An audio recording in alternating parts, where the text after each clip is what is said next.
Just come over if you ever feel like it's also Jover. Just come over, hop into the stream at twitch.tv/HasanAbi. Live almost every day from sunny West LA. I'll cover daily news, so tune in now, see what I have to say. Blast off, blast off. If you're unhinged, prepare to take a week off. Hasan, Hasan. I swear to God, Allah, please end this long pause.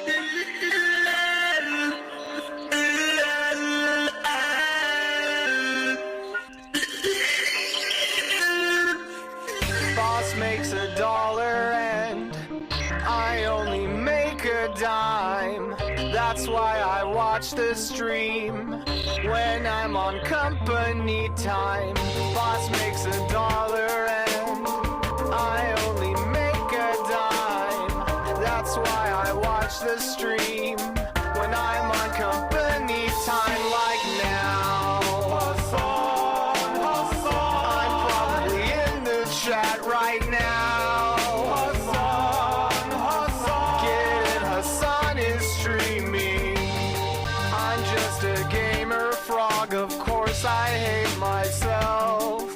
If there's just one stun lock more, my hopes will go up on the shelf. You're just a debate perv, of course you hate yourself.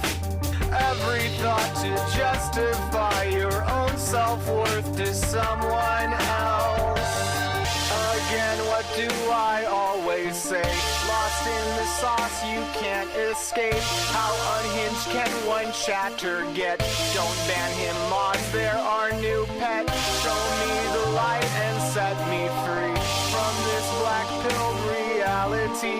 Can I find hope? Can I debate for this top of the hour break? Boss makes $1 and I only make a dime. That's why I watch the stream when I'm on company time. Boss makes $1 and I only make a dime. That's why I watch the stream when I'm on company time, like now. Hasan, Hasan. I'm probably in the chat right now. Hasan, Hasan. Get in, Hasan is streaming. What's going on, everybody? I hope everyone's having a fantastic evening, fantastic afternoon, fantastic pre-noon. No matter where you are in the world, the most biker, this is Althoff broadcast coming to you live from sunny, not for too long, but sunny California, Los Angeles, folks. We're live and alive, and I hope all the boys, girls, and MBs are having a fantastic one, because today's a beautiful day. Today's a wonderful day. Today is Monday. That's right, folks. It's Monday News Day. And I am early, and I am right on time. That's right. We are early today. This actually literally 11 just now, and there's a reason why I'm early, and that reason is because it is the motherfucking eclipse, folks. It's already happening. It's unfortunately cucked out here because we don't get to see the total eclipse. You know, living in Los Angeles and all, it's a beautiful place to live in, but unfortunately we will not be able to see the total eclipse. We are seeing a partial eclipse, 50% eclipse here at approximately 11:16, but the rapture is upon us, ladies and gentlemen. Make no mistake, hallelujah. The rapture is upon us, ladies and gentlemen. Reporting from Texas, bro, there is storms. Okay. Don't know what that is, but anyway, Texas is right at the peak, but it's cloudy and we can't see shit. Yeah, I heard. Insane Eclipse Takes TikToks have been all over my For You page. Don't worry. I want you to save those. I want you to save those because I want you to send them to me. I want you to save those and send them to me, which we will be going over in a second. Now, of course, we got a Eclipse watch, but it's pretty funny because, like, we also have, like, the Eclipse watch. Obviously, while we're like fucking around with the eclipse, like that shit doesn't change for you know, everyday Joes, we got, if you guys want to see, we got currently landscaper watch going on in the backyard, because Monday morning is when the landscapers are there to like blow a couple leaves around, and you know, because I don't really have any real here. You guys want to see what it looks like right now? I have the IRL stream ready to go. Is that real loud? I don't know. Is that hella loud? What the fuck was that? That's what's going on in the backyard right now, which is pretty funny. I got a homie coming over, and he's bringing us glasses. And why did you set that up? That might be the funniest bit you've done on there. Was it loud? I don't know. I mean, it's fucking loud over here. Anyway, he's literally blowing 3 leaves around. Why do you pay for this? I'm rich, dude. That's how it works. Anyway, nah, you'll never beat the grifter allegations. Yeah, I don't really give a shit. Whatever. Who gives a fuck? Bro spun the chair, dude. That's fucking awesome. The peak of the eclipse is at 11:11. No, it's at 11:16. Anyway, where the fuck is this guy, bro? All right. Getting paid to walk around and play pretend. Dude, I'm not gonna lie, kind of. Because I don't have any real landscaping needs. So the real landscaping needs that I do have, homies out here don't actually fucking work on, if we're being honest. You pausing the stream to go look at the eclipse? No, I have, like, I'm gonna walk up to the backyard. I have the IRL camera set up. Eclipse time. Brandon's America. The CERN machine is live. We're staring directly at the sun. Trump talks abortion. Israel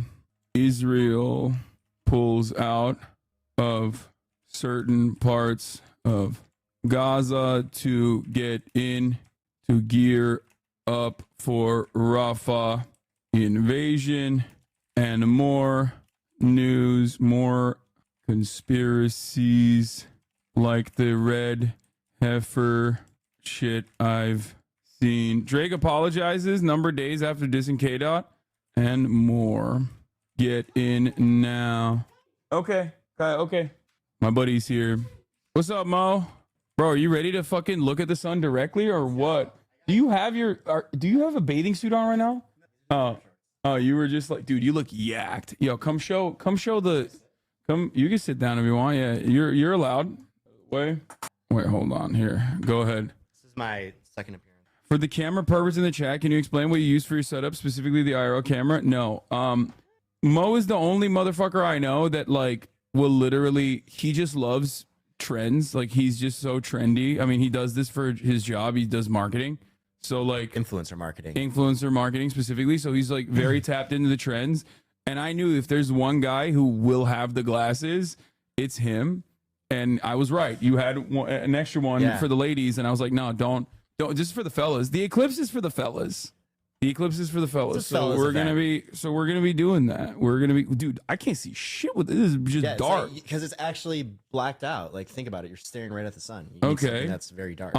So we're gonna do that right now. It's already 11:05. We're like almost at the peak of the eclipse.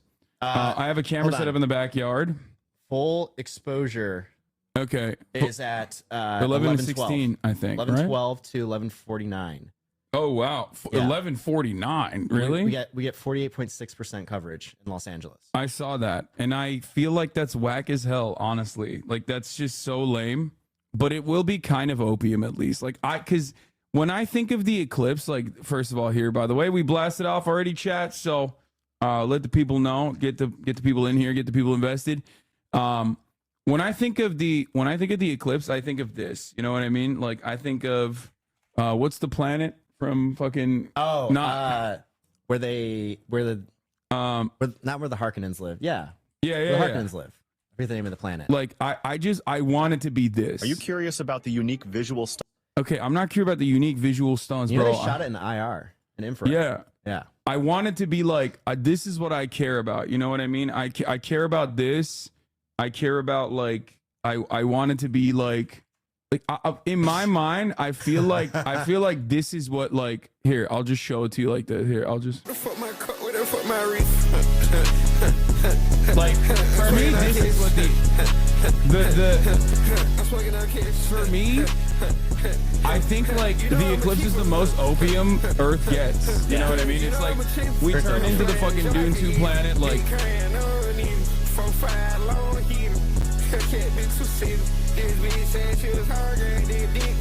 Get it. And I feel like Let's get the sun. yeah, I feel like that's, you know, like that's what I want. I want it to be as opium as possible because I feel like that's sick. This is we can make a fan edit with that track. Yeah, that's what I mean. We stare at the sun on Gady Prime. Is that what it is? Is that Gady Prime? By the way, in the book, this is my way of saying I read the book. So once he kills those guys, those 3 people, he cuts their heads off, which they didn't show in the movie, which would have been gone way harder. Dune 2, the scene that makes people pass out. Why don't they just have like edits of Gady Prime? Like, I'm so annoyed that there's just like, oh, here. Gady Prime fan cut? No, this is the Harkonnen area slowed and yeah, because Gady Prime was one of the coolest parts of the entire movie. Like in a movie full of cool parts, I feel as though like in the first Dune, the Sardaukar, like the yelling was the coolest part. Throat singing. Live NASA stream is happening live. So this is in Mazatlan, Mexico, where they're already fucking hitting it. Should we? All right, let's just go outside. Yeah. Let's just go outside. Let's go goon at the sun. Kind of sticking out. Wow. So again, totality here in Mazatlan, Mexico, the first community in North America to experience Wait, that's pretty sick. the moon. I mean, that looks way sicker than what we're about to see. It's fucking sunny outside. It is now safe to remove your. But all right, hold on. I'm gonna swap. Look at your face. You have such a cute face. Is he done growing? I don't know. All right, we swapped it over. Okay, we're back. All right, ladies and gentlemen, I don't know if you're ready for this or not, but I feel like I'm ready for it. I mean, this is 11:09 officially. First of all, I'm looking up at it. Kaya, don't go over there. I'm looking up at it, and honestly, I'm raw dogging it right now with these glasses, and it don't do shit. Why does everybody always say don't fucking look at the sun? Like, why do they always say that? It's an old wives' tale. Like, I feel like it's fine, bro. It's fine for my eyes. Like, it's good for my eyes. Like, I'm making my eyes stronger, I think. Andrew Huberman says it's okay to look at the sun. Yeah, well, for 10 minutes every day. And he has like fucking 8 girlfriends, so he obviously knows what's up. Okay, here. I'm gonna look up now with the fucking glasses. Oh, that's sick. Okay, that's actually cool as fuck. So, chat, I'm gonna show you guys this now. Apparently, I need to use like, March was saying I need to use like a... Can you not fit? That won't fit over the lens, will it? No, it won't. Oh, it does. So I'm gonna do this. I'm gonna put the lens over so you guys can take a peek at. You guys can take a peek at it as well. Okay. Yeah, I'm gonna look it up right now. See if it's fine. It should be fine though. Fiend. Yo, you should play that. This is like, we need a soundtrack for this. You know what I mean? Are you ready, chat? Are you a copyright trick? That's fine. Okay.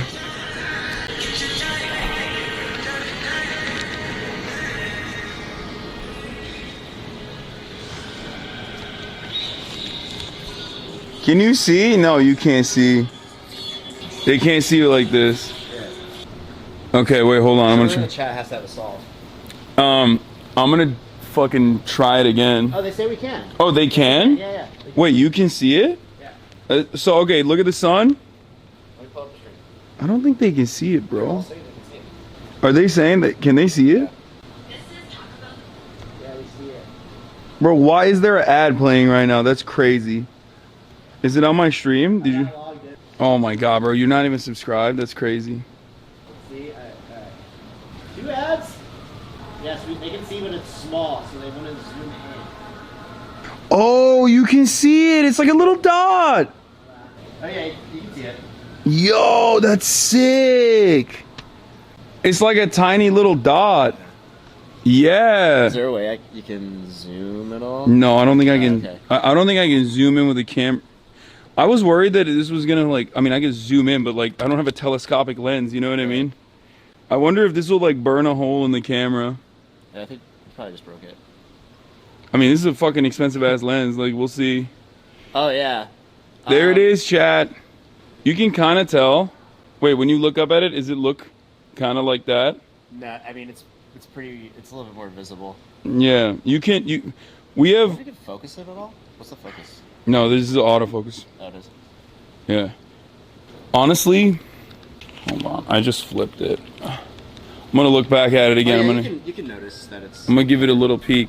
The problem is, guys, we don't really have any fucking. It's not cool here. Like, it's not. We're blessed with like phenomenal weather and shit, but we're unfortunately not blessed with the good eclipse views. Oh, dude. But yeah. Oh yeah, we're almost at full coverage. I mean, full coverage from our perspective is 48%. So when I look up at it, That's it. That's it? Is the max? That's the max. Yo, that's whack as fuck. That's not even a crescent, dude. It looks like Pac-Man. It's just like, it's a bit of a dud. Let me tell you, chat. A bit of a dud. But here, I gave it to you. This is like very old school. Back in the day when we used to do like dumb shit like this every now and then, you know what I mean? Let me tell you, chat. A bit of a dud. But here, I gave it to you. This is like very old school. Back in the day when we used to do like dumb shit like this every now and then, you know what I mean? Obviously, we're going to do the news today. Don't you fucking worry about it. I'm going to talk about my personal news and everything. Just wanted to show you the eclipse real quick. It is pretty funny because like people freak out about this stuff when they're like, oh my God, you know, the rapture, there is a fucking earthquake. Joe Brandon did this. China's got them earthquake weapons. You know, they talk about this kind of stuff. And it's like, bro, they fucking figured out when eclipses were going to happen in medieval times. Okay? So like the average TikTok brain-addled conspiracy-loving boomer who hates Brandon, you know, like an American patriot, is literally stupider than a fucking medieval person, okay? Like the average medieval peasant who at least like was a little bit tapped into the science, I guess, would have better understanding of how the fucking world works and how this shit happens. Yeah, this is whack as fuck. It's a bit of a dud. You know what? Yeah. What's your take? Well, look. When I was little, I got to see a full one. Yeah. When it's full, you get like, it actually gets 20 degrees colder, and it's dark. Yeah, it's just not as. Where'd you see the full one? When I was in Ohio. Ohio was blessed, dude. It's blessed. The eclipse only hits like the shittiest parts of this country. Whoa. It's like Texas, Ohio. What do you mean, whoa, dude? Wait, yeah, go ahead, defend Ohio. Not even the TikTok Zoomers defend Ohio. They say skibbity toilet. They say skibbity. They say phantom tax. Like I'm gonna look at it with my regular glasses, bro. People that say don't look at the eclipse are fucking. Wait, do it with regular glasses. Can you? No, you can't see. Oh, okay. But like, it's just I never understood that. I always. Like this. What? Hold it off your face a little bit. What? It's actually a little bit clear. I mean, it doesn't really matter. It's the same shit. I always thought that like during the eclipse, it's like scarier. Like the sun is more powerful or something. Like the full one, if you're in the path of totality, it's actually like freaky. It'll freak you out. No. I meant like I always heard, like Kaya doesn't even give a shit, bro. This is her first eclipse. She doesn't even care. She does not have that like animalistic instinct that. No, her cycle's off because of it. Is it? Yeah. I'm just fucking making shit up. All right. Well, that's what we got. That was the eclipse portion of the broadcast, chat. That was a bit of an L. We'll go look at like I've lost the sauce. You don't have content brain. I don't. No, I mean this is content brain. I'm fucking streaming the eclipse. Kaya, come on, let's go, baby. Wait, why are they saying F? What? Dude, okay. Here, this is dude, this looks so much sicker. Wait, I want to see like if it's clouded over. But I want to see the people's the view that we're getting right now, you won't be able to see that if it's clouded over, but you will have effects going on. In Sacramento, can't see it at all here, so thanks. So the temperature will drop. It'll still get darker as It's already getting dark here in Kerrville. I mean, if you look at the sun when it's covered, your eyes will be used to the dark. Then when the sun comes out, your eyes will take in all the light at once. Whoa. So I feel like that's made up. I guess a sun gooner. Even if it's cloudy where you are. And so, great follow-up. You know, we've got Halloween Ghoul on YouTube who wants to know, again, will the temperature change during totality? Which I know you mentioned that it will get a little bit cooler. Yes. But do you know about how many degrees we can expect? Yeah, you know, it depends on the location, the humidity, multiple factors. But look at these nerds. Why do we get like a swarm of locusts and like planes? Holy fuck! There's 859,000 people watching the NASA stream right now, bro. And I mean, I'm just these nerds are staring popping at off. this view of totality that we have. We don't even have 10K in here, So we're chat. about Get your fucking halfway game up. through Pick your game up. totality right now in Torreon, Mexico. And again, I know folks said that this is see my equipment to be able to operate it because it's going to get very, very dark That's right. And very so quickly. Oh, I see that. Yeah, For that's 4 what, minutes, we're going to be experiencing that. yeah, I that'd be hope cool to see. that we can hear the environment around us. I Yeah, hope I that wanna we can see, hear like, the how birds dark it come out gets. and start That's chirping what they're and gonna show on this. behaving differently. That happened when I was in Santa Fe with the annular eclipse a little I bit. did blast off, chat. So I'm expecting more of that, only amped up because of the Why are they totality so event hyped? today. Great, thank you Because so we got much, like the Robert, Dennis, and let's preview enjoy version. some We didn't get more the full. pictures. Yeah, we got like, We didn't get full it coverage. barely, the moon Yeah. barely touched its ass, dude. It's fucked up. Why'd they go quiet? What's happening over here? Like I think it's this? like Niagara Falls. Yeah, it's like, I guess it's crazy out there. Oh, full coverage, full coverage, full coverage, full coverage. this is the time to do it. So let's watch that as we go through. I think you can look at it now when it's in full coverage. You can now, if you're at a full coverage place, you can literally look at it now without your glasses. And so, Gina, too, you know how we're in a higher cycle, solar cycle right now. How many years, you know, is that fluctuation? Or can't so you? The solar cycle goes on for 11 years when it peaks You in can't? activity. I and that's thought where they we said are, you where can. The No, you latest can't. predictions There's a are period that where we you will can. reach that maximum It's like a short sometime period. this year. Do not do and that. then we'll Okay, everyone is decrease so in funny. activity going Dude, back down you're to solar fucking ridiculous. I minimum. literally just And so, looked at Gina, the I've got sun. time I don't know for why one you more guys quick like. question from I think people Christopher. greatly exaggerate like looking up at the sun. It's one of those things where like you do it, but you don't know why. Like when your dad would yell at you if you turned the light on in the car and thought like, Yeah, it's dude. just- Oh it's my one of those, god, like, that's made such up- a yeah. made up My dad things, did that yeah. all the time. no one knows why you should do it. Yeah, you can't have the light on in the car at night. And Yeah. it's like, all right, bro, why? Why the fuck not? You know what I mean? It's time to start asking questions, chat. You know what I mean?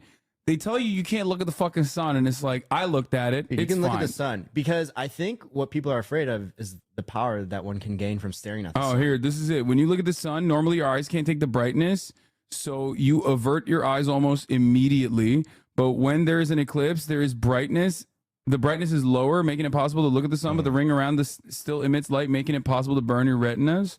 Your cornea will get irreparable damage. It's overtime, dog. I've literally looked at the sun. I just looked at the sun. Yeah, I did too. I don't understand why people say that you can't like look at the sun at all. Did I fuck my eyes up now? Like, is that what happened? You shouldn't though, but it's fine. I think people exaggerated a little bit. Oh, you can view the eclipse directly without proper eye protection only when the moon completely obscures the sun's bright face. Thank you. During the brief and spectacular period known as totality, you'll know it's safe when you can no longer see any part of the sun. Thank you. It's from the NASA website. Yeah, All suck right? my dick, Chat. chat. Turns out NASA fucking on top, dude. NASA knows better than you, obviously. You will fuck up your eyes. It's not overblown. I think it's a little bit overblown. People in the Indianapolis Motor Speedway. It doesn't But we're even joining feel with that dark millions of out here. What people is going on? around America, I don't think it's fully. looking up together I think to the it's pretty- sky. it's like a Absolutely. pretty And tight tell window. me, is this your first eclipse? It's not my first eclipse, but it will be my first totality. Let's see how I've NMP seen Lol is several doing partial it. eclipses, but there's something Whoa, mystical that's opium and as hell, mysterious dude. Sick. and in some ways Yeah, it's- unifying about a total Yeah, eclipse. see, That they're in looks We're like all gonna Texas. feel it together. They're in Absolutely. Texas and they We still couldn't have know light. You everything's know what I gonna be mean? nice Like, weather today. So, as a former astronaut, we know that sun science and space weather are very important to keeping our astronauts Bro, that's safe. very- What is space weather, and why do we care about it? What is NASA doing to study it?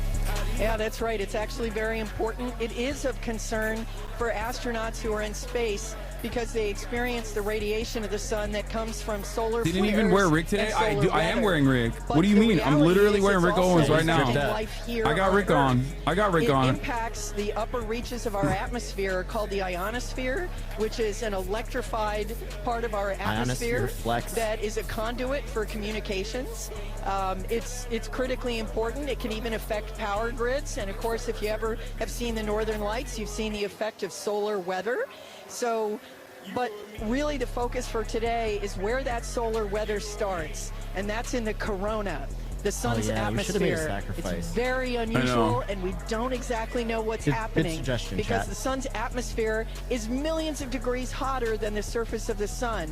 So we are hoping to learn today more about how that happens and why they that say happens, corona, baby. so that we can That's better right. predict those It's solar happening. flares and those things that impact us here on Earth. Yeah, that's all extremely important and something that we're learning a lot today too. Yeah, the Pam, sun's got thank you COVID now. very It's much for fucked joining up. us It's all today. kinds of fucked up. Brandon did As this. we've learned, solar eclipses are very important to learn for many, many reasons. We have radio telescope operators who are studying the eclipse today for this very reason.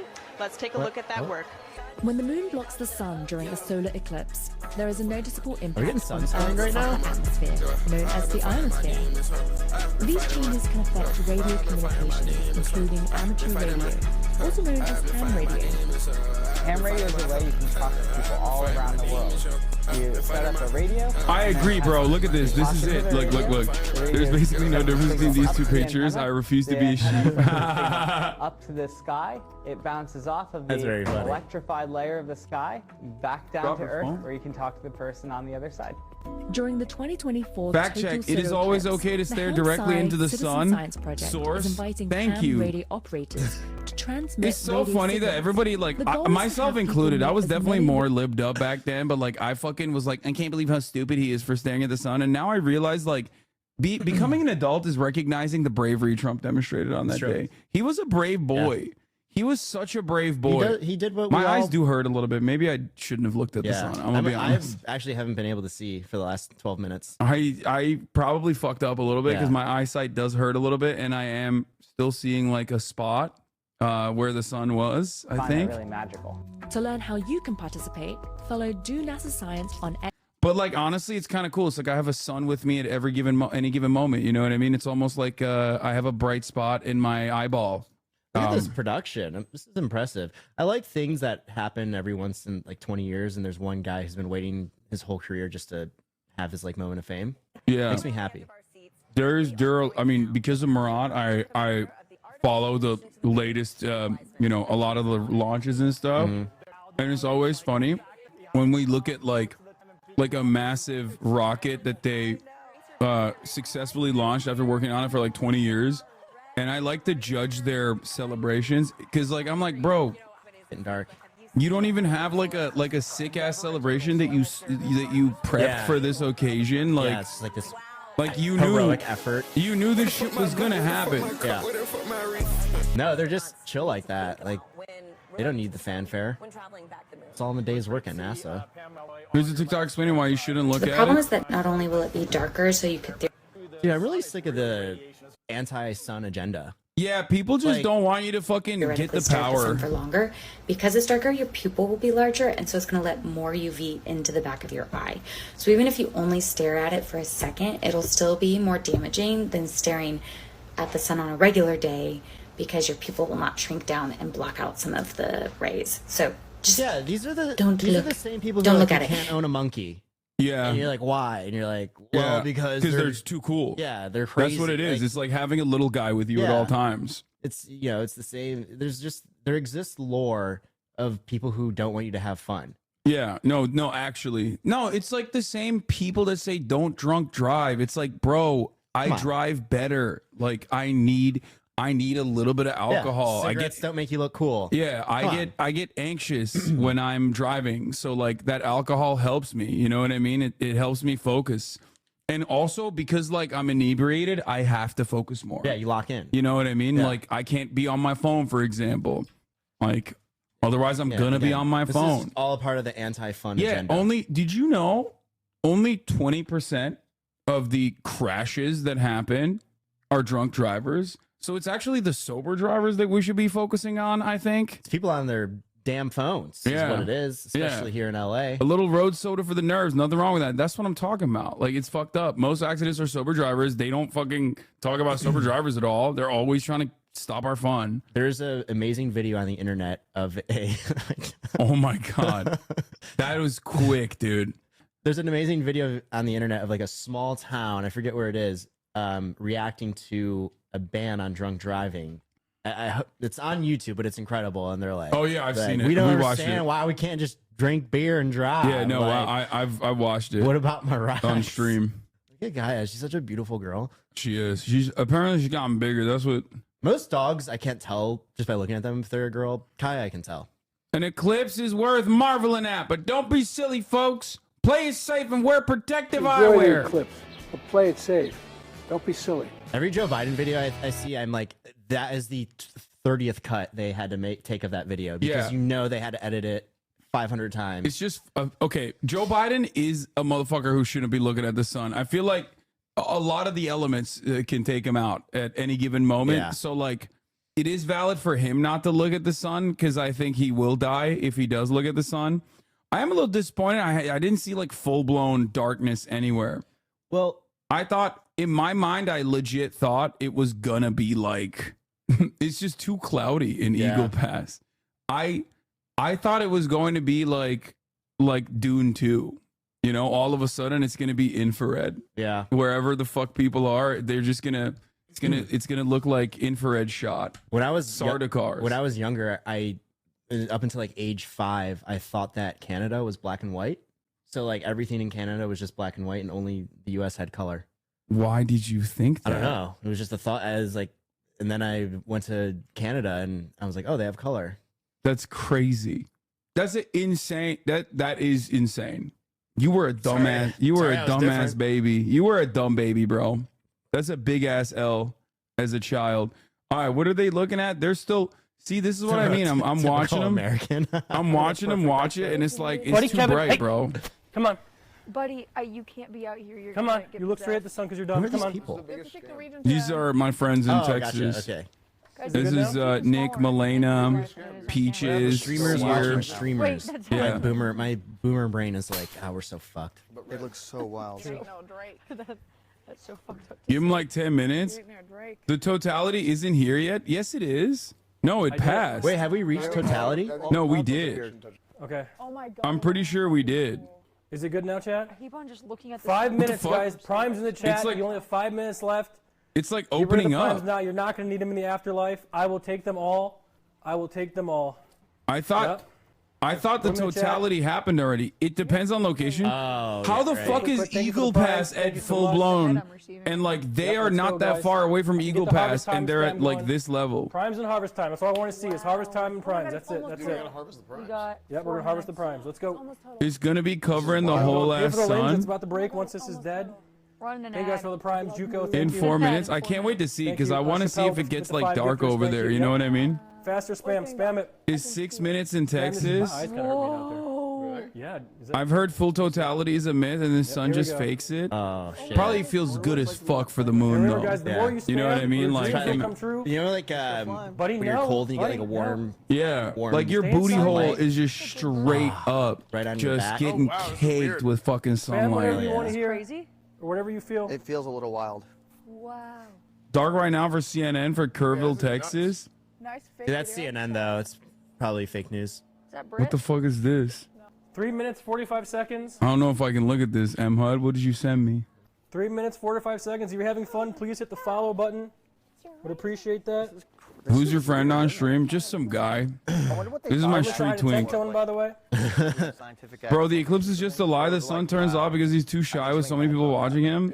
Yeah. Bro, do you not feel the still How did- air? Oh. It is still in the air. Yeah. Does it feel? It doesn't feel weird here at all. No. Did it feel weird at all? It just kind of Kinda. feels like it just kind of feels I don't know. I overcast. feel like 3 minutes. stronger. What? Yeah. I don't. I feel I weaker. feel 3 minutes. no. I feel No, I like, get my power because I get my power from the sun. You get your power from the Is it moon. new? It's Like, true. go make You're it more right now. feminine that that way. is true. That's what it is. I'm locked in with the moon. Mods, delete the clips. Eagle Pass 220 miles. See, it's like Oh yeah, dark it where is they're getting at. darker. Yeah. Whoa, That's that actually is kind of crazy. sick. Okay. Yeah. Oh my god, and there's still 3 minutes. Oh my god, that's sick. Yeah, that's Well, Okay, what's the that's timer? actually fucking cool. That's actually So cool. is it gonna be completely pitch black? Or maybe we're just so used to it being like. no, it No, it's changed. definitely getting dark. Yeah. Oh my Look how god. dark it is.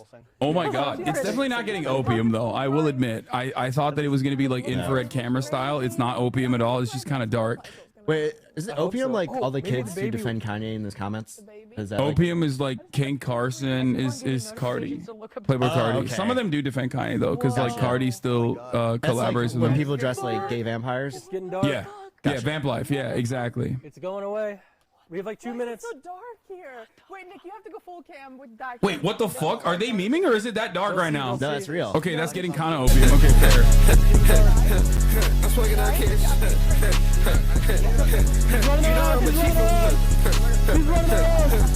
Oh my god. That's way cooler than what we had. That's sick. Oh my god. Damn. Oh, I actually looked at it. Oh my god.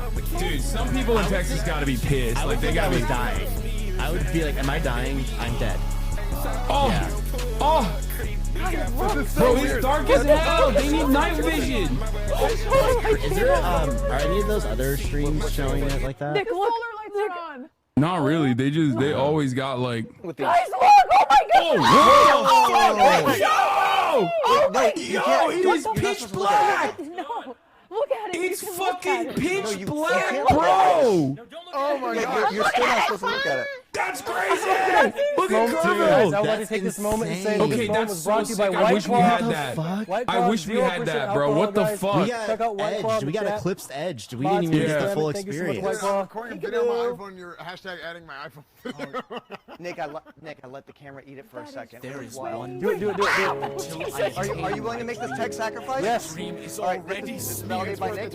I don't. Oh, That's sick. that shit popped off, dude. Sacrifice myself than watch any more innocent children die in the name of my dream. I didn't see it.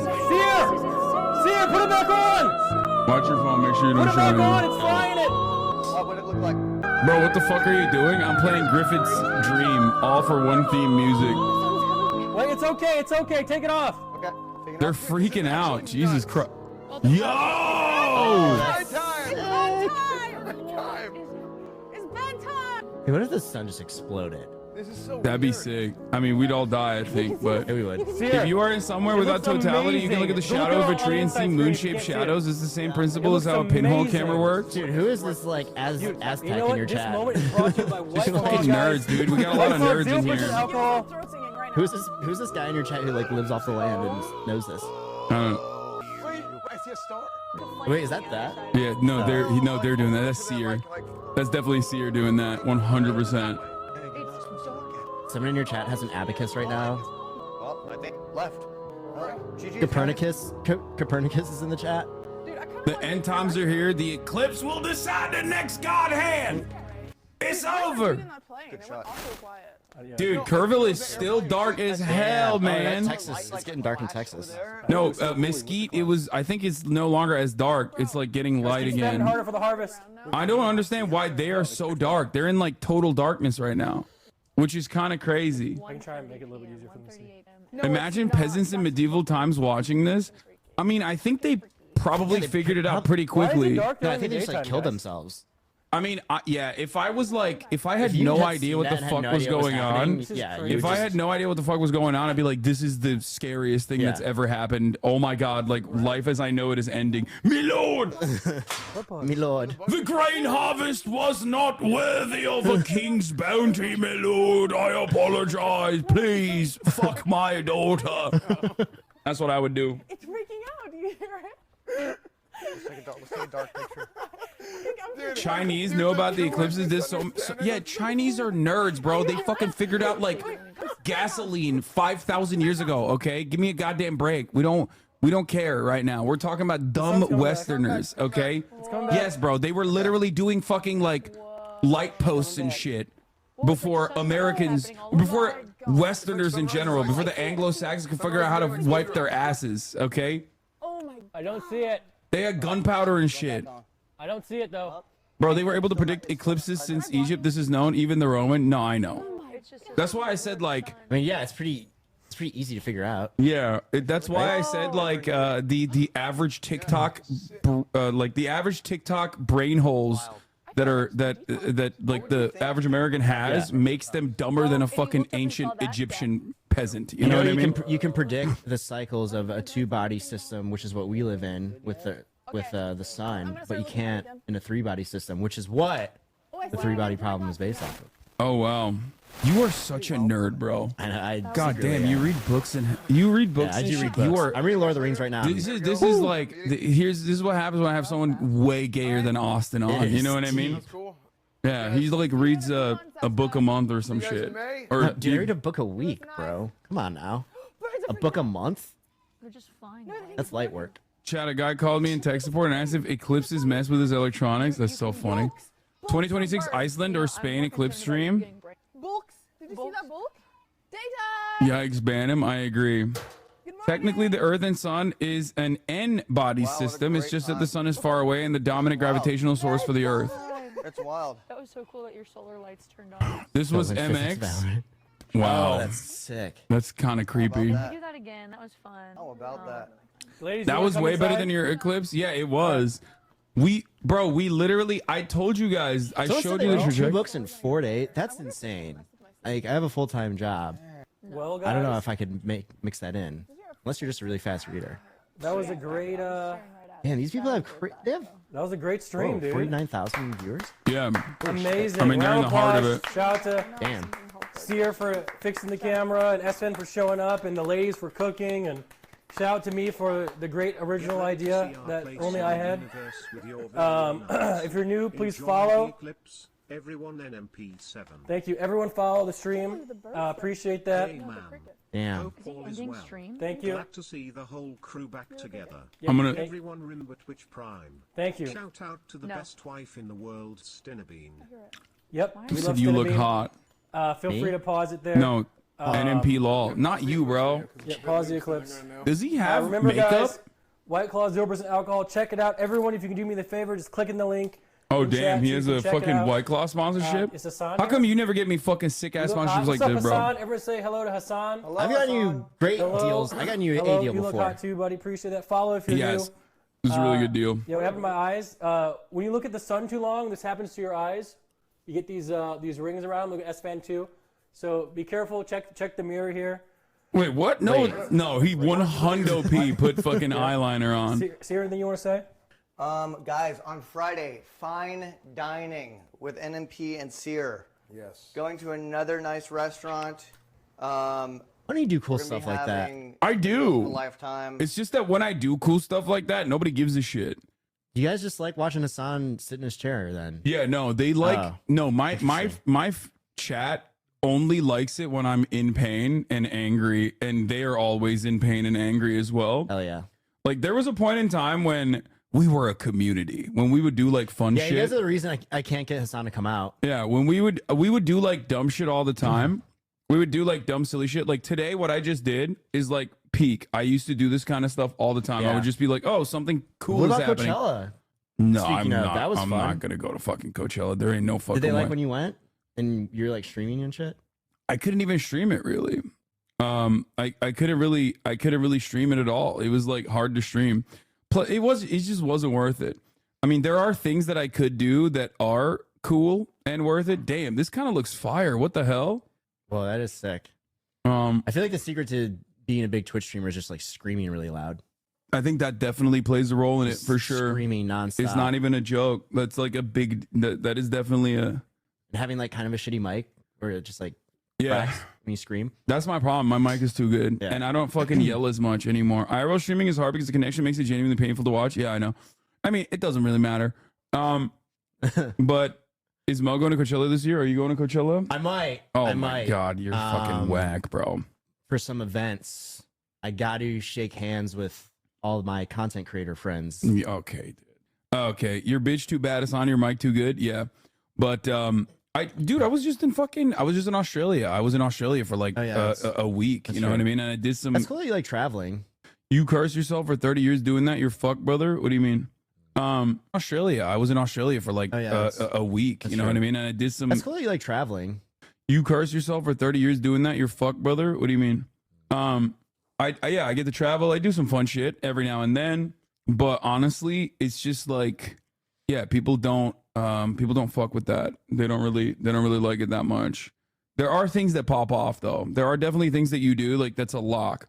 Like for example, if I were to collaborate with like another content creator, right? Another like big content creator. If I was to do something like Miskiff on Twitch, that's better for Twitch viewership. Like people like that more on Twitch than if I were to like bring a cool guest on that isn't on Twitch at all. You know what I mean? Right.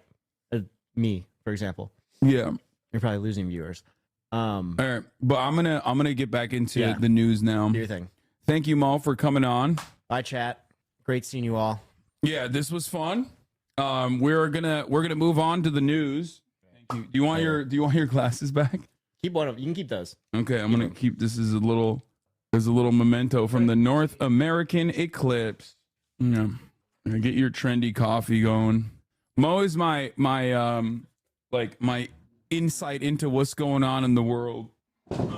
He's the one who knows all the trends. He's the one that knows like what's popping. Can you close that gate? Just like you can shut it off like that. That's fine. Pull it by pulling the circles on both sides, and then pull it up. There you go. Did you see ISO Speed get put through a table by Randy Orton on WrestleMania last night? No, I didn't. Speaking of IRL, please watch this. Streamer fucked around and found out. Dude, it's insane how stupid these channels are. NASA was doing 110 to screen Eclipse and 910 the fucking reporters. Like, anyone cares about seeing the reporters, Lamar? I mean, people do care about seeing, like, what it looks like in the world. Anyway, y'all missed it. Are we doing politics today? Like, shut the fuck up, dude. Take a day off, okay? Yes, we're doing politics today, man. It's fucking Monday. God damn it. I hate so many fucking dumb fucks in this goddamn community. It makes me so fucking mad. It makes me lose my mind, dude. Y'all fucking suck dick. Oh my God. Oh my God, dude. Fuck. Are you going to crash out again? Yeah, dude. I'm going to crash out. I'm going to crash my penis into your mother's pussy again, dumb fuck. Yeah. Why do you fixate on these people? Because they're fucking annoying, okay? They're fucking annoying. Shut up. All right. Okay. All right. We're getting into it. No politics play. Hell, shut the fuck up. All right. We're not doing that. I'll look at the I haven't seen the exclusive Hamas interview that HuffPo did. I think that's great. We'll look at iShow Speed and Logan Paul at WWE. I felt bad that I banned that one chatter for like a week when he was in the chat being like WWE WrestleMania's tonight. WrestleMania's tonight. WrestleMania's tonight. WrestleMania's tonight. And I fucking banned them for a week. And then I felt bad about it. I thought about it a lot afterwards. But yeah, oh no, I got the playlist, I think, or maybe not. I didn't get the playlist. But yeah, I want you guys to send me your favorite conspiracy TikToks from the Eclipse, which we will take a look at later. Okay, like this. Will be starting up their particle accelerator on the same day as this total solar eclipse. Now, mind you, that this demon face syndrome has just become a thing, and people are talking about it. But me personally, I think all of this is tying into each other because the solar eclipse is already a spiritual significant day of these two celestial bodies doing what they're doing. And we both know the sun and the moon has a spiritual effect on our emotions and who we are as a whole. I'm pretty sure that So on top of that, you'll also have the particle accelerator and them trying to create. Yeah, you get on time at the WWE chatter, Weeby.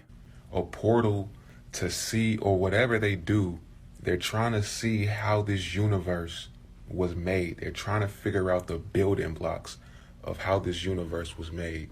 And they're going to be starting that up again on the same day of this spiritual significance total solar eclipse.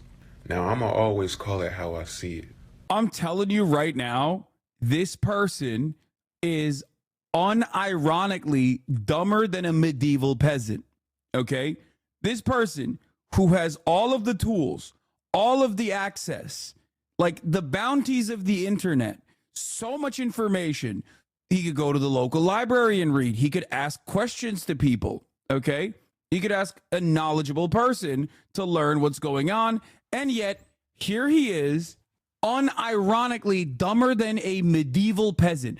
I'm talking Neanderthal level, okay? We are operating at a level that Neanderthals operated at in 2024. How is this possible? He probably has more information than you about this topic. Yeah, the demon face topic. People might start seeing demon faces on people after this solar eclipse. After CERN starts up their particle accelerator and get into what they're getting into. trying to figure out the building blocks of how this universe was made. So, yeah, logically, I'm gonna think that, yeah, people might start seeing people for who they are. Yeah, logically, he's thinking logically, chat. I don't think you understand. This is actually logic at play. That's it. Actually are. People might start seeing demon faces on people. And before you say like drugs are wild, bro, this dude is not on drugs, okay? This dude is just on TikTok. That's it. This dude is just on modern American existence. It's so much more powerful than just like consuming drugs. Because when you take drugs, unless you already have like some kind of condition ahead of time, like early stages of like schizophrenia or whatever developing in your mind, the thing is like you're going to do the drug, you're going to fucking pop off for a little bit, and then it's going to be gone. It's going to be done. Okay? That's usually how it works for many people. Unless you have like, I don't know, unless you unlock like a schizophrenic episode or something. Maybe you combined like weed with Adderall and you already had that genetically, you were predisposed or whatever. Okay? This dude is hallucinating despite the fact that he's lucid. Okay? Or not schizophrenic, mania, yeah. So that's the thing. I don't think these guys are operating on drugs. I think they're sober. Why am I yawning this early? Oh my god, my brain thinks the sun went down. My circadian rhythm is fucked up. I think it's nighttime. It's bed by time. It only makes sense, and that's their excuse. Their excuse is, oh, it's a syndrome now, and people are experiencing this. No, it's things are getting a lot more spiritual, and things are becoming a lot more clear, and the veil is lifting. So they're going to come out with some excuse of why people are seeing the truth. Things have been getting a lot more spiritual since 2020 lockdown, and they're trying to gain full control of this natural occurrence and put their own spin to it. Because why is CERN starting up their particle accelerator on the same day? Dude, oh my god. I love that they talk about CERN too. Rare disorder makes people think they're seeing demonic faces like a creature from a horror movie. It's called prosopometamorphosia. Fuck, that's hard to read. Holy shit.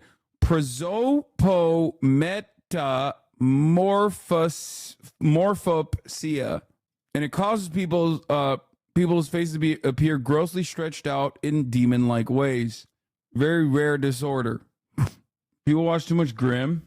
It's just, that's it, I guess. It just makes people look demon-like. I don't know. The patient had a history of bipolar affective disorder and post-traumatic stress disorder. Additionally, had a significant head injury at the age of 43. At the age of 43 years that led to hospitalization. He also had possible carbon monoxide poisoning at the age of 55 years, which occurred 4 months prior to the onset of the distortion symptoms. Bro, when in doubt, assume that it's carbon monoxide poisoning, actually.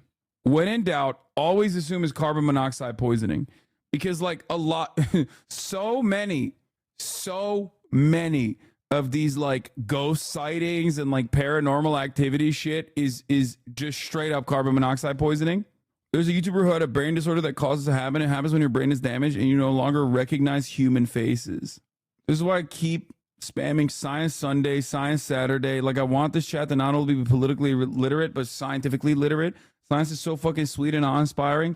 And it will be what brings humanity together. Oh, shut up, nerd. Oh my God. Oh, let's do science. Lame. No, thank you. Not interested. I'm going to do this thing instead. As this solar eclipse. Why?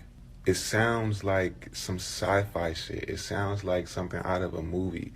Like they're trying. Bro, I'm an actual scientist and that was lame as fuck. Thank you. This is what they don't. Oh my God, bro, there's so many of these. It's so good. It's so good. Go extra measures until they fuck around and find out. And then we all doomed. And then they mess up the harmonic balance of this world. And that's why people might start seeing demon faces on people and people faces shape-shifting and shit. This is just my thoughts. And it's very well logically put, but I'm not going to say this is a solid thing. I'm just articulating my thoughts in the way that I see it, in the way that I'm connecting dots. Let me know what y'all think about this in the comments. If you haven't heard about the demon face syndrome, it's going around on TikTok. You can search it. Bro, it's the craziest part is like once people hear about this, they're gonna be like, "Oh, I have it." I feel like we are infinitely more susceptible to idiotic like mass episodes like this. You know what I mean? Like mass psychosis due to social media than we think we are. Like mass hysteria is honestly so much more common. You make me feel like a Harvard graduate. This new demon face syndrome is a cover for what's coming. If your spiritual eyes are open, you will see demons in people all the time. That's why I can't look at people in the eyes too long, because as seer, I see the soul, not the face. Bro, you just described being like socially kind of anxious. It's normal. Most people can't look at people in the eyes for too long. You know what I mean? Everybody's got a little bit of that. Everybody's got a little bit of that dog in them. You know what I mean? If you can't look at them at all, it's like, I assume it's like a little bit more autistic than if you can look at them a little bit, right? Isn't that normal? Who can just look into the eyes of another person for like, you know, extended periods of time? That's like kind of weird. Is this where I find out I have autism? No, like, I don't think it's an autistic trait to just be like, I can't look into someone's eyes for, you know, an incredibly long period of time. It's weird, bro. It's a weird ass thing. There's also a need to be specialist, like the whole empath thing. I think it's weird as hell to constantly look into the eyes of a person. That's weird, man. That's a weird ass thing to do. Anyway, all right. Asking Chad if he's normal. Yeah, that's a dumb question. You're right. It up. And you can also search up CERN is starting their Hadron Collider on this specific day of this spiritual significance. So something's going on. Something's going on, guys. Most likely the energies will shift on this realm. Yeah. Let me know what y'all think about this in the comments. Oh my God. Something's going on, guys. All right, let's do this one. Don't want you to know about manifesting on the solar eclipse. So one, this is the most powerful portal for change that you will. They don't want you to know about manifesting on the solar eclipse, okay? They don't want you to know about this. This is a secret. I love the presentation. It's always like I got something going on. I got something secret that like nobody wants you to know about, okay? This is a big secret. It's a big fucking deal. You didn't know about it. You didn't hear about it. They don't want you to know about it, but I'm going to tell you. Ever have in your lifetime. And that is because we are splitting into the new earth. Now, the rules here are a little bit different. They are not like they were on the old earth. This new earth is about spiritual development and merging with your highest version of yourself. This new earth is all about spiritual growth, spirituality, and knowing thyself. So long story short, we're going into a whole parallel earth. And the reason they aren't telling you any of this is because each version of earth has a different version of you on it. And while most of us in a spiritual community, we can handle that, but most people, they lose their minds. This is why this is the most important. Yeah, we can handle it. Like this is a earth-shattering truth that will fuck up people's lives, like normal people's lives, but we can handle it. You know what I mean? Yeah, Earth DLC, dude. Important time that you will ever have in your life, because this is the time that you have to merge with your highest version. If you want to get on the highest version of Earth, the easiest way to do that is to identity shift, and I'm going to tell you how to do it really quick in this video. So the first thing you're going to want to do is find your highest desire or your highest excitement. That is because your highest self lives on that frequency. So even though it's a desire, it's just a carrot on a stick. Then you're going to ask yourself, who would I have to become in order to feel worthy or to have that? And when I say that, I mean, what habits are going to have to change? Which standards are going to have to change? What things don't you accept as that new version of you that you accept right now? Then last, just to keep you on track and to keep your spirits up while you're doing this transition, you have to ask yourself, what does this version of me wear? How does she wear her hair? How much is this genuine delusion on the part of the creators versus pandering to the 14-year-olds who ruled the algorithm? No, it's genuine delusion. I don't think, first of all, I don't think 14-year-olds are like really excited about New Earth. This is a wonderful narrative if you are already an adult and life is shit and you want like desperately for things to get better and you want to believe in a higher power that will change everything. 14-year-olds don't care about this stuff as much as they care about, like, I don't know, TikTok Riz Party. This comes from a place of desperation. It comes from a place of desperation that only adults have, okay? When they are like literally desperately looking for an anti-materialist out, basically. Like, think about it this way, okay? Think about it this way. You're an adult, you go to work every fucking day, you're working, you had these dreams when you were younger, they did not get real, you did not materialize them at all. And now you just do this fucking pattern of behavior, and you want a coping mechanism because you know that you don't have enough disposable income to buy a $5 a month subscription or a free one in the form of a Twitch Prime at the top of the hour at the HasanAbi broadcast, which means you're going to see a 3-minute ad break. So what do? You start looking for a spirit bomb. You're like, please, someone gift me a fucking sub. Jesus Christ, I need a W in a sequence of L's that have strung along. And sometimes that W comes for you, like Weasley Little Liar just gifted 5 gifted subs, allowing 5 people to no longer see the ads at the top of the hour, right? And it's just like, that is where this kind of thinking comes from, where you're just like, I really desperately hope that there's better out here, that I won't see the 3-minute ad break at the top of the hour. You know what I mean? HasanAbi had Eclipse talk. You guys know that this whole Eclipse business is just a giant hoax, right? Why does he call himself Dark Biden? Because he's gonna turn off the sun. Here's Why? the 3-minute ad break now, by to the way. distract you. As soon as everybody's looking up and as soon as those lights go out, that's when they're gonna sneak in the illegals. That's when they're gonna... Okay, dude, this is like, this is a meme. HasanAbi had Eclipse talk. How is this a HasanAbi head? He didn't even follow me on TikTok, bro. What do you mean he's a HasanAbi head? Don't open your eyes when looking at the sun, please. Bro, just stop, okay? Stop with this like, oh, I'm so scared. Don't look at the sun. Okay, I did it. And yeah, sure. Right now it feels like my cornea has a sunspot in it, but that's kind of cool because guess what? It's like I have the sun. He stole Hank Pecker jokes. Yeah, there's a really big spot in my vision. It's fine. It's a cool thing. It's like I have the sun with me at all times. Okay? It's not a big problem. Yeah. It's like I'm carrying the eclipse with me everywhere I go. It's like I'm carrying the sun with me everywhere I go. People are so dumb. One of the most watched Eclipse live streams on YouTube is a fake SpaceX stream featuring deepfake Elon Musk promoting a crypto scam promising 2x return. Currently at 164,000 live viewers. I think this probably is. It's probably botted. Honestly, like I don't think these like fake streams get that many real viewers. I'm sure that there are a lot of real viewers in it too, but like, look at the live. Okay, we're back. We should be. Yeah, we're back. Fucking Christ, that's so annoying, dude. This is what you get for looking at the sun. I hate this shit so much. Yeah, it went away for a little bit. Dude, look at my upload. You want to see my upload on that? Look at my upload, chat. That was my upload. That's awesome. I love American ISPs. Nothing wrong with it, you know? Just great stuff. Get your eyes checked. Yeah, this is New Earth me. New Earth. Upload speed isn't even above the legal limit for drunk driving. Yeah, if I fucking had a couple beers, I could drive like that.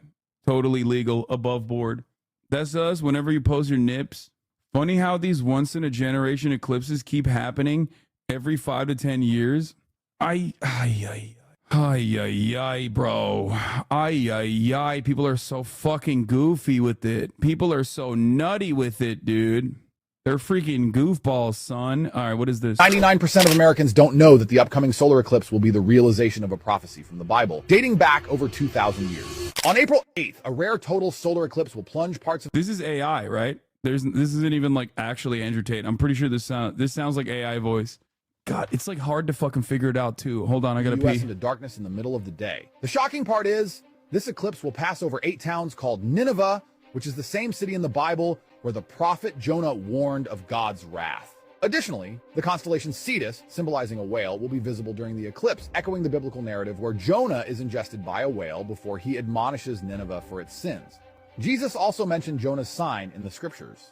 In Matthew 16:4, Jesus draws upon this story. Historically, right before Nineveh repented in the story, there was a solar eclipse called the Bersagale eclipse. This astronomical event was said to have caused the pagan city to turn away from false gods and back to the truth. Records of this eclipse were also found in ancient Assyrian artifacts, verifying it happened. America has strayed from God and embraced secular values. This solar eclipse very well may be a sign from the heavens that the door for repentance are closing, just as in the story of Nineveh in the Bible after the astronomical event occurred. Okay, it is obviously AI. Andrew Tate doesn't know enough about the fucking Bible to even make a fucking assessment like that, okay? Obviously it's stupid, but it's also definitely AI. The fuck? Am I crazy? I feel like this pic goes hard, dude. Like, I kind of want to fucking post this. 2004 GFX design is my passion. Serving straight cunt today. This is without the fake chroma added. I like it with the fake chroma. It's kind of mid, not gonna lie. Okay, shut up. Album cover for your new bedroom pop solo project. All right. We'll go back to like some of these dumbass conspiracies in a moment. But before we continue with these dumbass conspiracies, let's get to the real news, okay? Donald Trump. Donald Trump says abortion rights should be decided by individual U.S. states. That's right. He came out of the gates swinging after Donald Trump, or at least his team, leaked a possible federal abortion ban at, 12 weeks? He has now gone back on that and has come out with a different approach that I assume was a little bit of a test to see how the public would react. I guess they didn't like the reactions of the public, so now Trump is trying to hit this whole like states' rights for abortion argument again, which is really fucking stupid. But to be fair, there's not really anything he can do about it. He's just desperately trying to, massage the narrative as he has these two conflicting forces within the party, within the Republican Party. Two conflicting forces within the Republican Party. The 30% evangelical Protestant base that is like really excited about criminalizing abortion unconditionally. And then the rest of the fucking country that says that that is unhinged and insane. Everybody understands that obviously this is a deeply unpopular and undesirable agenda. And that everyone also knows that it is entirely the fault of the Republican Party. So they have no out for it. Let's take a look. Donald Trump has said that abortion rights expected to be a key... Republican Party. So they have no out for it. Let's take a look. Donald Trump has said that abortion rights expected to be a key issue in November's presidential election should be decided by individual states.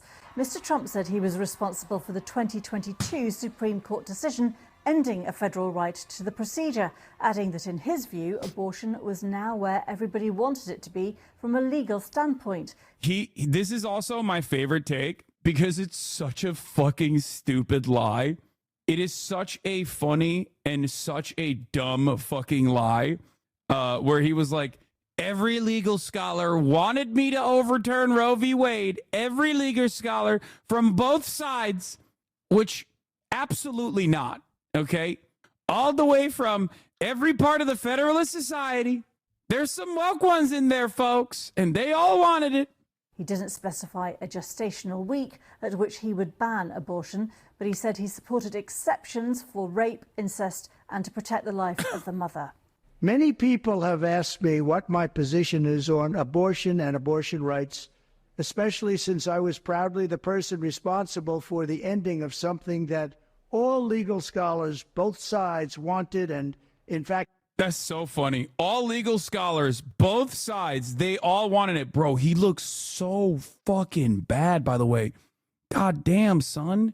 What the fuck happened? He looks like he burnt a little too hard. He is now officially looking like the rotisserie chicken. He has never looked more like the rotisserie chicken that's been out too long under that fucking lamp, possibly at Mar-a-Lago. They're serving it. Then this very moment. God damn, dude. It's too much. It's way too much. Demanded be ended.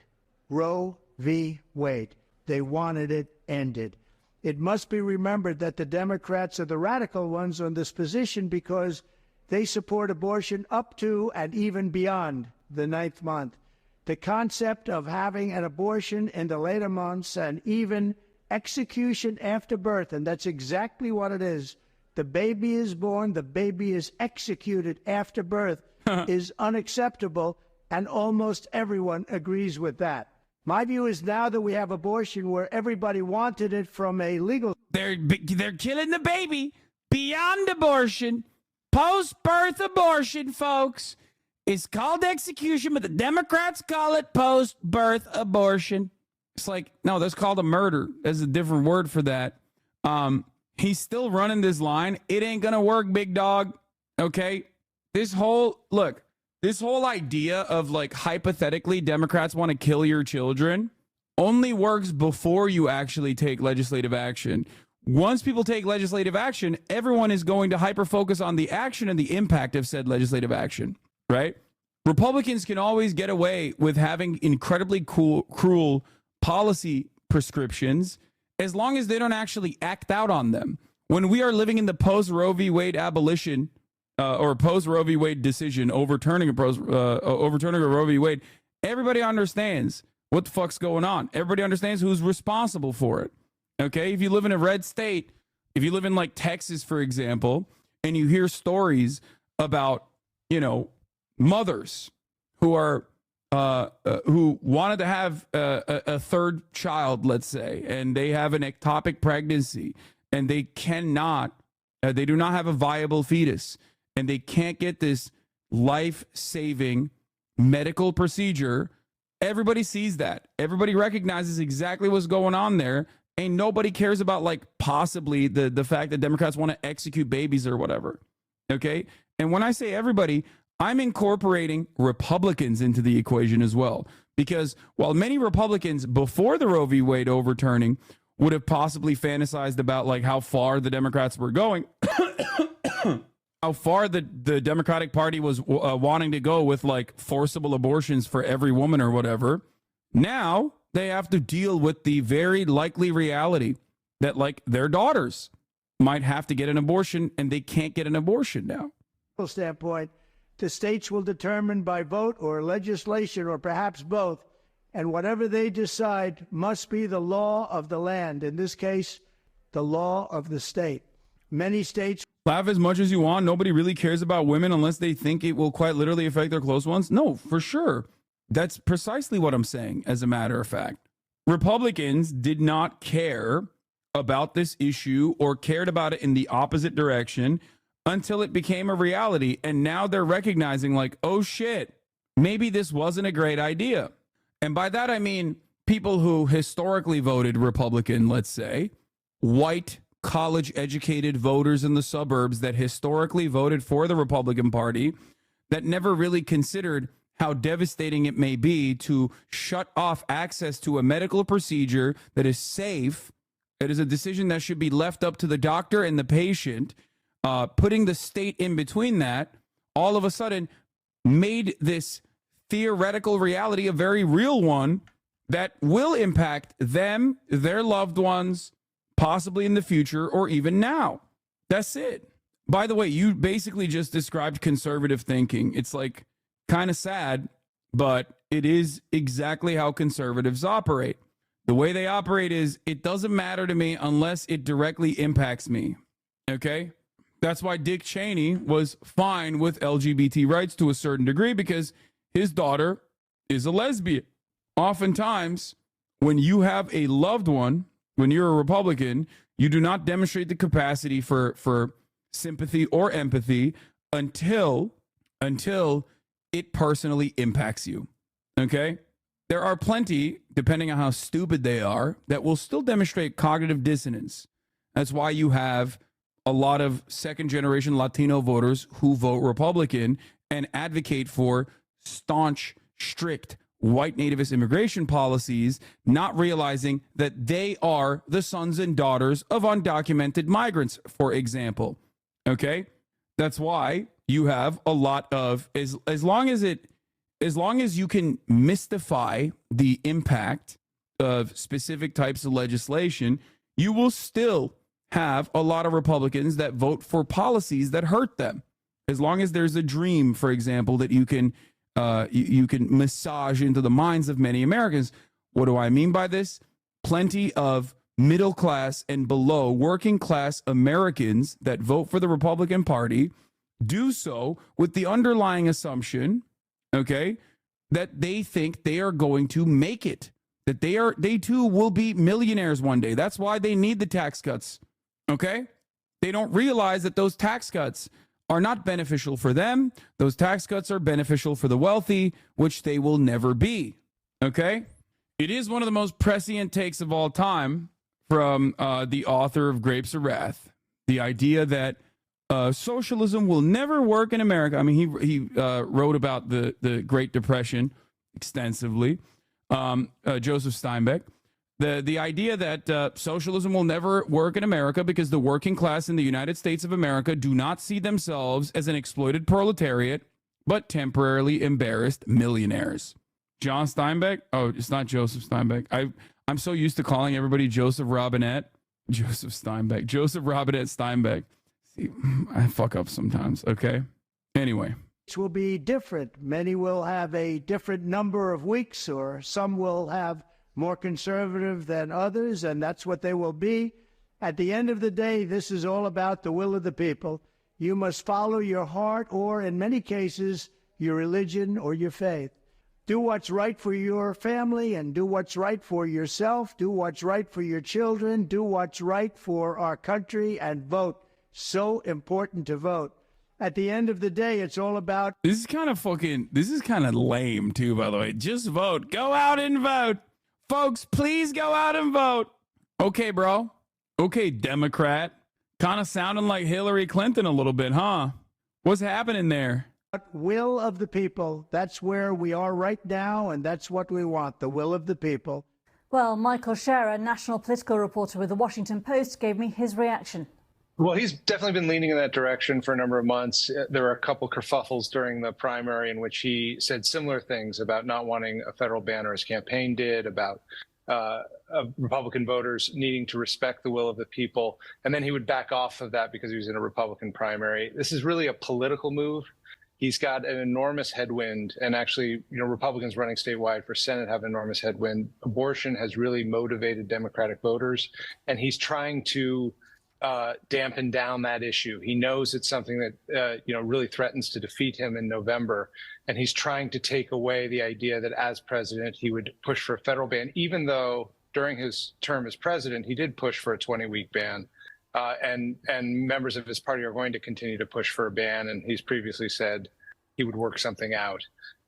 This won't change what the Biden campaign's doing. They're going to spend $200-300 million on advertising, saying that the reason in a lot of these key swing states you no longer have the same access to abortion is President Trump and Roe, and probably surfacing some of his old comments in which he did call for basically a ban on abortion. I mean, at one point, and he took this back, he even called for prosecution of women who had abortions. So this doesn't take the issue off the table, but he's hoping it will reduce the severity of it for himself. And I know it is very early because this statement has only just come out, but is it likely to...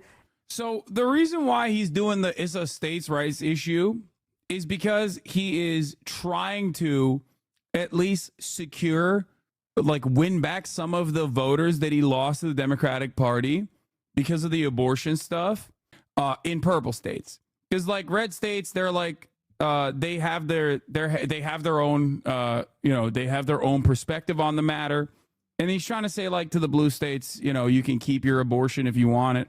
He's trying to desperately massage out of this this devastating predicament for the future prospects of the Republican Party.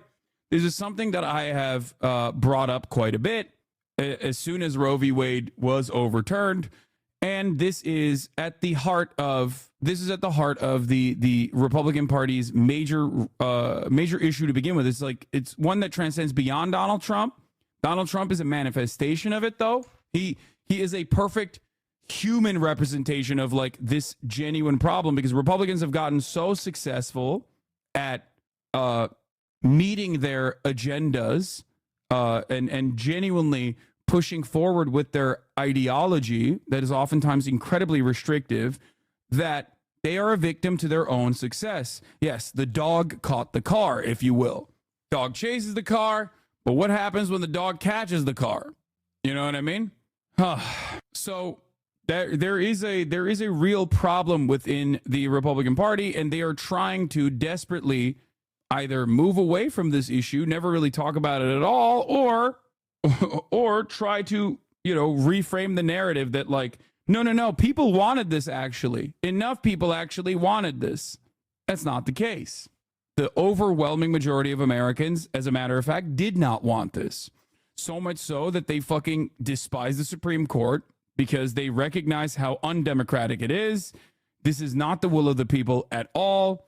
There will be political punishments. Those political punishments have come down already in the ineffective midterm election that happened for the Republican Party. They still obviously took over the They still obviously took over the House of Representatives, but even then, there's another party within the there's another issue within the House of Representatives, which is another Republican principle, the principle of obstruction, the perma-obstructionist attitude that many factions within the Republican Party are cooking their own agendas in some ways and making them look very stupid and in a state of disarray permanently. That's why you had the speaker drama that occurred. That's why Mike Johnson personally is still experiencing some of those issues as well, given the way that the Republican Party is structured. Hard to win those voters back when their middle-class kids can't even buy Plan B safely over the counter? Yes. Reduce opposition from potential supporters? So I think it's a complicated question. I don't think we know the answer. There is going to be some backlash from the right, from his conservative evangelical supporters who have long supported federal I don't think there will be. I'm going to be honest. I don't think there will be a major backlash from the evangelicals. I think they're like pretty happy. Legislation restricting abortion. He's basically ruling that out here. He has previously supported federal legislation. Now, whether those people stay home or vote third party is an open question. They probably don't. I don't think this has, it's a matter of degree. It doesn't change completely the conversation. If you look at a lot of the states where this presidential election is going to be decided, Georgia, North Carolina, Michigan, Wisconsin, Arizona, abortion is very much a live issue on the state level. The only reason it's a live issue on the state level is that Roe v. Wade was overturned, and President Trump is claiming credit for overturning Roe v. Wade. So it doesn't take him out of the conversation about abortion. And I think Biden will be able to go to voters and say, look, the reason you're concerned that you or your daughter or your wife are going to have trouble getting abortion access right now is that President Trump did this, and President Biden is running on a platform of restoring Roe v. Wade on the federal level. This is what Donald Trump said this morning about the thorny issue of abortion. So here's also a little bit of clapback from Donalde. Okay. Here is also another clapback from Donalde against Lindsey Graham and others in the party. Trump on True Social takes a swipe. This is from Jill Coven, the national political reporter for the Associated Press, covering Donald Trump's latest True Social post. Says Trump on True Social takes a swipe at Lindsey Graham, South Carolina, and others who have been pushing for a national abortion ban. People like Lindsey Graham that are unrelenting are handing the Democrats their dream of the House, Senate, and perhaps even the presidency, he writes. Senator Lindsey Graham is doing a great disservice to the Republican Party and to our country, he wrote, adding, we cannot let our country suffer any further damage by losing elections on an issue that should have always been decided by the states and now will be. Okay? That's what's going on here. He is reading the room, recognizing that the room fucking stinks, okay? Seeing how bad it looks and trying to re-triangulate the message, but I don't think it's a salvageable message.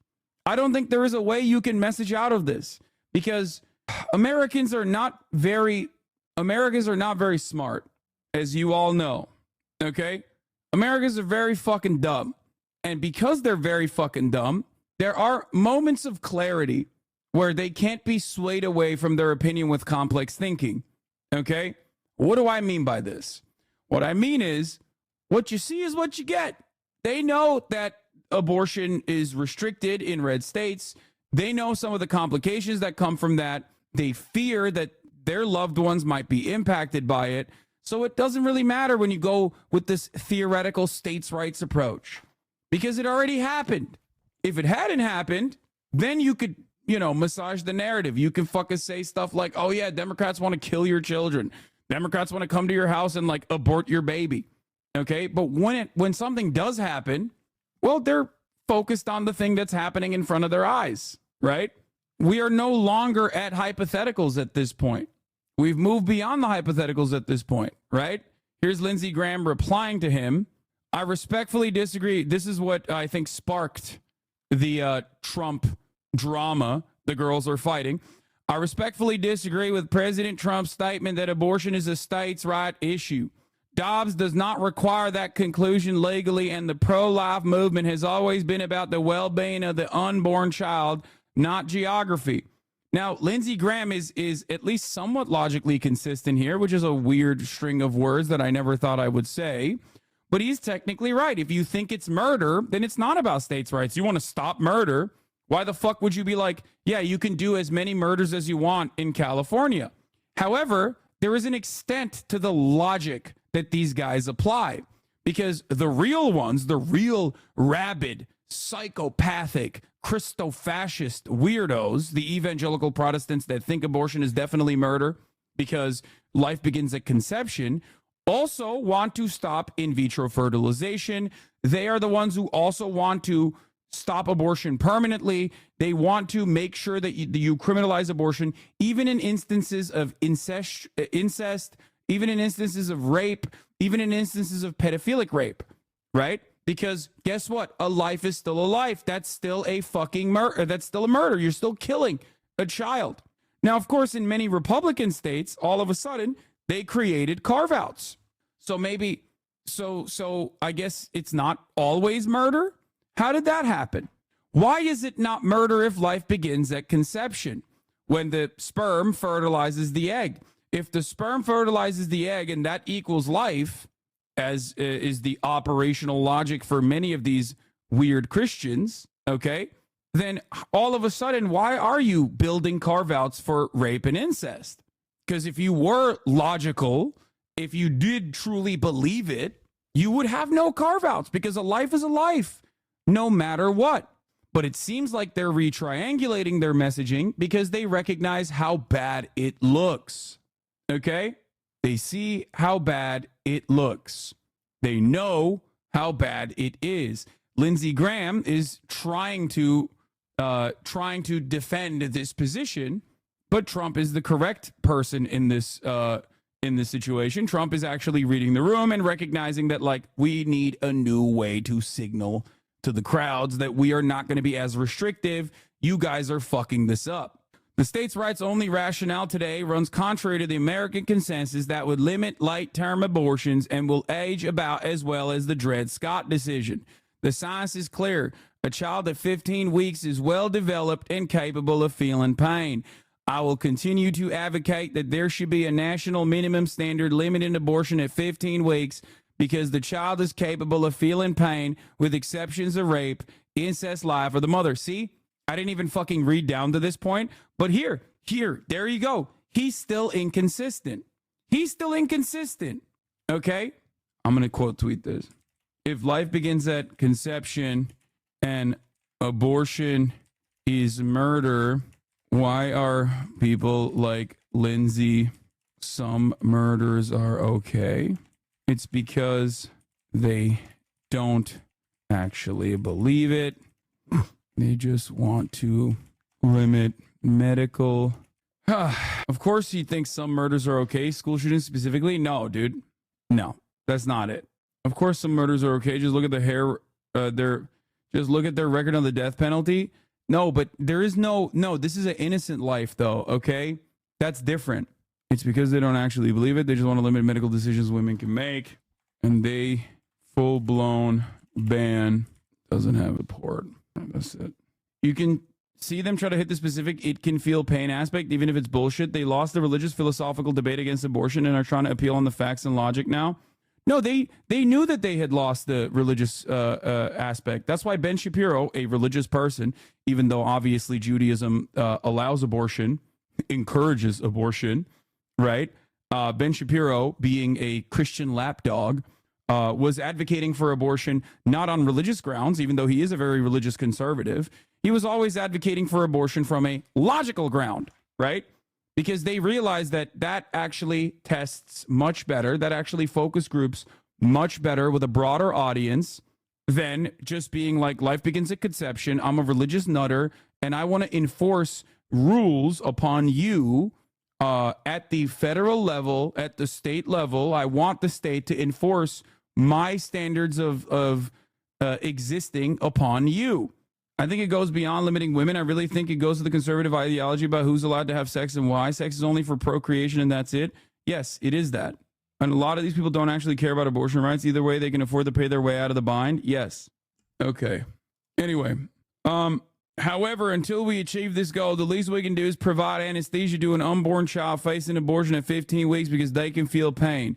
Therefore, I will be introducing new legislation requiring abortion providers to administer anesthesia to an unborn child of 15 weeks because they're capable. Bro, he's trying to murder the people that are getting abortions, okay? He's like, if a mother wants to get an abortion, we will murder you by pumping you full of anesthesia, even if you don't need it, okay? I care more about the life of the hypothetical child that might be born. It's a 50-50 chance anyway, than the life of the carrier. It is common medical practice to administer anesthesia to operate on an unborn child at 15 weeks to save their life. This is further red tape. This is like a trap law, okay? Trying to pass legislation that will register anesthesia at every fucking abortion is just another way to try and further restrict abortion, okay? That's it. Now you need an anesthesiologist at the abortion clinic. Ridiculous. Absolutely ridiculous bill. 47 or 50 European nations have national limits on abortion between 12 and 15 weeks. This is the civilized world's position. That's funny. What else do they got in 47 of the 50 European nations? They got a lot more. I like that he's recognizing that that's the civilized world. The only time he's ever bringing up Europe.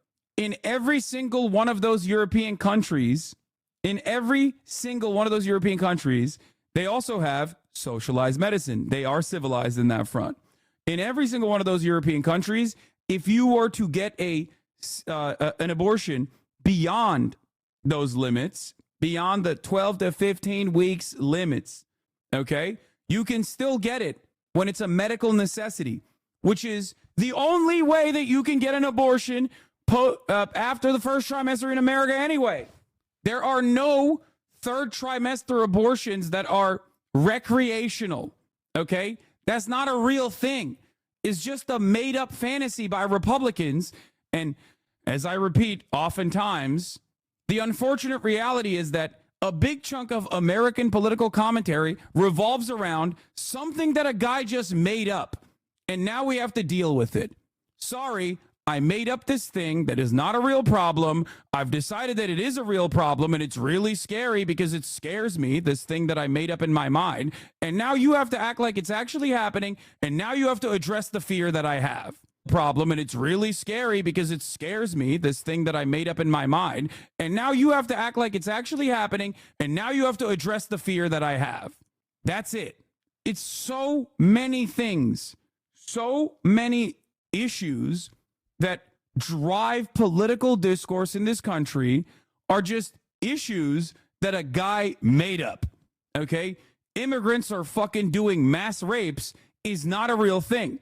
There is no empirical evidence for this. The only empirical evidence actually suggests that immigrants, undocumented migrants, are responsible for less crime per capita than natural-born U.S. citizens. But a guy made that up, and it feels like it could be real to a lot of people, so now we have to legislate against that fear. What the fuck? Abortion is no different, okay? Holy moly. Let's hear what Sky News has to say. Under my leadership, the Republican Party will always support the creation of strong, thriving, and healthy American families. We want to make it easier for... A few states technically do allow abortion up until birth. New Jersey and Michigan are two of them. There is no state in the continental United States of America where you can get a no-holds-barred abortion up to the third trimester. You are wrong. In those states, you still need a medical reason for it, okay? You are wrong. I already factored this in when I said you cannot get an abortion in the third trimester in any state without a medical reason. It is a medical reason that you need to be able to get it, okay? When you say technically allowed, you are describing what is normal, okay? When people say legal at any stage, okay, elective abortion in the United States, that does not mention the medical necessity, okay? That's it. There is no state in the United States of America where you can literally just fucking go, hey, man, I kind of want to aborabo. Seems pretty pog. I love getting abortions. It feels good as fuck. it feels good as fuck for my ovaries to get a fucking third trimester aborabo. Okay? There is not a human being on the planet that is like, yeah, I loved carrying this fetus to full-blown viability, and now I am getting a fucking funsies abortion. That's why Republicans have to either make it up or find like an extreme edge case. People do not understand how difficult it is to be pregnant. People do not understand that. Many men definitely do not understand the complications that come along with being pregnant.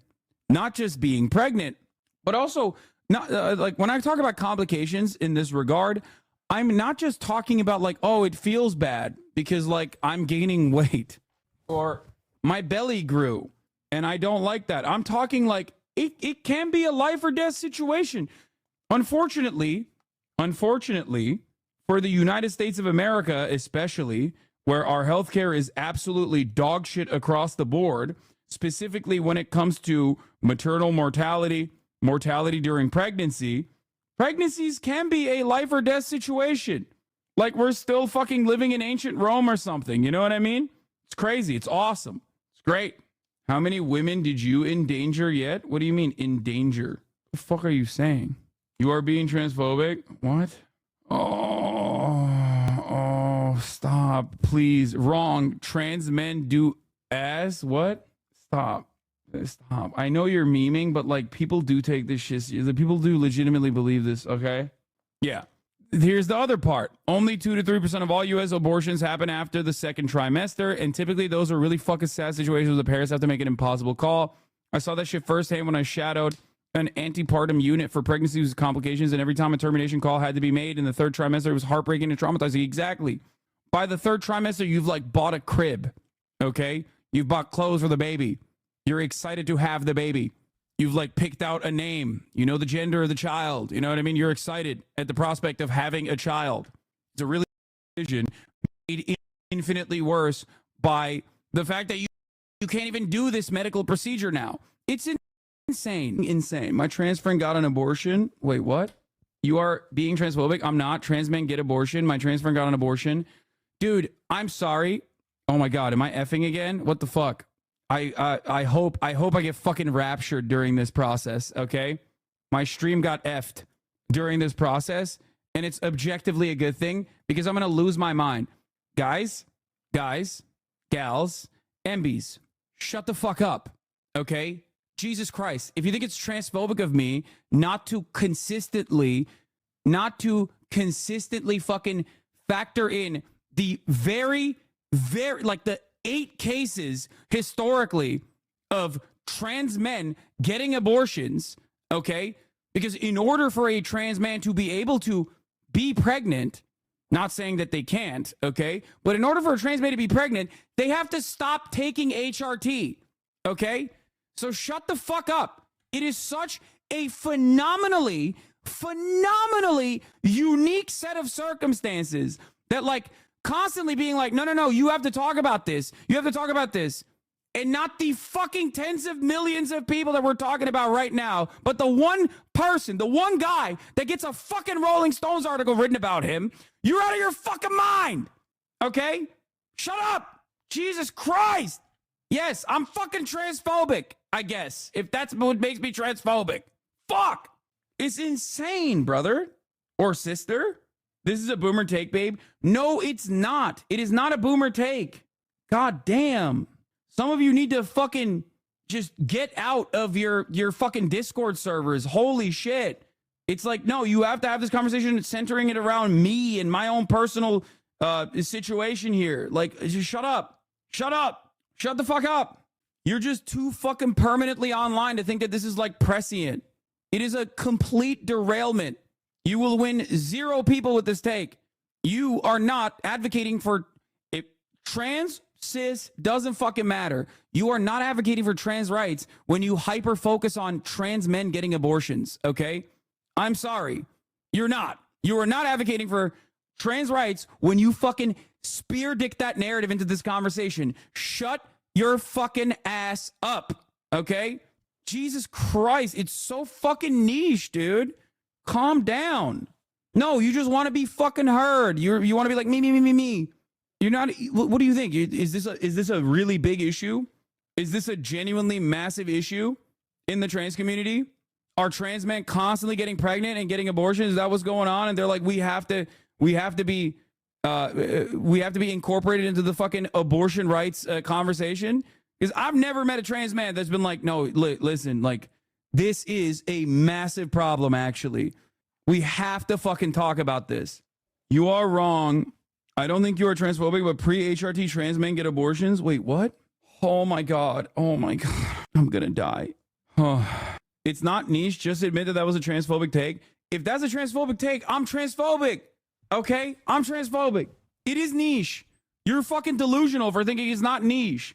The problem is, given the numbers, okay, because there aren't that many trans people, a lot of trans issues are niche to begin with. But there are issues that directly pertain to trans people that are written specifically to exclude trans people from living in society, okay? Being like, no, you have to talk about like pre-HRT trans men or pre-HRT or just like trans men that do take HRT or whatever the fuck. And like how important this is to the fucking abortion conversation is delusional, okay? Jesus Christ, shut the fuck up. I will argue this take. Yes, you fucking dumbass. I can't go to the OBGYN. I have to go to the women's health clinic. I desperately want to have a kid, but I'm scared of how the medical system treats me already. Wait, what? Oh my God. I think a lot of people genuinely think that when I'm talking about issues, I'm talking to them and them only. Okay? They think that like I'm speaking only to their fucking needs and only to their desires and not the massive amount of people that are not only never thinking about trans people, trans men, trans women, whatever, but like specifically also when they do think about trans people, they have really bad thoughts, okay? You have to remove yourself from this fucking conversation. You are talking to a trans man. I don't care. I know. God damn it, just take the L. Oh my God. I hate how fucking hyper online this argument is. There is a reason why. Oh my God, I'm gonna die. I'm done. We're not getting stun locked here. Okay, take a day off. Fucking take a deep breath. Come back when your fucking brain is like, holy fuck. Just take the L. When I win the debate with the streamer as a trans man, I will be able to. I will advance trans rights in the most pro-trans community online. We're one of the largest pro-trans communities online. This is how we fucking fix it. Okay. You already accounted for this in your take originally because it says most men don't understand, meaning there's already a carve out for trans men / uterus havers in this convo. Exactly. Nobody is saying that trans men can't get fucking pregnant, okay? I literally understand that. I have explained it before, but it is a very niche part of this discussion, okay? I hate this. I have also been incredibly consistent on this issue, okay? I've been incredibly fucking consistent on this issue. Like when Anna Kasparian brings this point up and like loses her mind about like birthing persons or whatever the fuck discourse, I say it's a simple distraction from the broader anti-trans legislation that's being passed. This is not a real issue at all. This is not a fucking serious, it is not a serious part of the conversation. It might be serious to you, okay? But like advocacy for not restricting abortion access to anyone that needs it is going to already fix your problem to a certain degree, okay? Stop being fucking weird. Policing people who have the same beliefs as you over mining phrasing / issues, not including one group in your people and language at one time is so ridiculous. I know. It's really fucking annoying. And especially when you're a 42-month subscriber, it's like additionally fucking annoying because you're missing the forest for the trees. It is inherently a reactionary way to approach the subject matter. It's coming from a place of entitlement. The fuck is this? Hello? Hold on one second. Ay. Let's continue. Mothers and families have babies, not harder. That includes supporting the availability of fertility treatments like IVF in every state in America. Like the overwhelming majority of Americans, including the vast majority of Republicans, conservatives, Christians, and pro-life Americans, I strongly support the availability of IVF for couples who are trying to have a precious baby. What could be more beautiful or better than that? Today, I'm pleased that the Alabama legislature has acted very quickly. They're beautiful babies, and that's what we are. IVF is an important part of that, and our great Republican... What the fuck is going on today, man? What is happening today? What is happening? So fucking annoying. Especially at the top of the hour when there's a 3-minute ad break. Party will always be with you in your quest for the ultimate joy in life.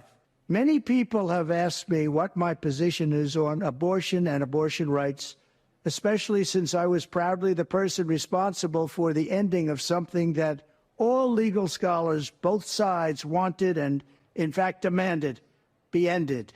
Roe v. Wade. They wanted it ended. It must be remembered that the Democrats are the radical ones on this position because they support abortion up to and even beyond the 9th month. The concept of having an abortion in the later months and even execution after birth, and that's exactly what it is. The baby is born, the baby is executed after birth, is unacceptable, and almost everyone agrees with that. My view is now that we have abortion where everybody wanted it from a legal standpoint, the states will determine by vote or legislation or perhaps both, and whatever they decide must be the law of the land, in this case, the law of the state. Many states will be different. Many will have a different number of weeks, or some will have more conservative than others, and that's what they will be. At the end of the day, this is all about the will of the people. You must follow your heart or, in many cases, your religion or your faith. Do what's right for your family and do what's right for yourself. Do what's right for your children. Do what's right for our country and vote. So important to vote. At the end of the day, it's all about will of the people. That's where we are right now, and that's what we want, the will of the people. I want to thank the 6 justices, Chief Justice John Roberts, Clarence Thomas, Samuel Alito, Brett Kavanaugh, Amy Coney Barrett, and Neil Gorsuch, incredible people, for having the courage to allow this long-term, hard-fought battle to finally end. This 50-year battle over Roe v. Wade took it out of the federal hands and brought it into the hearts, minds, and vote of the people in each state. It was really something. Now it's up to the states to do the right thing. Like Ronald Reagan, I am strongly in favor of exceptions for rape, incest, and life of the mother. You must follow your heart of this issue, but remember, you must also win elections to restore our culture and, in fact, to save our country, which is currently and very sadly a nation. He does sound like he's AI. Am I wrong? He is definitely on Ozempic. In decline. Our nation needs help. It needs unity. It needs us all to work closely together. Democrat, Republican, liberal, conservative, everyone, we have to work together. We have to bring our nation back from the brink, and that's where it is. It's at the brink, and we will. We will do it. I promise you, we will do it. Always go by your heart, but we must win. We have to win. We are a failing nation, but we can be a failing nation no longer. We will make our nation great. We will make our nation greater than ever before. Thank you very much. This is one of our willow boxes. This is just filled with some of the things that we had started gathering for her while I was pregnant. Yep. There's her little baby book. This is the outfit that she was gonna maybe wear home from the hospital. All of these. This is the blanket that she was in. And these are her little footprints. It's okay. I'm Joe Biden, and I approve this message. President Biden set to announce a new student debt relief plan that will impact millions of Americans if it goes into effect. Supreme Court struck down a previous plan. Chief White House correspondent Mary Bruce has the details. Good morning, Mary. Good morning, George. Well, during a trip to the key battleground state of Wisconsin today, President Biden will unveil his new sweeping student loan plan, which could erase or lower debt for tens of millions of Americans. So here is what we can expect. The plan targets runaway interest, canceling up to $20,000 for the 25 million borrowers who now owe more than they borrow. And those making $120,000 or less a year would be eligible to have all of their interest wiped out. The plan would also eliminate debt for borrowers with at least 20-year-old loans. Now, the rollout of this is set to begin this fall, and the White House says that combined with its previous efforts, this means that more than 30 million Americans could see relief. This is the president's most significant attempt to address this since the Supreme Court struck down his plan last year. But guys, it comes as the president is eager to show voters he can make good on this pledge as we head into the November election. Hi, everyone. George Stephan. This is not a bad thing. This is a good thing overall. It's overall a good thing. Okay? It's not a bad thing. It's a good thing. Dude is taking tax money and giving it straight to loan sharks. I mean, it's not the worst thing. No more interest for 120K less. It'll save me so much money. It is. They're basically looking for any way to fucking salvage the situation. Here's Biden talking about it. Please have a seat if you have one. Gov, thank you. Thank you for that nice introduction. Thank you, Ashley, for introducing me and sharing your story. I, like an awful lot of people in this audience, was the first in my family to go to college and watch my dad struggle to help me get there and get all the kids there, and it wasn't easy. But, you know, I asked the rhetorical question, how can we be the leading country in the world without the best education system in the world and access to it? You and Sam are from rural Wisconsin, first in your families to go to college. Life partners, business partners, hardworking, paying off your loans, only to see your dreams being crushed by student debt. But now, thanks to what we're doing, that student debt is no longer holding you back. With this new freedom, you started your own business. It helps women and minority-owned businesses right here in Wisconsin.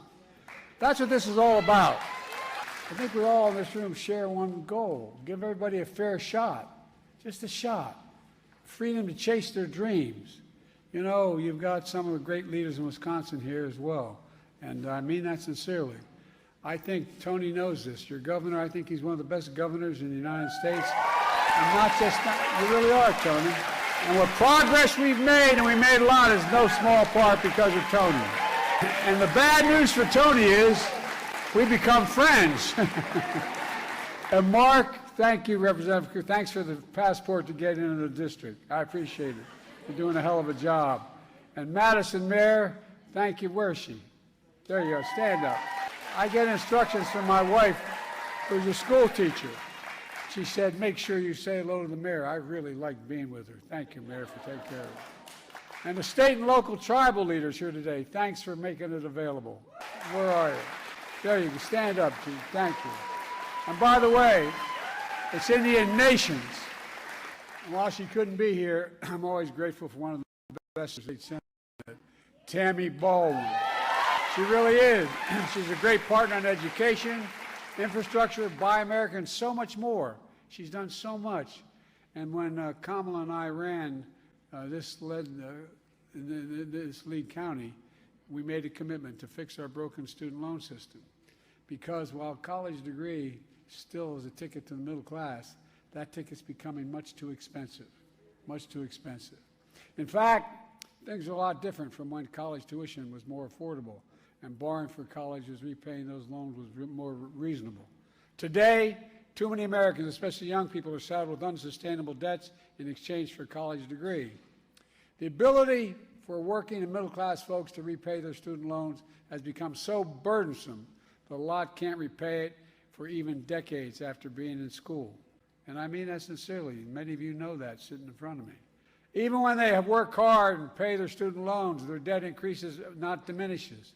Too many people feel the strain and stress, wondering if they're can get married, have their first child, start a family, because even if they get by, they still have this crushing debt.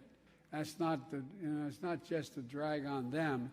It's a drag on our local economies. It's a drag on, no, it really is. It's a drag on the economies. When you can't afford to buy a home, start that small business, chase that career that you've been dreaming about for a long time. That's why early in my term I announced a major plan to provide more than 40 million working and middle-class Americans student debt relief. Tens of millions of people's debt was literally about to get canceled. But then some of my Republican friends and elected officials and special interests sued us, and the Supreme Court blocked us.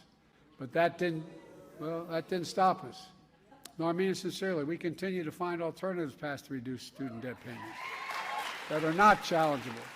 And altogether, my administration has taken the most significant action to provide student debt relief ever in the history of this country. We started by fixing two existing programs to get more action to provide student debt relief ever in the history of this country. We started by fixing two existing programs to get more people student debt relief than that they were entitled to. First, we fixed what was called the Public Service Loan Forgiveness Program, which was designed to make sure those in public service, school teachers, police officers, firefighters, social workers, faith leaders, public servants, could get the student loan forgiven in 10 years if they've made their payments for those first 10 years. And after 10 years in public service, they would have their loan forgiven. When I took office, 7,000 public service had their debts forgiven. But the program wasn't working very well. So I called in the Department of Education and other departments and we got to fix this and fix it now. Thanks to our reforms, nearly 900,000 have had their debts forgiven, including 16,400 right here in Wisconsin. Second, we turned to what's called an income-driven repayment program, which I've renamed the SAVE program, the most affordable repayment plan ever. Before I took office, student borrowers had to pay 10% of their discretionary income on a monthly basis for what they borrowed, 10% discretionary income. That's income after you pay necessities like housing and food. A lot of people didn't have the means to pay 10%. So I was able to, in my authority, have the department cut that to 5% for undergraduate loans. Now that means no one with undergraduate loans, whether a community college or four-year college, have to pay more than 5% of their discretionary income to repay those loans starting in July of this year. And for millions of borrowers who make less than $32,000 a year now after they're out, their monthly student payments will be dropped to zero as long as they're that. Really. And already, close to 8 million Americans have enrolled in the SAVE plan, including 135,000 here in Wisconsin. Because of our reforms, 25,000 people a month nationwide have been receiving letters from me about their debt they had for 4 years, for all those years, is finally going to be forgiven. But I'm not stopping here. Today, I'm proud to announce 5 major actions to continue to relieve student debt for more than 30 million Americans since I started my administration. First, my administration will propose a new rule to cancel up to $20,000 in runaway interest for any borrower that owes more now than when they started paying the loan. That's a big difference. And for low and middle class families enrolled in my SAVE program, we'll cancel all of your interest, And second, we plan to cancel student debt for borrowers who still owe student loans even though they started repaying them more than 2 decades ago.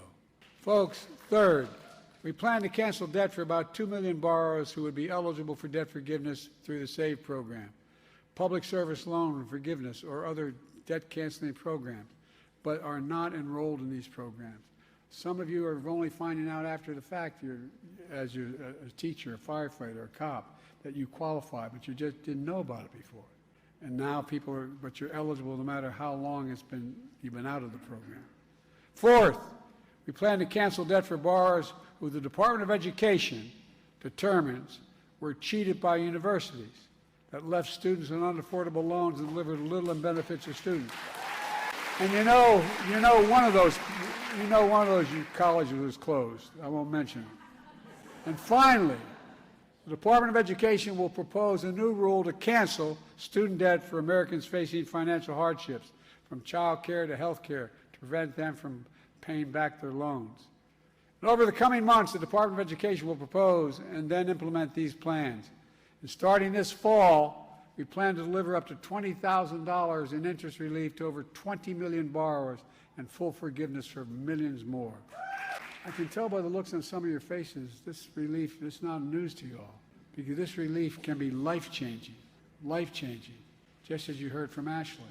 Folks, I will never stop to deliver student debt relief on hardworking Americans, and it's only in the interest of America that we do it. And again, it's for the good of our economy that's growing stronger and stronger, and it is. By freeing millions of Americans from this crushing debt of student debt, it means they can finally get on with their lives instead of their lives being put on hold. That's why every American makes. As someone who works in federal politics, I find it a bummer that it's a fall rollout that begins in election time. Still great news, though, but friends are frustrated awaiting. I fuck with DA marijuana registration by Kamala for election strategy, though. I'm fine with politicians doing shit specifically for elections, as long as they're doing shit. It is frustrating to have it be so obviously political, but that's politics in general. It's just like, it's not the best possible outcome, but it's still good. This is complete horseshit. Don't be duped again. I think given the circumstances or the setbacks, if we are to look at it from the institutional hurdles created, oftentimes created specifically so that people can go, oh fuck, we can't do anything. This is still a step in the right direction. It's just that it's still far from what was originally promised. I think the best possible outcome would have been to say fuck you to the Supreme Court and to say that he has full power over the Department of Education. Of course, only Republicans get to do stuff like that. You know what I mean? Or stack the court, destroy the sacred institution as it existed. The SAVE program has been incredible for me because I get denied for disability, but I can't work. But now I don't gain any interest and my monthly payments is zero, so I don't have to worry about my student debt. Hopefully I'll be able to find a job I can do soon. This is exactly how the old heads felt when Obamacare passed. Yeah, I mean, this is the best you're going to get with the Democratic Party. Let's be real. Making a student loan payment should go to studentaid.gov. Studentaid.gov to learn more about these plans and see if you're and fit for you. Look, that's not all. People say to me, it's great you're helping people into college. How about all those hardworking people who grew up and had no opportunity to go to college? I get it. That's the neighborhood I come from. What has been promised? What was promised is student loan debt relief across the board. Now, Biden has done some piecemeal student loan debt relief here and there throughout the entire 4 years of the administration. But what was promised was obviously just yeeting most of the student loan debts. So during an appearance of Wisconsin, President Biden said 10 million borrowers could see debt relief of at least $5,000, and the plan could help rally support among young voters, is what the New York Times byline is on this. Obviously, it's still too little. It's definitely too late. I don't know how else to describe it, but the point is, or the plan would potentially reduce the amount that 25 million borrowers still owe on their undergraduate and graduate loans. It would wipe away the entire amount for more than 4 million Americans. Although altogether, the White House official said 10 million borrowers could see debt relief for $5,000 or more. This is a way to, I guess, sidestep the Supreme Court somehow. He announced it here in front of you guys in Madison, Wisconsin. The reason for why he did that, of course, is because it is a college town. And it also is a very important swing state that he is desperately trying to hold on to in spite of the ongoing genocide that has made it more difficult for him to hold on to. This article from the Forbes will explain to you what he had originally promised. This is, of course, from October 7, 2020. Biden, I will eliminate your student debt. Reaffirming his commitment to broad student loan forgiveness at a town hall in Miami on Tuesday, Biden, in a response to a question from a young person concerned about student loan debt and lack of economic opportunity, responded with, you get all these degrees and you get all this debt and you get in a position where you can't get a job because no one is hiring or they're hiring at very low wages. I'm going to eliminate your student debt if you come from a family making less than $125,000 and went to a public university. Biden also said, I'm going to make sure everyone gets $10,000 knocked off of their student debt in response to economic hardships caused by the pandemic. Biden further proposed giving young people a $15,000 credit towards a down payment on their first home. This is how people accumulate wealth, he said. This is how people get started. We have to recognize you and advance you. You are the future. I am not the type of person who will ever criticize trying to buy votes. I think it's a very cynical attitude that goes against the very nature of representative democracy. The entire purpose of the democratic process is to buy votes. Oftentimes, the only votes that our legislators are looking to buy is the votes, or rather the outsized political power, social capital that you gain from corporations and the wealthy. Okay? Rich people do not even ask to have their votes be bought. They demand it. They demand it through legislation. They demand it through lobbying. So when someone is seeking to buy your vote, when you're the average citizen, we have this like weird, we take offense to it almost. I find that to be odd. I don't think we should take offense to it. We should welcome it. Okay? Now, of course, it'd be much nicer if he actually followed through on his promises to buy your vote and did not rely on the unconditional support that he will get from you, because the other side is much worse. This hinges on the Democratic Party's modus operandi. This is how the Democratic Party operates, because they know that the other side is much, much worse. Now, of course, the promise that he had made, this one right here, he failed to achieve. One, because it was a broad promise. It was a big promise. It was one within his legal purview. It was one within his legal rights. He does control the Department of Education. They have abolished student loan debt before. They have put a pause on student loan debt repayments. If you guys recall, many of you have student loans. You probably noticed when your student loans, you did not have to pay them anymore. That was during COVID. Technically, because he has that promise, he could extend it permanently.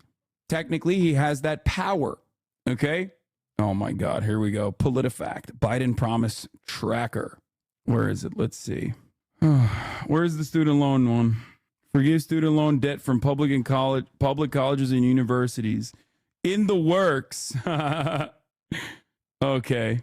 Anyway, legal challenges were mounted by Republicans across the country, attorneys generals that are representing the interests of like financial tools, for example, like debt repayment, like loan repayment companies and whatnot, immediately opened up legal challenges to gum up the works as best as possible. It was ridiculous because they just kept suing and suing and suing, even if the companies themselves were not looking to sue. Attorney General would sue them without the company's prior knowledge. They claimed that this was unlawful, an unlawful use of executive authority to enact a costly transfer of wealth from taxpayers who have not taken out federal student loans to those who have. They also said that this would hurt the bottom line of, debt refinancing institutions, which is true, but fuck them. Okay. Ridiculous. But regardless, if you look at the New York Times article, and I'm looking at it right now, Mr. Biden's announcement was a presidential do-over. The New York Times says in the summer of 2022, he put into motion a plan to wipe out $400 billion in student debt for about 43 million borrowers. That was blocked by the Supreme Court, which said he exceeded his authority. In the months since, Biden has waived small amounts of debt using existing programs. But now he's attempting a larger effort to closer to the scale of his first try. The original plan relied on a law called HEROES Act, which the administration argued allowed the government to waive student debt during a national emergency like the COVID pandemic. The justices disagreed after Republican attorneys general and others challenged the debt waiver plan. The new approach is different. For months, Mr. Biden's education department has been developing regulations using long process authorized by the Higher Education Act. Instead of an across-the-board waiver of debt, the new approach targets 5 groups of borrowers: those whose loans have ballooned because of interest, borrowers who have been paying for decades, those who have economic hardship, and those who qualify for existing debt relief programs but have not applied, and people whose loans come from schools that have since been denied certification or have lost eligibility for federal student aid programs, which is ridiculous. They shouldn't have to pay anyway. That's like, that last part is fucking crazy. Administration officials said because the new approach is based on a different law, it is more likely to survive the expected challenges. They said lawyers for the White House and the Education Department have studied the Supreme Court ruling and have designed new programs to make sure it does not violate the principles laid out by the justices. What? I did cover the local elections in Turkey, chatter. Please cover some global issues at least sometimes. A small 5 to 10% wouldn't hurt anybody, and you can go back to your American obsession. Oh, I'm an American political commentator covering American politics. I did talk about the local elections in Turkey, and I cover global politics almost every single fucking day. I talk about Israel, Palestine every single day for the past fucking 6 months. What the fuck are you talking about? It is not an obsession. It is my job. And not only that, but I also did cover the local elections in Turkey. There are entire days where I only cover foreign politics and not even any domestic issues. Calm down. Okay? Anyway, also American politics obviously impacts your life in ways that you recognize or don't recognize, regardless of your recognition. But lawyers for those who oppose the approach are likely to argue that waiving the debt is unfair to those who already paid back their loans or never took out college loans in the first place. That argument helps sway the justices in the last case. It's a bullshit fucking argument. And the justices are not looking to be swayed, even though they have an honest opinion on this, an honest approach on this. The justices are operating on the boundaries of political, on their political interest. They are there to operate as a vestige of the Republican Party. That is what the reactionary justices are there to do. This argument is an idiotic argument on its face regardless. The notion that, oh, well, what about the people that paid for it? It's unfair to them is fucking insane. Okay? That is insane. That is not the American way, or it should not be the theoretical American way. The notion that, like, if there was, for example, a cure for cancer, that, like, former cancer patients or the friends and family members of, like, those who have fallen to cancer would not advocate against that cancer treatment being opened up to every single person. It's so dumb. I had cancer. I fixed it the right way. You can't get this cure. I suffered this injustice, so others must suffer as well, is idiotic. Also, the notion that Americans ever have cared, or the Supreme Court has ever cared about fairness, is really silly. They do not care. Capitalism is an inherently unfair system. Ridiculous. Fairness only is used, or rather weaponized, as a counter-argument when you are helping a broad swath of the society that is normally not helped. Neil McCluskey, the director of the Center for Educational Freedom at Cato Institute, called the new plan dangerous policy that is unfair to taxpayers and would cause colleges and universities to raise their prices. The Constitution gives Congress, not the president, the authority. Like, see, this is how you know they're throwing shit at a wall, because they're trying to cover from every angle. They're like, oh, well, colleges are really expensive, and they'll get even more expensive because they'll get comfortable. It's a dangerous policy. Oh, it's unfair. It's unfair to those who paid. Well, as someone who has not only been fortunate enough to achieve financial security that I can pay my own student loans, my parents' student loans, my brother's student loans, I say no one else should have to suffer. This is ridiculous. What a bullshit fucking argument. But even silly bullshit fucking arguments can be utilized by the United States Supreme Court of Justice, like, for example, when Antonin Scalia very famously advocated for the use of torture, nay, enhanced interrogation, by bringing up the fictional television series with Kiefer Sutherland starring called 24, where he brought up a hypothetical where Jack Bauer had to torture a terrorist to figure out plans and thwart a possible nuclear attack on Washington, D.C. or New York or one of the fucking major cities. I don't remember which one. That is not an argument that withstands the test of time or just, I don't know, pure reasoning by anyone. It was Los Angeles. Never mind. Sorry. The one fucking city that I did not bring up. That is a ridiculous argument. And yet it was valid for the Supreme Court.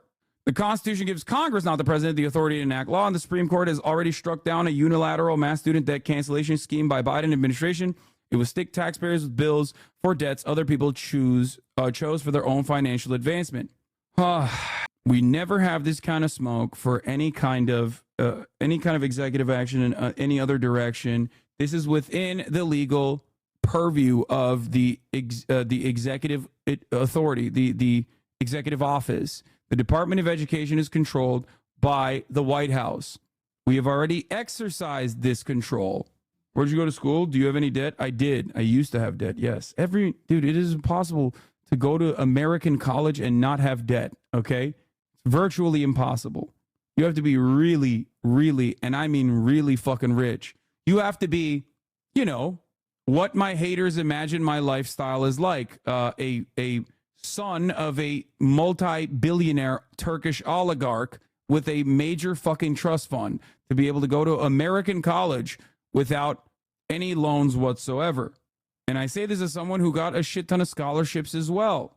There was still a lot of shit to pay for. It is also one of the major principles behind throwing endless bodies at the American military machine.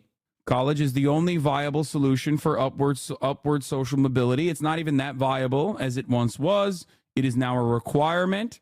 And because of how costly college is, the Department of Defense uses that as an opportunity to engage in a poverty draft. The legal challenges will take months to resolve, and that could leave the debt relief plan in limbo as voters go to the polls in November to choose between Mr. Biden and former President Donald Trump. Members of Mr. Biden's administration fanned out across the country on Monday to talk about the new plan, betting that it will rally support among voters who were disappointed that the court blocked the first one, which would have eliminated up to $20,000 in debts for tens of millions of borrowers. An objectively good thing, if you recall, which I was very much on board with, which I fucking rode for Biden on. There have been a couple moments of clarity and a couple really awesome moments in the Brandon administration. Fully facilitating the withdrawal from Afghanistan was one of those moments, which everybody yelled at him over. This was another one, which everybody also yelled at him over, because it does seem like the entirety of American mainstream media, all of our corporations, all of our wealthy, are just undesirable, incredibly reactionary monsters when it comes to doing good things and doing right by those who have been fucked over by the systems. There's never a moment where we can, God forbid, help those who need it. There was never this level of discourse over PPP loan relief. Never. It was a given. Those loans had conditions. None of those conditions are met. None of those conditions were met. Those loans were given for a purpose. The purpose was to continue paying workers that weren't going into work to help facilitate that payment, because we did not have like a unilateral, federally controlled labor structure where every single person, or some kind of federal banking structure. So we had to do it in the most American way possible, with cash infusions to corporations.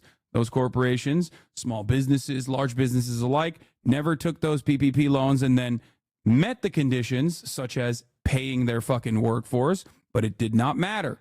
That was a tremendous amount of loans, tremendous, massive number. I don't recall the exact size of the PPP loans in general.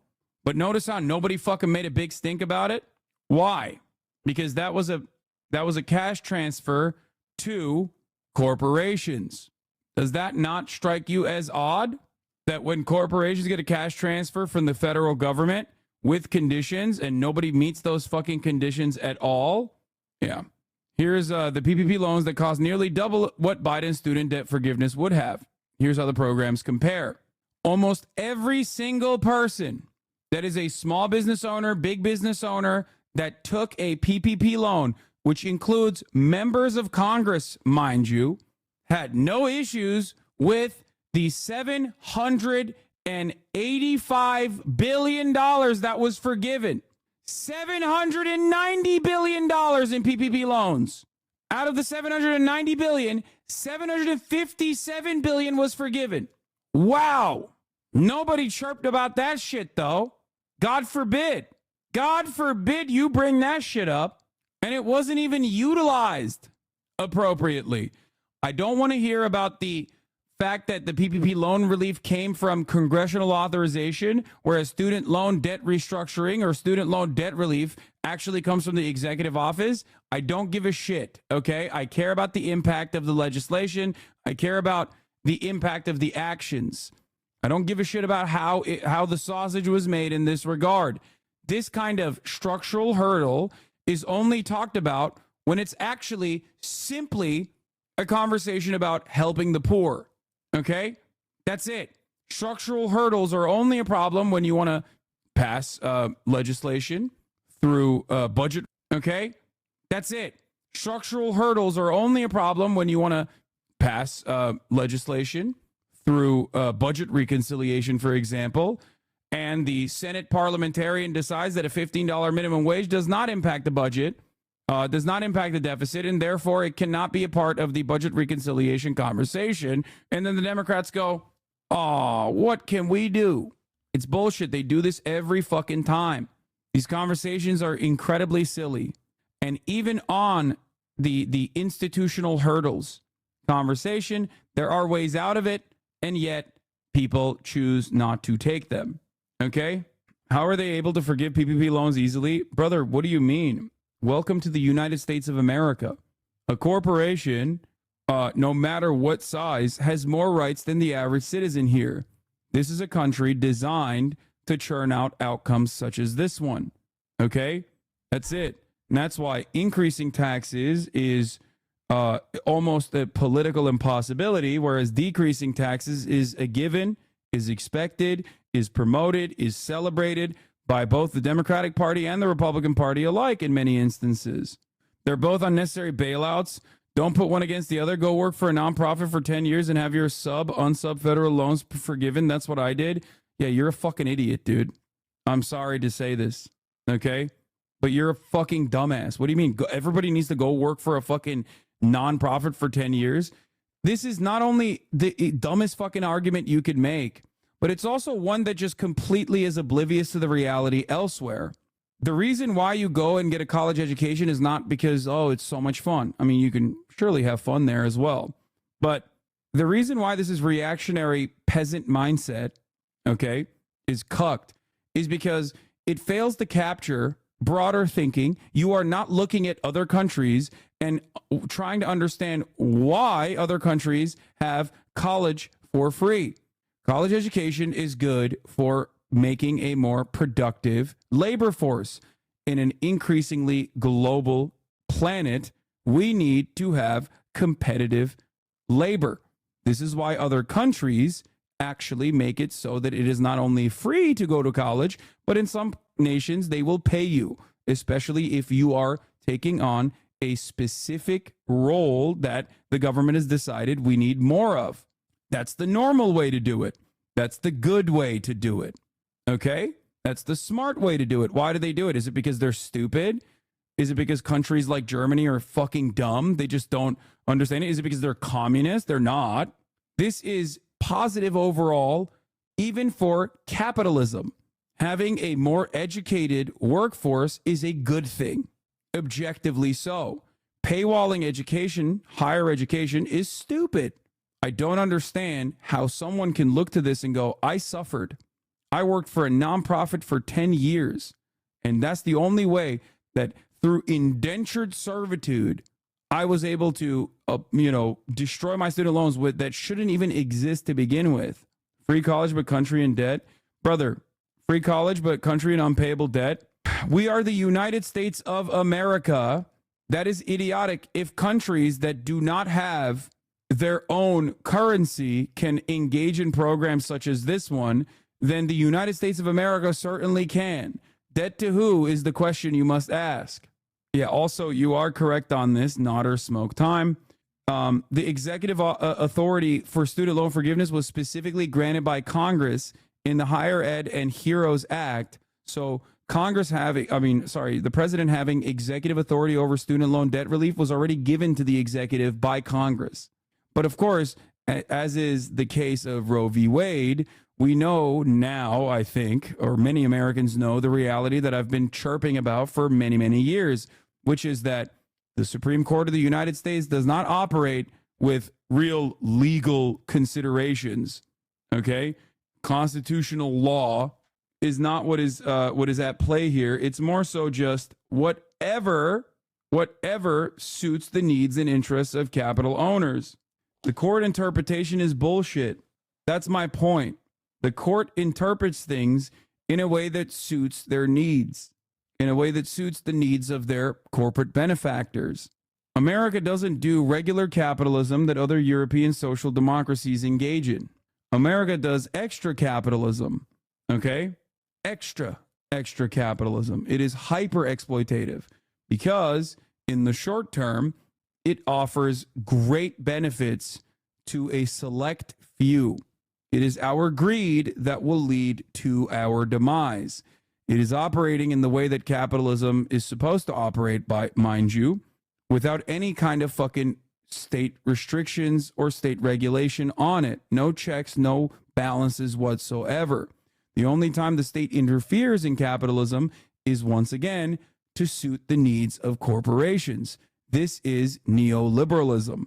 Not a true free market, mind you, okay? But a market where the government only steps in to favor corporations over the interests of the workers, to favor capital owners in the interests of the workers. Obamacare is a great example of this, and even that was fought against. Obamacare is a right-wing policy. It was designed by the Heritage Foundation in 1992 as a way to counter true socialized medicine, true public health care. It was implemented first by a Republican by the name of Mitt Romney when he was the governor of the state of Massachusetts. It is yet again a cash transfer to private healthcare providers. That's what Obamacare does. Now, were there good provisions in Obamacare? Absolutely. Like the abolition of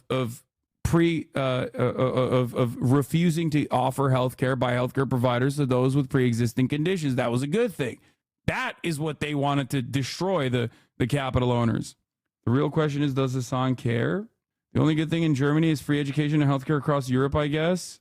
The real question is, does Hasan care? I do care, very much so. It's a painful, solemn homecoming. Let's get to the other story here. Israel-Palestine. One area where Biden has, of course, demonstrated competency in the most incompetent way possible. Competency if you believe that his goal overall is to wipe out Gaza, which I do believe that's his overarching goal. Whatever fucking Israel says goes. Okay? Gazans are returning to the devastation in Han Yunis as Israeli forces are withdrawing. Now, you might think, wow, that's good. That's progress, right? Well, the suspicion is that the Israeli forces are only withdrawing from Han Yunis so they can turn around and mount a siege on Rafah for a potential invasion of Rafah. However, yesterday was the lowest death toll, as far as I understand, in Gaza since October 7. Only 32 Palestinians were ruthlessly and mercilessly slaughtered in Gaza. Only 32. This is progress. That's how bad the situation is, that we say only 32 people were murdered yesterday. Israel is also, even though they had no control over the Gaza Strip, according to many Zionists and many defenders of Israel, although they had no control over Gaza whatsoever, that Gaza was not an open-air prison, Israel somehow has found some control over Gaza, it seems, northern Gaza specifically, where now they are allowing more aid to reach northern Gaza. They're allowing the bakeries to be open in northern Gaza. They're allowing water into northern Gaza. It's very odd that a country that does not have control over this territory that it occupies is able to allow these things to happen in a territory that it doesn't certainly occupy. 400 trucks entered today, record since October 7. Interesting. Palestinians who fled the city of Han Yunis returned to its ruins after Israeli forces pull out. Some pick through the debris of their shattered lives, looking for whatever can still be salvaged. Around £15 billion worth of damage has been inflicted to Gaza's infrastructure, according to the World Bank. How to measure the suffering of its inhabitants? No words can describe my pain. I have no words to express my feelings. Our memories, our dreams, our childhood, and our family are all gone. I couldn't find anything under the rubble. The conflict is far from over, but 6 months after the war began, following Hamas's October the 7th attacks, Israel has withdrawn the vast bulk of its ground forces in Gaza. Han Yunis in southern Gaza was the scene of Israel's last major ground offensive. Troop numbers had already been drawn down.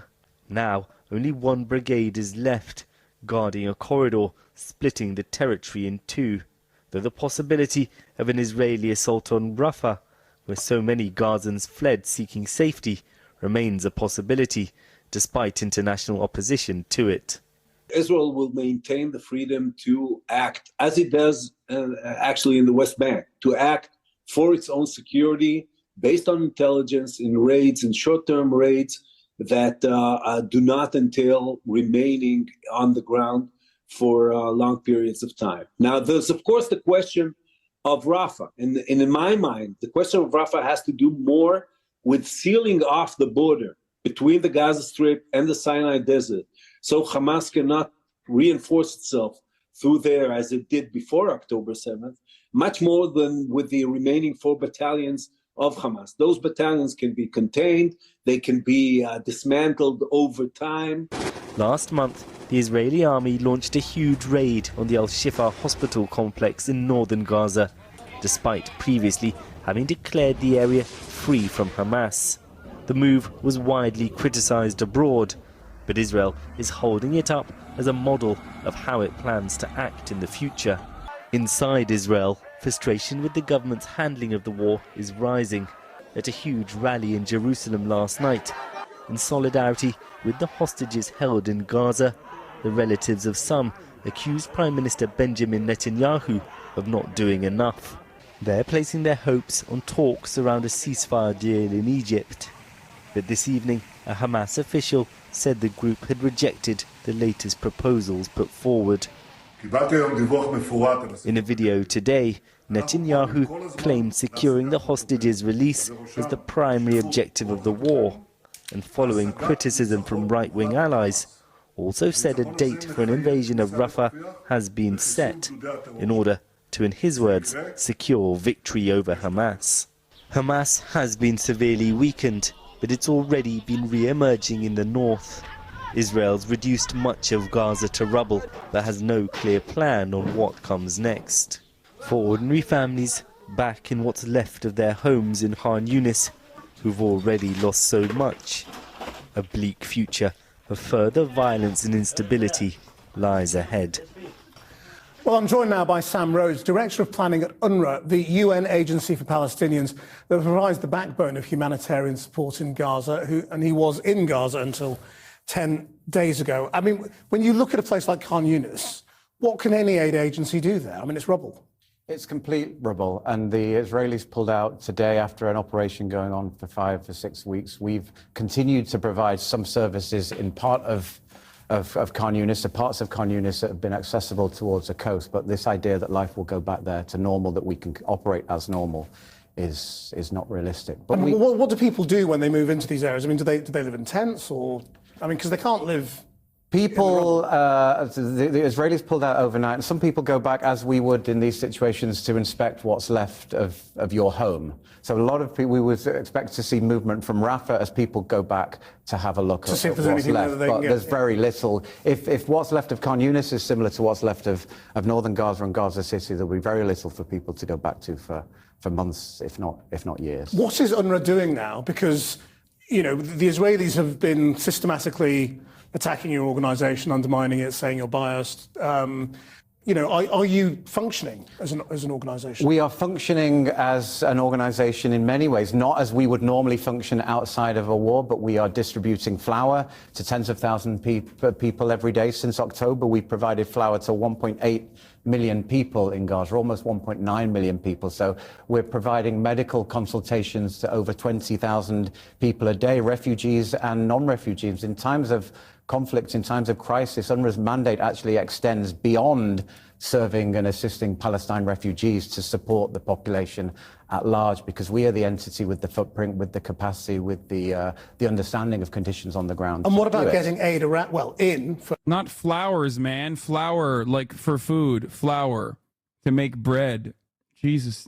Chat really needs to fucking clean out their ears, I think. Anyway. Thank you for your coverage of Israel. I live in Israel, and your coverage has been a huge help in seeing through the collective mindfog here. It's fucking nuts here. I feel like I'm losing my mind every day. I live in the settlements. I hate it here. I wish I could move. Weren't your ears clogged as fuck? It was. It was. And I unclogged it. Problem requires solution. Okay? Just like top of the hour ad break requires the solution of subscribing. This video claimed what Netanyahu said was the primary object is returning hostages. It left out that he said the primary objectives are returning the hostages and destroying Hamas. I don't want it to seem like he's making a softening of rhetoric when in reality he's been blocking lots of attempts to compromise in the negotiations under pressure from Ben-Gvir and Smotrich. Bezalel Smotrich. Yeah. Sent you a message on Instagram about maybe having a board member of the PCRF on your show. Let me know. That seems good. Will Stancil is still being a spineless little liar about Israel. What? What is this? Once again, Netanyahu follows orders from American presidents. Israel is a subsidiary of the United States. We end this war with a stroke of a pen is the core conspiracy theory driving the left bonkers, since the corollary is Biden must want this all to happen. Now, Will Stancil in and of himself is a fucking weirdo loser who gives a shit what he thinks. But this was the common sentiment from liberals in November, and it still kind of is to this day. The notion that Israel is a separate entity, the notion that Israel can do whatever the fuck it wants, and America can just simply sit back and not do anything was really stupid back then, and it's really stupid now. Now, of course, did Will Stancil recognize that he was wrong about that take? No, he still says it's still correct.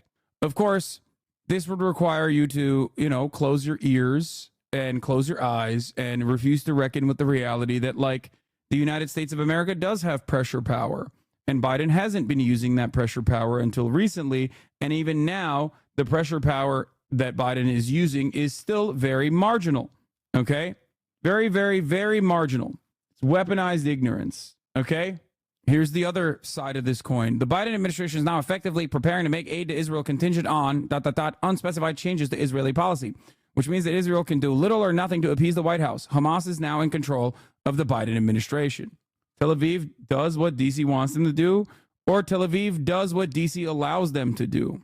It's both what they want them to do, but also what they allow them to do. Okay? Just so you understand. You forgot to run the ads? I thought I did run them. Oh, you're right. I did forget. Thank you, chatter. Here's the 3-minute ad break now. Here's the 3-minute ad break now. I'm going to tag IDF again. I'm going to say, Bill Vog, thank you for the 5-tier 1 gifted subs, allowing 5 people to no longer see the ads at the top of the hour, by the way. Once again, it seems like, with this affectation, I'm basing a character off of you for a script. Okay. You're probably banned from visiting Israel now. Oh, no. What will I do? Oh, man. What will I fucking do now? The Israeli chatters that keep saying come to Israel are going to be so disappointed. Yeah.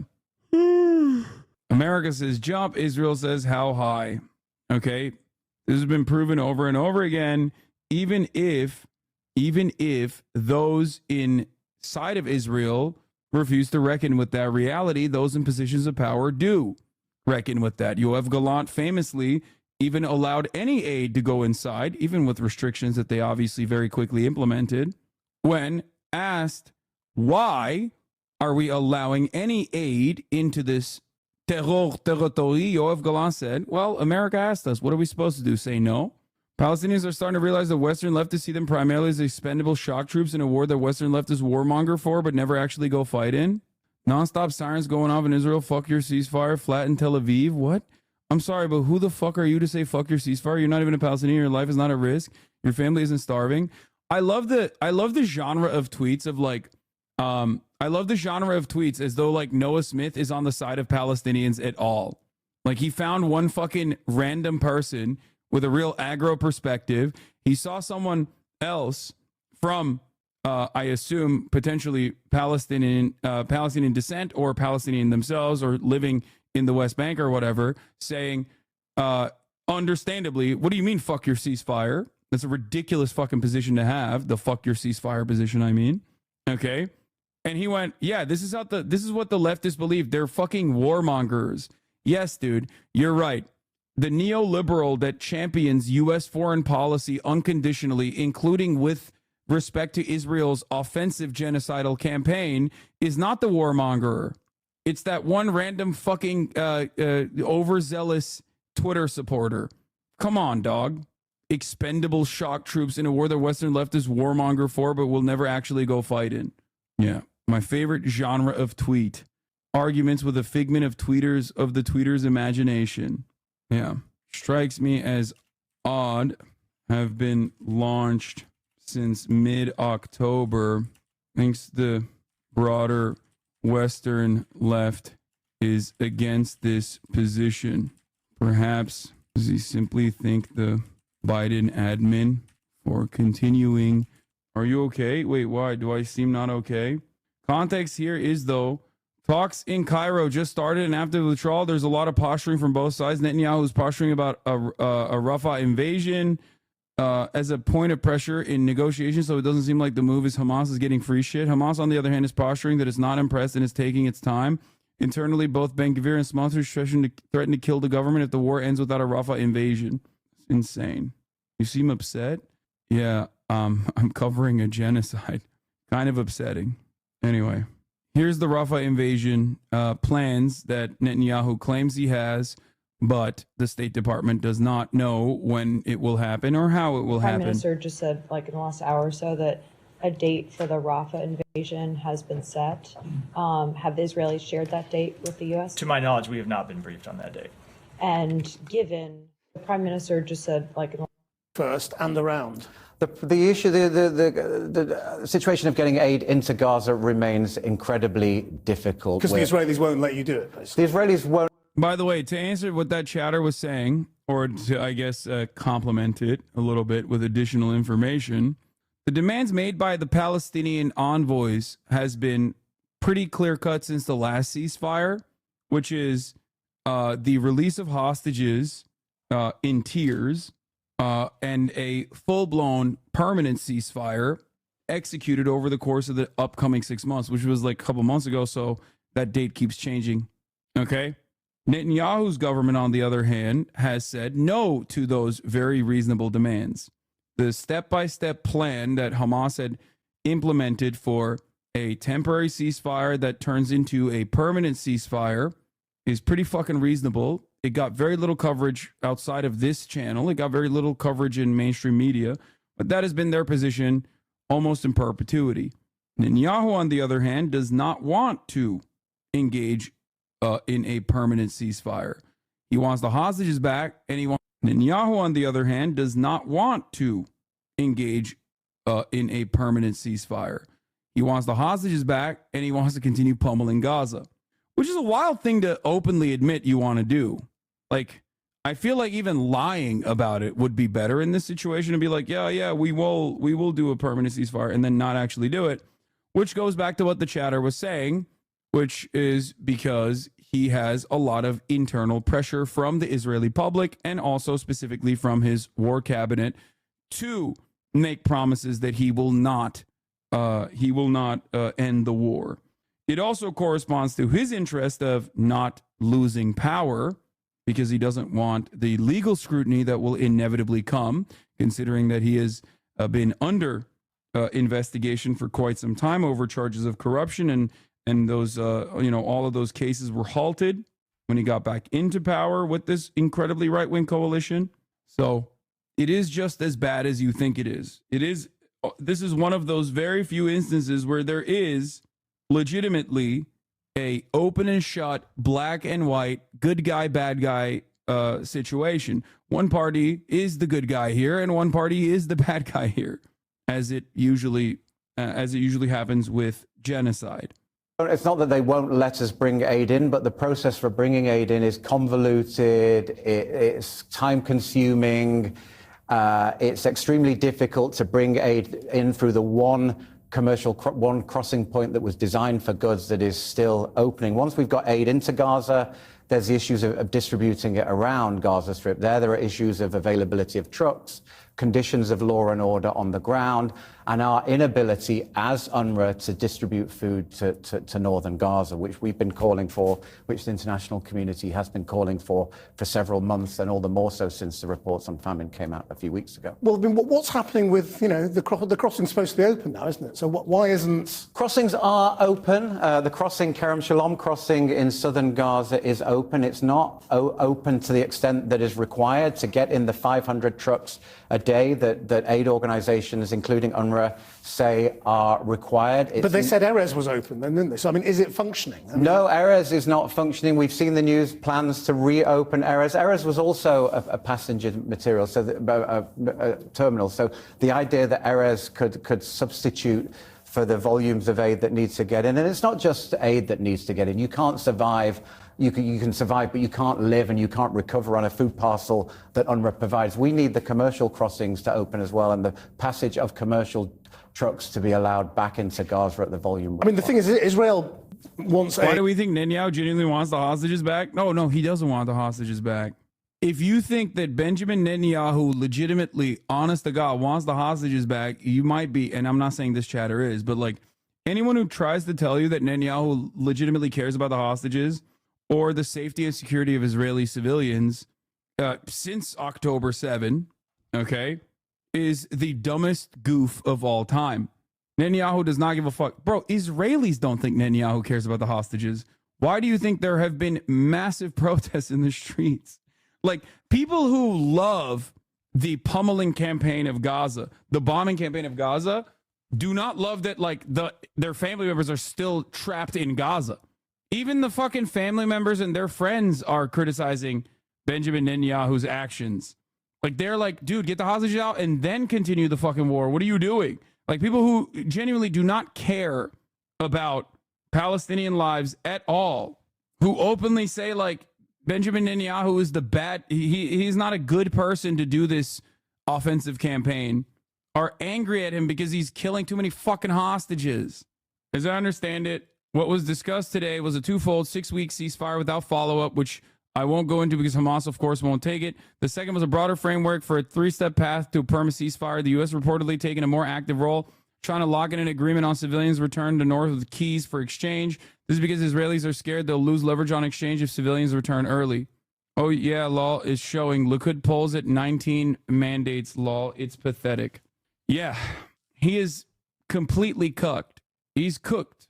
But polls show Israelis prefer the genocide of the hostages. No, you're missing the forest for the trees there. Israelis want the genocide to continue, but there is enough Israelis now that want to free the hostages before the genocide continues. The overwhelming majority of Israelis want it to continue. Okay? That is a given. With no care or consideration for the civilians, that's like 80% plus of Israeli Jews, at least, that have been polled, that believe that this bombing campaign has to continue. Okay? And you know, the protests right now that you see in Israel are not about the genocide. The protests that you see right now in Israel are about the bombing campaigns that are killing hostages, Israeli hostages. A future without UNRWA at all? I mean, it says it doesn't trust you. Is that possible? I think right now, given the gravity, given the complexity, given the scale of the humanitarian situation in Gaza, you can't, this is not an organization that you can turn off. UNRWA is a lifeline to hundreds of thousands and millions of people inside Gaza. You can't replace that with anything else overnight. It's you starve UNRWA and you do starve Gaza in many ways. And so what is the immediate need right now? The immediate need in Gaza is for the bombing to stop, for a ceasefire to hold, for the release, unconditional release of hostages, and for the crossings to open to allow UNRWA and other aid organizations to get aid to the people that need it. We need the crossings to open in a sustained manner. We need to be able to operate in a safe way. The tragic case of the World Central Kitchen workers who were killed last week are yet more aid workers, Palestinian who've been killed since the start of the conflict, almost 200, the vast majority of whom are UNRWA workers, many killed in the line of duty whilst discharging their humanitarian functions. Sam Rose, thank you very much. News poll 12. Half a year into the war, the state camp is weakening. The Likud and, yes, Atid are getting stronger. According to the survey, Gantz's state camp wins 32 mandates and Likud 19. More in the survey. Who performs better in a war cabinet and who's primarily responsible for the crisis with the U.S.? According to the survey, only 14% are sure that the Israeli government is doing everything to return the kidnapped. Holy shit. They do not. I mean, it's understandable that they don't personally think that Israel's doing everything they can to return the hostages. That makes sense. 14%. Those 14% are like the hogs, by the way, of Israel. Those are the guys who are the bibists. Half a year since the outbreak of the war, in a News 12 survey that we published last night in the main edition suggested the state camp led by Benny Gantz would be the largest party in the Knesset with 32 seats if the elections were held today. One second. The fuck? What just happened? Sorry. And we turn now to John Kirby. He is the coordinator for strategic communications for the White House National Security Council. Welcome back. Thanks, Margaret. So Prime Minister Netanyahu says Israel's one step away from victory, but they still plan to go into Rafah. Has Netanyahu agreed to President Biden's request to make this targeted and not a ground assault? We have been very clear with the Prime Minister and his team that we don't support a ground operation in Rafah, that there are other ways, other options that they need to look at for how they're going to go after the Hamas threat that still is in Rafah. We had a virtual meeting last week. We expect to have an in-person meeting with Israeli counterparts in the next week or so. We're still narrowing down the schedule, where we hope to be able to present in more detail our thinking, some of our alternatives, the kinds of things that we want them to learn from our own experiences about how to do operations of this regard. So, as you heard, the IDF says this is an evolution of the war to draw down some of these troops. Exactly what are they preparing for? Is this for another front in this conflict? Well, I certainly wouldn't speak to IDF operations or their planning one way or another. It's a sovereign military. The indications that we've been getting from them this morning is this is really largely rest and refit for troops that have been on the ground consecutively now for 4 months, and they need a chance to come out. Now, what they'll do with those troops after a rest and refit, I can't speak to. All I can do is say what I said before. We don't support a major ground operation in Rafah. That has not changed, and we're looking forward to having conversations with the Israelis about alternatives to those kinds of operations. You know, there has been a large amount of criticism and skepticism as to how Israel is waging this war in the wake of the deaths of those 7 humanitarians this past week. Yes. You said on Tuesday the U.S. has not found any incidents where the Israelis have violated international law. How far-reaching is the U.S. investigation of Israel? I wouldn't call it a U.S. investigation of Israel. We have a normal process the State Department runs and governs, where they take a look at incidents, particularly those that are being operations being conducted by partner countries, and they look at them and they assess them against international law. And they're doing that in real time, Margaret. So some of them they've looked at and concluded. Some they're still looking at. So they may be in violation of international law. Thus far, as I said the other day, we've not seen any indication that they have violated international humanitarian law. But we take this seriously. They take it seriously at the State Department, and we'll keep looking at this. Well, the Secretary General of Doctors Without Borders rejected Israel's explanation of what happened in that World Central Kitchen attack. Yeah. Because he lost staff in Gaza, as have other humanitarians, more than 200 dead to date. Take a listen. We do not accept it because what has happened to World Central Kitchen and MSF's convoys and shelters is part of the same pattern of deliberate attacks on humanitarians, health workers, journalists, UN personnel, schools and homes. This is not just about implementing an effective deconfliction mechanism. Our movements and locations are shared, coordinated and identified already. This is about impunity, a total disregard for the laws of war, and now it must become about accountability. This isn't a mistake, he says. This is a deliberate pattern, and he is not the only aid organization to say so. We certainly Will there be accountability? We understand the frustration that they have. We share that frustration, and there have been too many aid workers killed by Israeli operations, and that is why the president was so firm with Prime Minister Netanyahu in their call this week about they've got to change the way they're doing this. And the deconfliction process does matter, because there is already communication between aid workers and the IDF. It's pointless. It's not working. It's clearly failing. Clearly, this broke down. No question about it. We're not arguing that it hasn't. Our case to the Israelis is you got to do more. You got to do it better. It's got to improve. It's because we've already seen some aid organizations now pulling. We got to do better, man. We just got to. I don't know how, but we'll do it. There will be accountability, but it won't come from the West. I mean, there will not be accountability. Poll context, Gantz had a high 40 projected seats a few months ago, and as his joining of the Union cabinet was seen as a showcase of national unity. Ever since, his party co-leaders are split from the party because he wanted to leave the cabinet since his new party is below the threshold, and in conjunction with calls for him to leave the government he's slowly been following. There are also massive changes on the far right and far left. Back, not just World Central Kitchen, but others. This is a time when the people of Gaza need food, water, medicine, fuel more than any. But the president's own national security memorandum stipulates, as you know, that there can't be an impediment to delivery of aid. So is negligence, gross negligence, failure to communicate, failure to follow through to protect these aid workers a violation? Is there any accountability? Certainly those things are not acceptable. And again, that was the tenor and the tone of the conversation that the president had with the prime minister. They have taken some measures of accountability here in the immediate wake of the World Central Kitchen. Two soldiers. Two were fired. We're going to be looking to see, well, first of all, we're going through the investigation ourselves right now. We want to reserve judgment until we've had a chance to look at their findings. And we certainly expect, and this is an important point, that the announcements the Israelis have made, while welcome and important, can't be the end of it. We've got to see sustained changes in the way they're operating on the ground and the way they are allowing humanitarian assistance to get in unmolested. And as you know, the Israeli government says that had nothing to do with the president's calls. They had already planned to take some of these measures. The president specifically asked for the measures that we saw them announce that later that evening and then the coming day. Oh, God. We'll see if they follow. Oh, God, it's so fucking cooked. It's so extra cooked that, like, they're saying that the president doesn't even have a hand in this. It's just kind of happening on its own. That's crazy. That certainly makes things worse. Follow through. The former defense secretary, who you know well, Leon Panetta, said on CNN, in the past, in my experience, the Israelis usually fire and then ask questions. Is the Biden administration position still that there should be zero conditions on aid, military aid to Israel? I'm not going to get ahead of the president or decisions he might or might not make going forward. He was very clear in his call with the prime minister that if we don't see some changes in their policies in Gaza and the way they're prosecuting operations, we're going to have to make some changes of our own. You do think these are Israeli policies then to block aid? They get to decide how they prosecute this war. It's their operation. We just talked about them pulling troops out and what that means.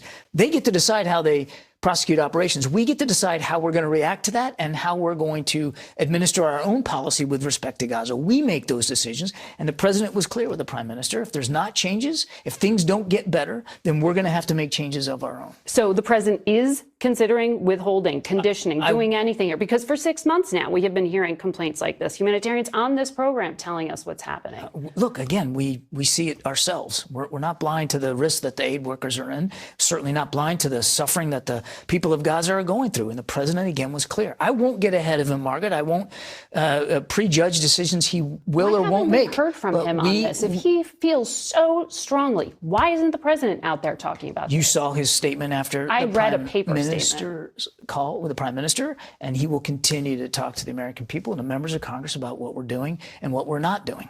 It is of direct national security concern, is it not, that as the director of national intelligence says, there is a generational impact from what is happening on the ground there. No question. That there could be an impact on terror recruitment No question. long term here. No question. I mean, so what is the U.S. policy other than wait and see? It's not wait and see. I have to take issue with that. That is not the policy at all. Two things can be true at once. You can still be a friend of Israel and make sure that they have what they need to defend themselves. And they do need things. I mean, we're talking about the war in Gaza, rightly so. Completely understand that. But they're under threat. They live in a tough neighborhood. They're under threat from Iran and Iran-backed groups all around. They still have a need to defend themselves. How they do that matters. Yeah. How they conduct these operations matters. And that's what we're talking to them about. And we need to see some changes in the how, or we'll have to make some changes in our support. Is there a timeline for when they need to act by? Because we're looking right now. I mean, again, they made some announcements in the few hours after the call. They made some other announcements the next day about opening up crossings. All that's welcome, but we're going to be watching this very, very closely. It has to be sustained and it has to be verifiable. John Kirby, thank you very much.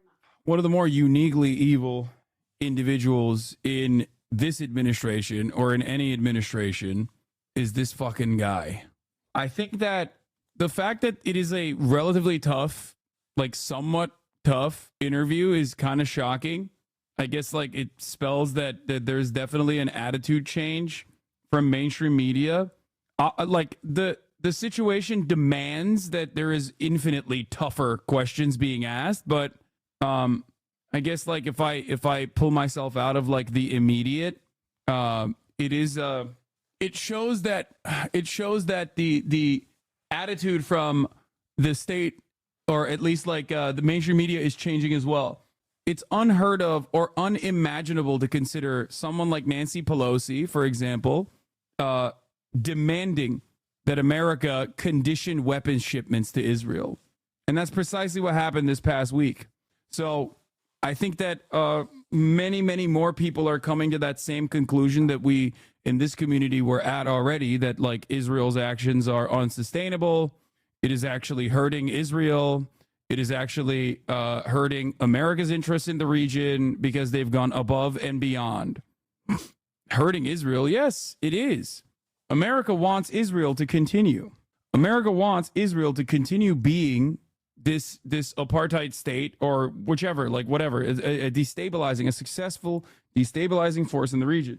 The problem is Israel is making it virtually impossible for there not to be a broader conflict, one that, you know, opens up new fronts of war because they've gone so above and beyond, doing such unimaginable cruelty to this massive population that it occupies the territories of, that it's getting to a point where it is virtually impossible to avoid. It's just not, you know, and a broader conflict doesn't suit their interests. It's like the Trump equation with capital owners, right? There will always be people who can make money from a crisis, except too much instability is not good for capital owners. So Donald Trump is only as good. Donald Trump is good when he is deregulating and doing some crisis, but too much crisis is going to make it harder for capital owners to make money off of. Israel is behaving like Donald Trump. A little bit of crisis is fine. A little bit of destabilization is fine. It is permissible, especially when it plays into America's broader agenda in the region. Too much of it, and all of a sudden you have a broader conflict. When you get to a broader conflict, well, then that makes it all the more harder to make money off of, especially if Israel doesn't exist. Hold on. Fuck. Okay. 14.8 ounces of chicken. Straight white chicken breast. Today marks 6 months of war in Gaza, 6 months since the horror of October 7th and the deadly terror attack on Israel that killed more than 1,200 Israelis, with more than 100 hostages still believed to be held by Hamas. It's also been 6 months of Israel's devastating response, causing widespread... Yeah, this is another thing that I think is very interesting. I noticed this in mainstream media. The coverage shifted quite dramatically, where like, for the longest time, it was just like October 7. They only mentioned October 7. And it was atrocities in October 7 for months and months and months. Rarely ever talking about the atrocities occurring in Gaza. It does seem like that has shifted. It does seem as though mainstream media still, of course, frequently mentions October 7 regularly. And yet they do factor in what Israel is doing in direct quotes in a way that they never had before. Spread destruction across Gaza and taking the lives of more than 33,000 Palestinians, according to the Hamas-run health ministry, and leaving the territory on what the UN has called the brink of famine. But it was the loss of 7 aid workers this week that seemed to galvanize a new level of outrage. These 7 individuals from around the world, including one dual American-Canadian citizen, working with the relief group World Central Kitchen, killed by repeated drone strikes of their clearly marked convoy, despite the group having coordinated their location and movements with the IDF. World Central Kitchen was founded by renowned chef turned philanthropist Jose Andres, his organization providing meals around the globe in the most dire circumstances, from the aftermath of natural disasters like earthquakes and hurricanes to war zones from Ukraine to Gaza, where World Central Kitchen has served millions of meals to Palestinians. That work now paused after the attack that Israel admits was a grave mistake. So I sat down with Chef Jose Andres to discuss his emotional response to the death of his colleagues and what he believes both the Israeli and U.S. government should be doing to address this war's deadly toll. At what point did it sink in for you, the enormity of this loss? Well, it has not sunk in yet. I'm still going through the process, but there's a lot of work to be done. We are a small organization, and right now we are in the middle of this. Bro. So the people saying like the people that went in there are sketch, they're allegedly former MI5, MI6 contractors or whatever. No, dude, they're former fucking veterans. In a lot of instances, former veterans provide security for philanthropic organizations in conflict areas. Like That's just that is normal. I mean, I don't know if these guys have also done work or whatever, but like, I don't know why people are so focused on the fact that they might be, you know, they might have worked in like espionage of some sort. But veterans volunteer for aid organizations to provide security all the time. And a lot of veterans themselves also do personally just volunteer in general. Like they become aid workers. So it is unsurprising that there were some people there that were veterans. That we wish we were not part of. We are an organization that we want to go to difficult places and bring food to people and bring joy to people. Because people, when it's about food and water, they need you today. So for me, I think the grief is going on, especially the members I knew closely. I spent a lot of time with her in missions. She was always a joy and was a very beloved member of the community. She's like a sister. Damien, who was a newest member. And so this hits home because that's people I serve next to, and they're the example of who we are, and that they putting themselves in harm's way to try to bring hope and smiles to others. You wrote a very emotional tweet this week about Zomi, saying, "I wish I never founded your organization. You would be alive somewhere today, smiling and making somebody somewhere feel like they were the most beloved person in the world." You said you wish you'd never founded World Central Kitchen.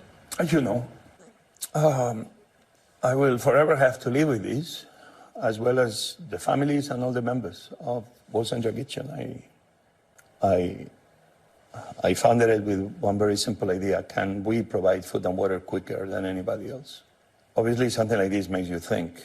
We did what we did because it's a lot of people that are always forgotten, people that are always voiceless. I know very often it's many people that joined the organization because they saw me doing the work before. And this began being an organization of one that became an organization of millions. And these are 7 internationals, 6 internationals plus Saif, the Palestinian, who is buried, and I received the photo from his father, his family, on where he is already resting. And this has become news because it's 6 internationals that they've been, his family, on where he is already resting. And this has become news because it's 6 internationals that they've been impacted by this war, and where they're dead now, many are mourning. This comes with a risk, and we try to minimize the risks. Who was going to tell me the day we were kind of celebrating that we had armored vehicles? Finally, armored vehicles that were very well marked, that we were doing the right protocols, that we were engaging with the IDF in the way we all should be doing. Like every minute, everybody knew where everybody was. Who was going to... This isn't an argument to say like Russia good or whatever, but when he was operating in Ukraine, his organization, when it was operating in Ukraine, they were attacked. Or rather, the area that they were operating in was bombed, but not deliberately. So as far as like this being a unique phenomena, before Ukraine, I don't think that the World Central Kitchen had actually worked in conflict zones before. They were just more so working with natural disasters. And they recognized that, holy shit, like, you know, we are putting, we could technically be harmed in conflict zones in a way that is different than natural disasters. Never directly and deliberately in this way, though. Like, I don't think he ever would have perceived that. I don't think he ever would have, he did not perceive that like Israel would legitimately fucking strike their cars. To tell me that these protocols will break in such a way.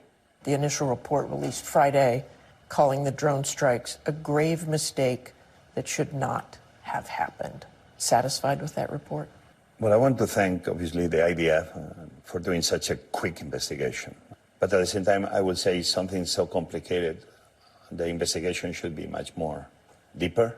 And I would say that the perpetrator cannot be investigating himself. But I would say we need more information. We need to see better quality videos. We need to be saying what was the conversations, the radio conversations between the different officers. and soldiers in charge of saying that those cars were a target because they were an imminent threat. Those weapons can only be used with very sophisticated drones. And we all know that those drones have high capabilities, day and night, with cameras that can see in very powerful way what's going on. That's one of the things that they said, is that they could not, because it was night, see the logo from World Central Kitchen, which was so clear on top of the vehicle. In the daytime, they said they couldn't see it at night. Do you buy that? Obviously, I would like to see high quality of the video, high quality of the images. I'm very sure that probably those logos were visible. They were white cars. That logo is very colorful. Even in a dark night, I guarantee you that those drones could be seen. They say that their drone video, and this has not been verified, this video, that they say shows Hamas operatives, and they thought one fired from an aid truck. Every time something happens, we cannot just be bringing Hamas into the question. I think IDF knows better than anybody that can be a better army. It should be protocols, should be rules of engagement, that somebody has to be making sure that they happen in a war zone. It's way too many cases now of humanitarians dying. Many civilians, women, children, that the only thing they did was trying to get close by to somewhere that they were giving them flour or bread. This is not anymore about the 7 men and women of World Central Kitchen that perished on this unfortunate event. This is happening way for too long. It's been 6 months of targeting anything that seems moves. This doesn't seem a war against terror. This doesn't seem anymore a war about defending Israel. This really, at this point, seems it's a war against humanity itself. That's why, yes, I'm requesting Israel, I'm requesting Prime Minister, I'm requesting IDF, that this investigation and many others should be done right, should be done in an independent way. So not only for World Central Kitchen family, for the families of the deceased, but for every other NGO that has been targeted or has lost members, to exactly understand how the IDF has been operating, so IDF can learn from it. We can all learn from it. Jose, you said earlier this week in an interview, we were targeted deliberately, nonstop, until everybody was dead in this convoy. Do you believe at this point, from what you have seen, that they were deliberately targeted? Your aid group? That the convoy was deliberately attacked is obvious. The precision, the continuous following over 1.8 kilometers until the 3 cars were totally destroyed, and all the members inside those 3. Obviously, this was targeted. We could argue that the first one, let's say, was a mistake. The second, the third. Do you believe World Central Kitchen was targeted on purpose? My humanity tells me that obviously I don't want to believe that World Central Kitchen was targeted. And probably this was not the case. Because offshore they knew our movements, offshore they knew our teams, offshore they were in direct contact. Yeah, certainly. With the different people that coordinate in these situations. But obviously this keeps happening. This breaking of communications keeps happening. Civilians must be protected. Humanitarian organizations must be protected. There are people that have names and last names. There are people that matter. They cannot be voiceless. They cannot be ghosts of wars that don't make sense. Obviously, IDF has a lot of questions to ask themselves. What exactly are they there for? Are they there really to bring home safely all those hostages that still are suffering? Offshore, Israel had the right to defend itself. Offshore, what happened on October 7th to Israel is something should never happen. That was an atrocity. Jose, we heard Benjamin Netanyahu first say before the investigation, it was a mistake. It happens in war. If we simplify things in such a way as Prime Minister Netanyahu has done, we are losing all the basis of what humanity should be there for. If somebody knows suffering, that's the people of Israel. If somebody really understands the meaning of suffering, if somebody should be holding the highest standards of humanity, I would say that's also the people of Israel. Netanyahu says they will do everything they can to make sure nothing like this happens again. Do you believe him? It's a first step, but we know that leaders of the world and politicians, they give speeches that they never follow. These declarations of intentions needs to go alongside with real change of the people with boots on the ground. You spoke to President Biden. Did you say to him what you're saying to me now? I spoke as a person. I spoke as the founder of the organization. I spoke on behalf of the 7 people who are no longer with us. I spoke about the hundreds of other humanitarians that they are no longer with us. And I spoke about the thousands of civilians that probably they had to be perishing in the way they are. You say, President Biden, you can, and America will stand behind you, support the right of Israel to defend themselves on this massive attack. But at the same time, I will say that President Biden also can be defending and supporting the right of Palestinians not to die just trying to be getting a piece of bread. I think both truths can live in the same place. You can be a friend of Israel, and at the same time, you can be telling your partner in the Middle East, you cannot be conducting war in such a way. You cannot be destroying every building, every hospital, every school, every university. You cannot be destroying just the future for decades of more than 2 million Palestinians.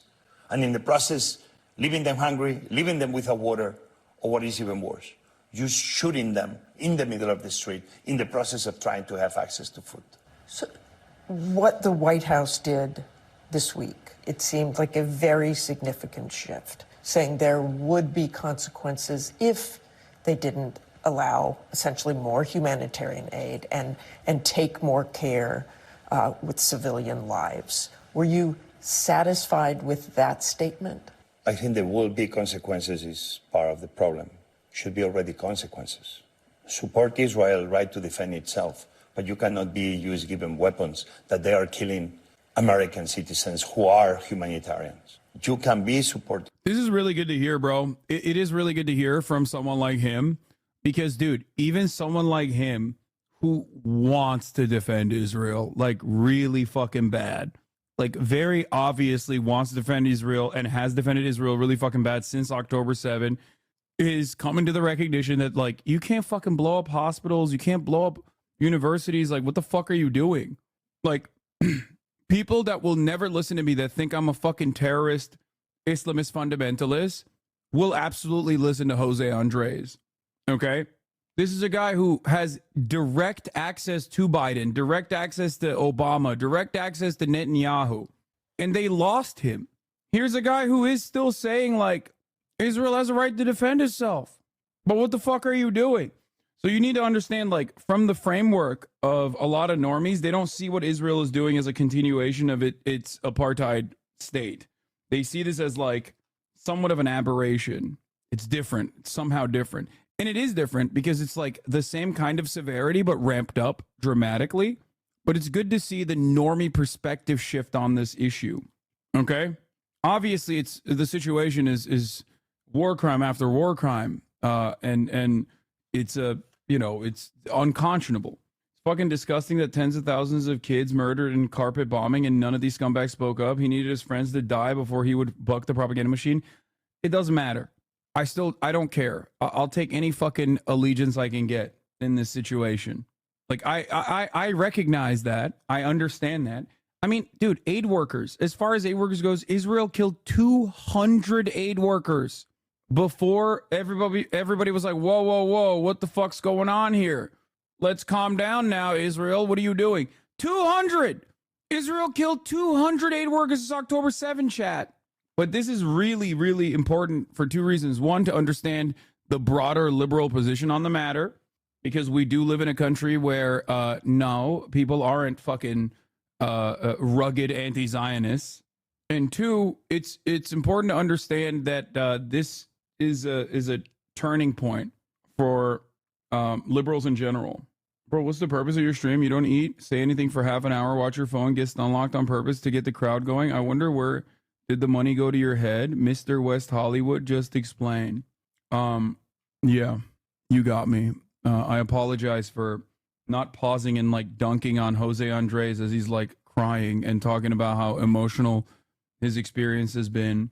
Well, the real point of the stream is to serve you a 3-minute ad break at the top of the fucking hour.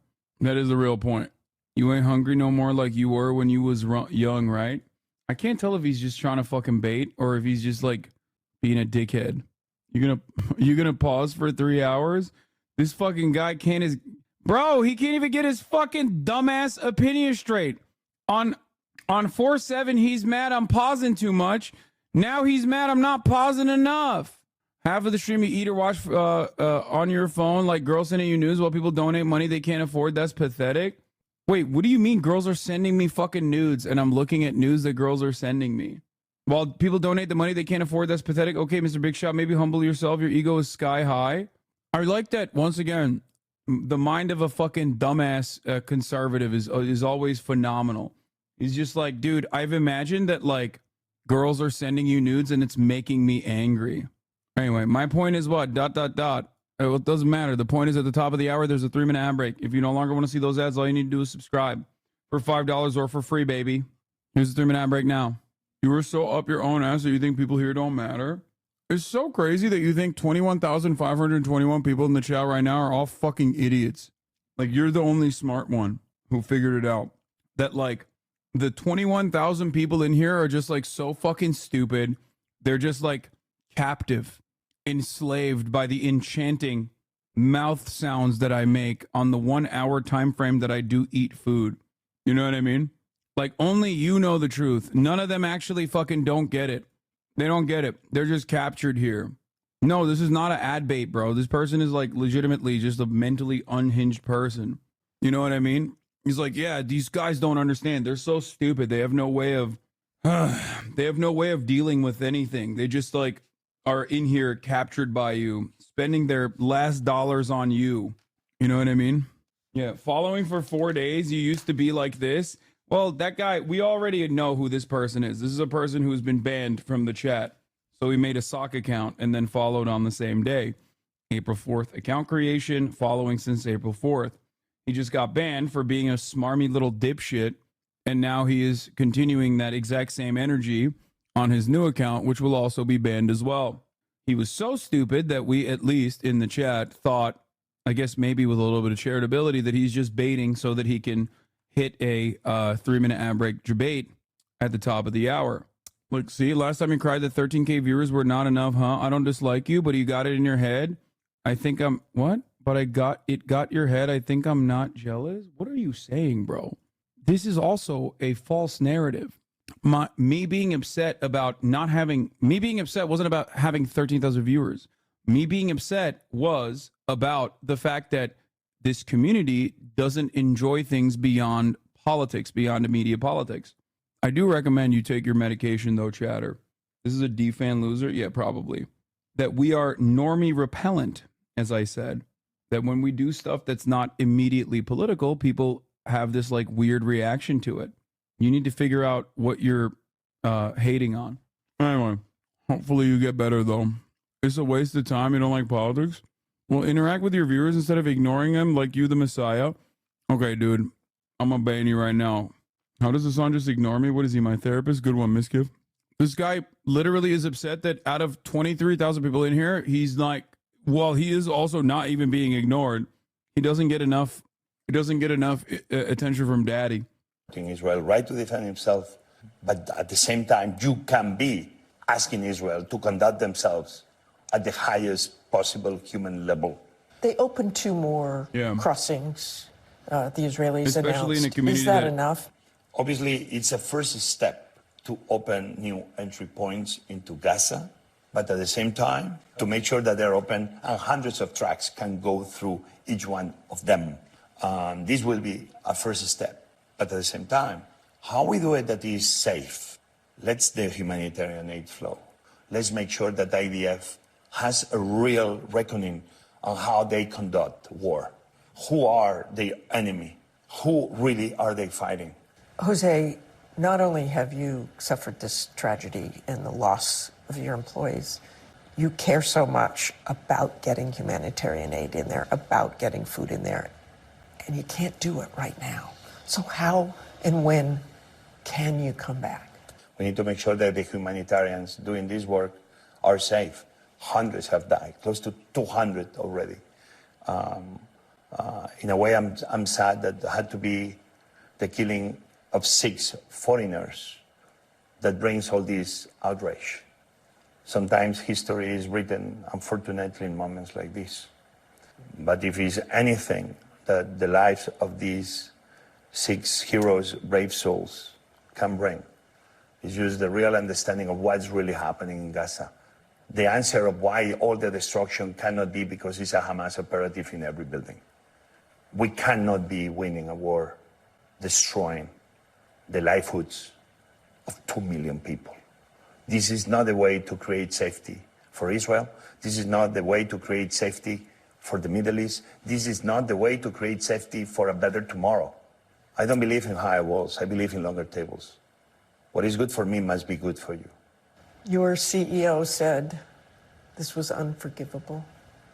Despite what happens with the investigation, despite however more is done, is this unforgivable? It is unforgivable. I will have to live with this the rest of my life. We all will have to live with this the rest of our lives. I've seen firsthand what has been happening in Ukraine. Entire towns and cities being wiped out by Russia and by Putin. What Prime Minister Netanyahu is doing is exactly the same. The best future we can be providing for our children is when we provide for the children of the people we don't know the same future and the same hope we are trying to provide for our own. What is so difficult to understand about that? Hi, everyone. George Stephanopoulos here. Thanks for checking. This is good. It is good. Overall, it's a good thing that Jose Andres is out here fucking complaining about Israel's conduct, losing a guy like Jose Andres after fucking hiring him specifically or bringing him in specifically to Ben-Gvir now has full control over home demolitions in Israel. Check previous messages. Nice. I do love that domestic Israeli policy is just like moving along, trucking along in the most fascist ways possible in the foreground of this ethnic cleansing campaign. It's great. All right. Now we're going to watch Norm Finkelstein versus Alan Dershowitz round 2. You lock 2 million people in a concentration camp. Don't react with shock at what happened on October 7th. Are they war crimes? Ultimately, they are not war crimes at all. We're not letting you impose a double standard on me. No, I'm going to finish my statement. It's an abomination to even suggest that martyrdom could justify what happened on October 7th. Shame. This is pure science fiction. Everybody's listening now. Piers Morgan has a very large audience. Piers, please tell them to stop. The issue of settlements, I think, is pretty much indefensible. There's only one legal international legal body that says the blockade of Gaza is not collective punishment. You would not condemn the Nazis, Hitler, Goebbels, and Goering, because they too went through suffering after the end of the First World War. It's despicable. One of the things I'm told most often in debates about the Israel-Hamas war from both sides is that history... Bro, it's so funny. His argument about not defending Hitler due to the suffering after the First World War literally is better suited for Israel, you dumb fuck. Why does Israel always make...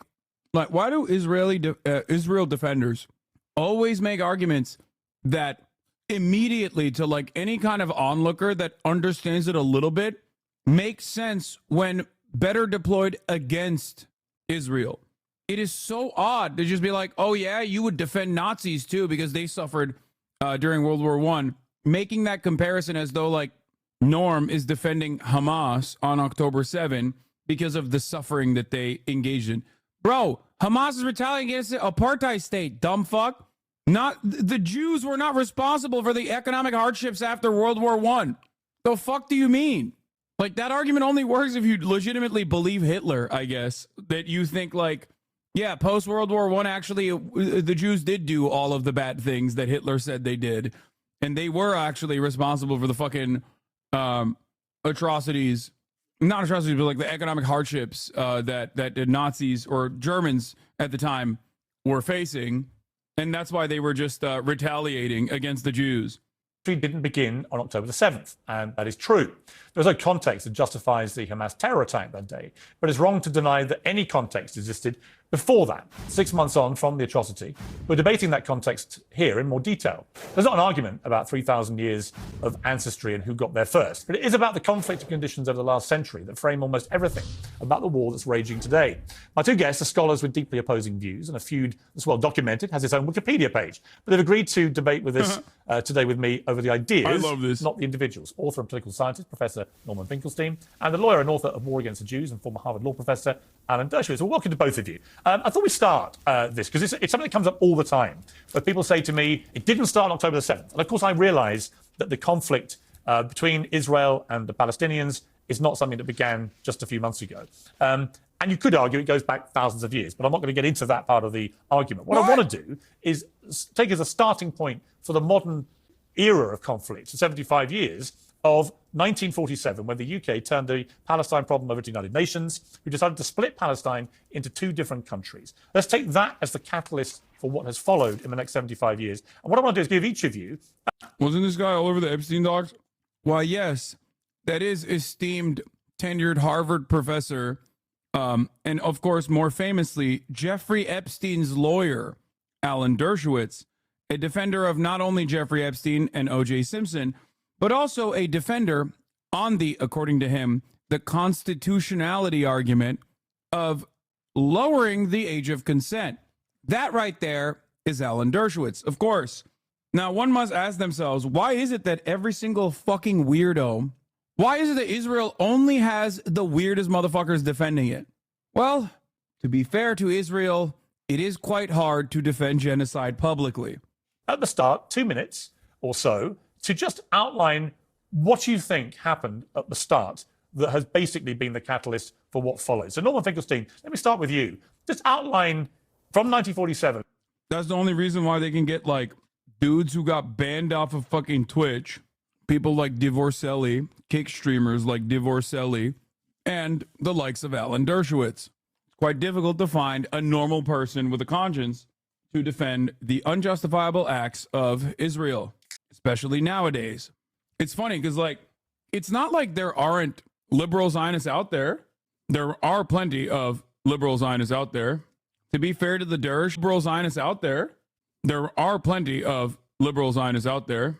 To be fair to the Dersh, Israel will literally be the only place he can hop on a jet to if he gets criminally implicated in the Epstein stuff or any underage sex stuff he's definitely involved in. Allegedly involved in. We were not going to say definitely, okay? Very litigious man. Listen, the guy who got famous debating white guys saying the N-word and how incest was morally neutral is now defending the genocide in Gaza. I'm shocked. Yeah. Ay. But like I was saying, there are obviously, like, telegenic liberal Zionists out there. Why the fuck aren't they defending Israel is a question you might be asking yourself. And that's because, well, yeah, it's currently incredibly indefensible. They know how to read the fucking room. They recognize that there is no defense for Israel's atrocities, which are slated to only get worse, judging by what Israel has done so far.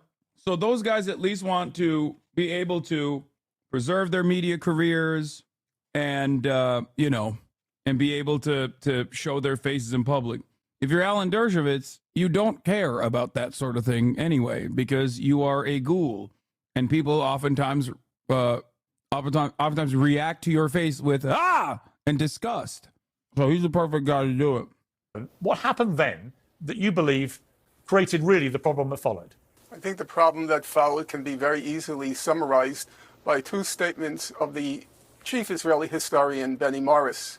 Statement number one, he said in his comprehensive history of the conflict, he states, one, that the fear of Arab displacement and dispossession was the chief motor of Arab resistance to Zionism. His second statement is the idea of transfer, which is what the euphemism for expulsion, the idea of transfer was inbuilt and inevitable in Zionism. That to me is the starting point. The fear, the rational fear of the Palestinian people that should the Zionist idea be realized, it would result in their territorial dispossession, and displacement.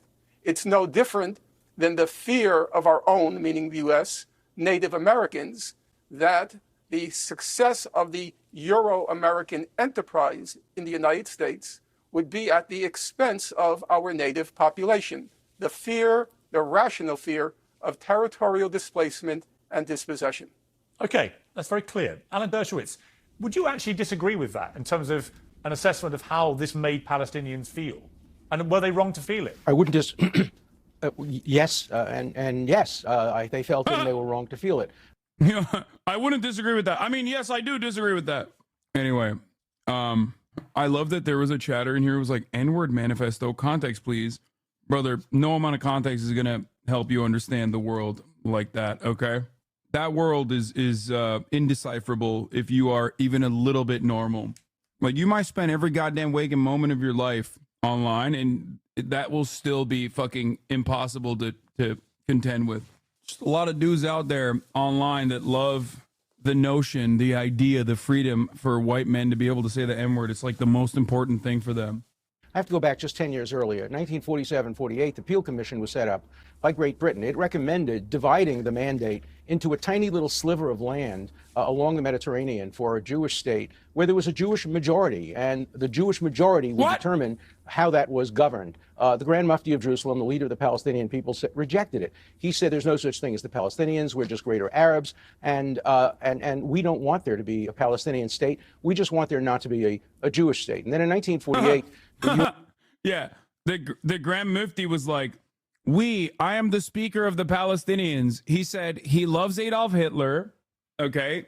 And of course, he was speaking for all Palestinians when he said this, famously, and wasn't just like simply a British colonial, like a British colonial appointment position. He said, I speak for all Palestinians when I say Palestine as a state does not exist. We are all Arabs. We would love to live in other Arab nations in the region.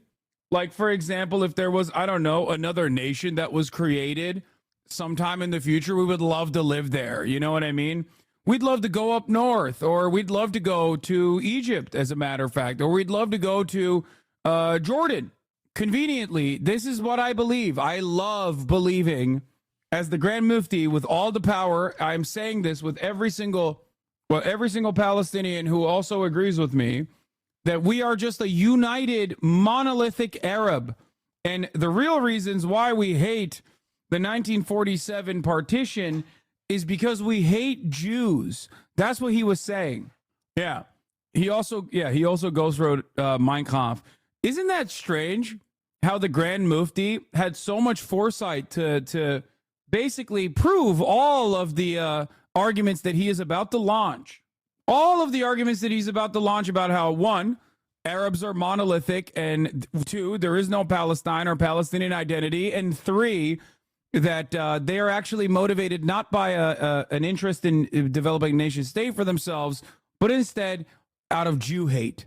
So strange. Okay, let's hear what Norm Finkelstein has to say about this argument, which is beautiful. He hit all of the notes. When divided, again, giving the vast majority of the arable land, the land that's usable, to the Arabs, the Israelis accepted it, the Arabs rejected it. Again, there was a Jewish majority in the area that was set aside for Israel. The Arabs attacked in a genocidal war and tried to destroy Israel. The key point, may have been motivated by fear, is that the Arab and Muslim people desperately didn't want there to be a Jewish entity. For the Grand Mufti of Jerusalem was religious, that under Islamic law, you can't give any land that was Muslim land over to a Jewish land. And then since that time, 1960... What is he saying, bro? Wait, what? Bro, I have no idea what the fuck he's talking about. He's like, no, you don't understand. The Grand Mufti, who is a very important figure in this process, very important. Please don't look into it, okay? Please don't look into whether he was important or not, okay? He is the most important guy in Palestine, which doesn't exist. He admitted that it doesn't exist. I've also never heard that, like, Muslim land can never be given to non-Muslims or whatever the fuck. I've never heard that before, but maybe there's some, like, weird r/atheism Andy out there who will explain to me that actually, as a matter of fact, some surah was misinterpreted as such or whatever the fuck, and that means that it really is a thing. but I'm pretty sure he just made that up, which is weird because he's like adding a religious justification to the Mufti, who like I feel like he's adding a religious motivation to why the Mufti did not want Jewish people to have a land or whatever, when you could have just kept it at like, yeah, he doesn't like Jews, he's anti-Semitic. Why did you have to add like some Islamic scripture interpretation into it as well? I thought the original argument was that like Palestinians don't want an Israeli state because they hate Jews. 67, 2000, 2001, 2005, 2007, Israel has been willing to accept a two-state solution, and every Arab leader has rejected it. And Israel abandoned the Gaza Strip in 2005, took out not only every living person, but every dead person who was buried, left behind hothouses and agricultural equipment. Yes, they had to protect their borders, and they only had the blockade, the major blockade, after Hamas took over in a bloody coup from the Palestinian Authority. We're getting a little bit ahead of where I want to get to at the start of this debate. Yeah, by the way, it is weird. Even before Zionism, you're absolutely correct. Jews owned property in historical Palestine and all over the Ottoman Empire, which I guess they just didn't know. Christians did too. So strange that like the Ottoman Empire personally, having control over the caliphate, fucked that part up, I guess, and weren't being a real one to the Islamic law and the Islamic code of conduct, according to Alan Dershowitz, who knows better than everybody else, of course. Sure. You've outlined your response to what Norman said there. Norman, in 1948, we had the NAPCA, the catastrophe, as Palestinians call it. It's because the UN couldn't get people to agree to the proposal. Israel declared itself a state. War broke out.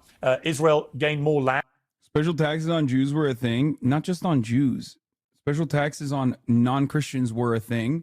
It was, they also, yes, it's called jizya. In the Ottoman Empire, there were special taxes specifically on non-Muslims. Okay, Christians and Jews were made to pay jizya. It was in place of serving in the military, with the exception of course, Devshirme forces, which were, Janissary, like the highest, not only the highest paid, but highest trained units in the Ottoman military. Muslims could not be Devshirme.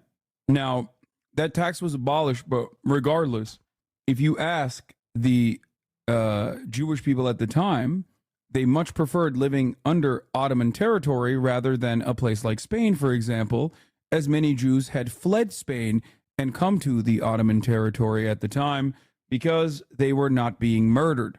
So, on the one hand, you have Inquisition and pogroms. On the other hand, you pay a tax, but you have property ownership and have basically all the fucking, all the same amenities and all the same rights.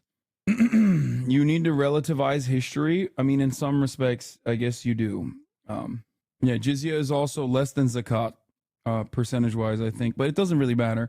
Anyway, the Jews fled Spain in 1492 after the crowd banned them. Before that, they were growing inequality slowly but surely.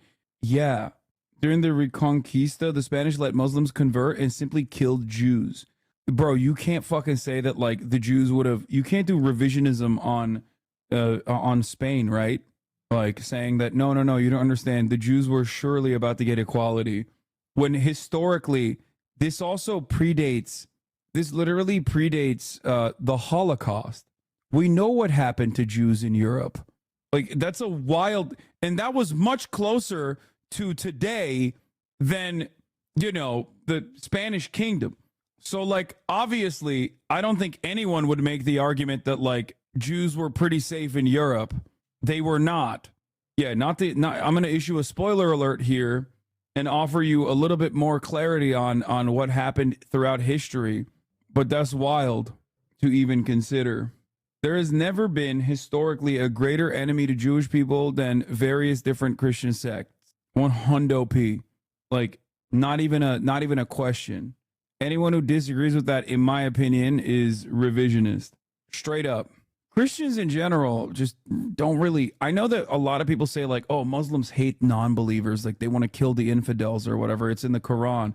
But, like, historically speaking, and even in contemporary society, like, especially when you factor in the Crusades and whatnot, Christians just really fucking don't like non-Christians. we don't really care about that sort of thing anymore. We've moved beyond it. It's more of a, that killing is now conducted in the interest of capitalism. One could maybe make the argument that it was in the interest of plunder regardless. But like, the galvanizing factor was definitely Christianity. Christians don't even like other Christians. True, there is that too. But I guess you could say the same about Muslims, I guess, when you talk about like Saudi Arabia versus Iran, like Shia Sunnis or whatever. But like even then, that's marginal in comparison, in my opinion, to Christian infighting. And I think this is uncontestable, than the UN originally assigned, and many Palestinians were forced out of their homes. It's also true that at the same time, many Israelis were forced out of, or many Jewish people were forced out of their homes in Arab countries. So there was a lot of displacement going on both sides. And I would ask you, if you look at that in totality, some people have said to me, if you actually go back to this period in time, both sides have a legitimate cause for complaint. Would you agree with that? I can't agree with that because we have to stick hard and fast to the factual record. The factual record is fairly clear on what happened in 1947 to 49 in the case of Israel and Palestine. Roughly 750,000 Palestinians from what became the State of Israel were either expelled or fled in fear and ended up. I went to a Jewish museum in Granada, Spain. They said the Jews were always treated well, especially in comparison to the Christians after the Inquisition. Wait, what? I mean, I guess after. What happened before and during? Can confirm I was told the same in Spain, but even then I don't agree with it. In Al-Andalus, we were treated well, but that was Muslims too, so... Yeah, I'm from Spain, and I don't remember there being any Jews in Spain. Yeah, that's true. Much to consider. I went to Germany and saw that there weren't that many Jews in Germany, which is really confusing when you think about how many Jews used to live in the region, in the surrounding region. I'm sure something must have happened that caused many to flee. The refugees. Now, it's important to keep in mind, Piers, because Poland you, as I well. think, generously agreed to talk about the background. Frankly, I think you're the first person I've noticed willing to talk about the background. That about 270,000 of those Palestinians who were expelled during the first Arab-Israeli war, they ended up in Gaza. So, if we want to take the point as a point of departure, 1947 to 49, the point of departure for Gaza is exactly the same. That's how Gaza became Gaza. 70% of the population of Gaza became Palestinian refugees. Now, as to the question of what's sometimes called a population exchange between the Arabs who resided in, the Jews who reside in the Arab world versus the Arabs who resided in what became the State of Israel, there really isn't. I don't want to get involved now in a scholarly debate because it's simply not the time and place. But there isn't any good scholarship on what happened with those Arab Jews in 1948. Some, like the Yemeni Jews, everybody agrees they came willingly. The question of the Iraqi Jews, it's kind of a blur what happened. I'm not going to take one position or another on it. But I don't think those other aspects of the conflict ought to distract us from the fundamental question that you asked, and I think it's a very good question, to look at the back. Bro, literally, I'm sorry. It's really funny that you just said something where you sent me the Wikipedia page of the museum, and you were like, this is the museum. And like, the Wikipedia page very openly has this right here. What do you think this is? The Sephardic Museum in Granada, officially the Jewish Quarter Museum, is a small museum in the city of Granada, Spain, dedicated to the recreation of the culture, history, people, and traditions of the Sephardic Jews of Jewish Granada. The museum, a private initiative, occupies a typical house in Rialejo, the Jewish Quarter of Granada, before the expulsion of the Jews in 1492. Like, like that's it. That's the point. I mean, I'm not making fun of that chatter, by the way. I'm just saying that, like, even the obvious, the regardless of what the museum says, like, it's built after some stuff happened, Anyway, let's get back to the fucking actual main point here, which is Piers Morgan trying to both sides the expulsion stuff. Background. And the background to what happened on October 7th, it began with the expulsion of about 300,000 Palestinians into Gaza, and now they comprise about 70 to 80% of the population of Gaza and their descendants. Okay, well, Alan Dershowitz, you're disagreeing with what you're hearing there. Why? Fundamentally, the Nakba was a self-imposed wound. Ben-Gurion, when he announced the establishment of Israel, welcomed all the Arabs. Isn't it crazy how Arabs just keep hitting themselves, dude? Palestinians specifically. I had to say that Norm here is wrong on this specifically. Yemeni Jews weren't expelled, but they didn't leave in a vacuum. In December 1947, there was a pogrom in Aden that the Jewish community from which half my family comes from was devastated. That was background of the immigration. Yes, I am not a denier of some of the or many of the Jewish communities that came from other surrounding Arab countries left on their own. Even though Avi Shlaim specifically talks about Iraq and the Iraqi Jewish community, there were a lot of expulsions that happened during periods of nationalism, post-colonial states becoming Nakba denial. Yikes. No, that's not Nakba denial. What the fuck are you talking about? You're misunderstanding the point. No, Jews were forcibly expelled from many of the surrounding Arab countries. None of this, of course, justifies Israel's ongoing apartheid regime or ethnic cleansing campaign, but that is a historical fact. Obviously, it's not the same, and there are differences between different countries, but most of it, if you want to have a reductive, broad, if you want to have a broad generalization over the Arab countries and the expulsions that occurred and the voluntary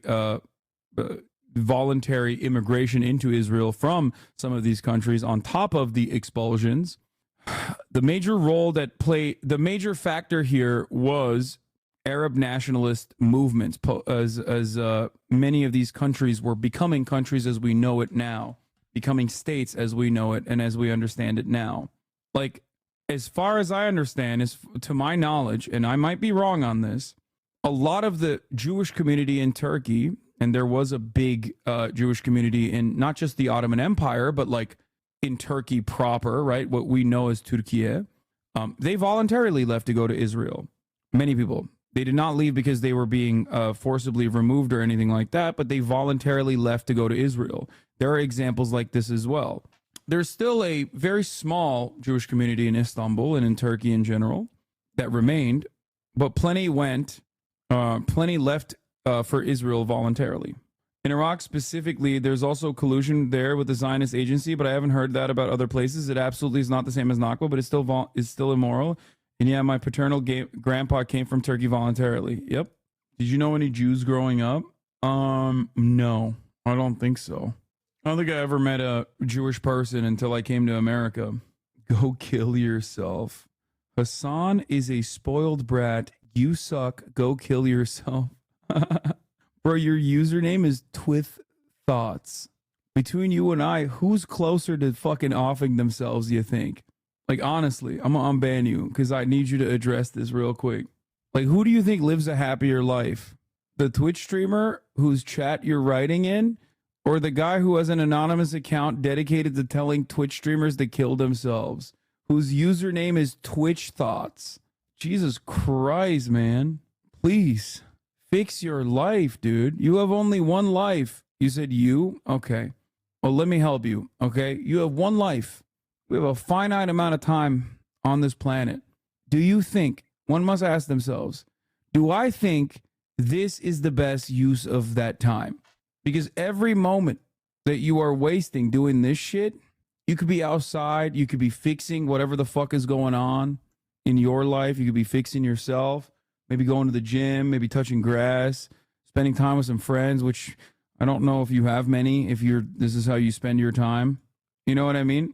Says the person who can't take criticism. Bro, what criticism? You said you suck and you should go kill yourself.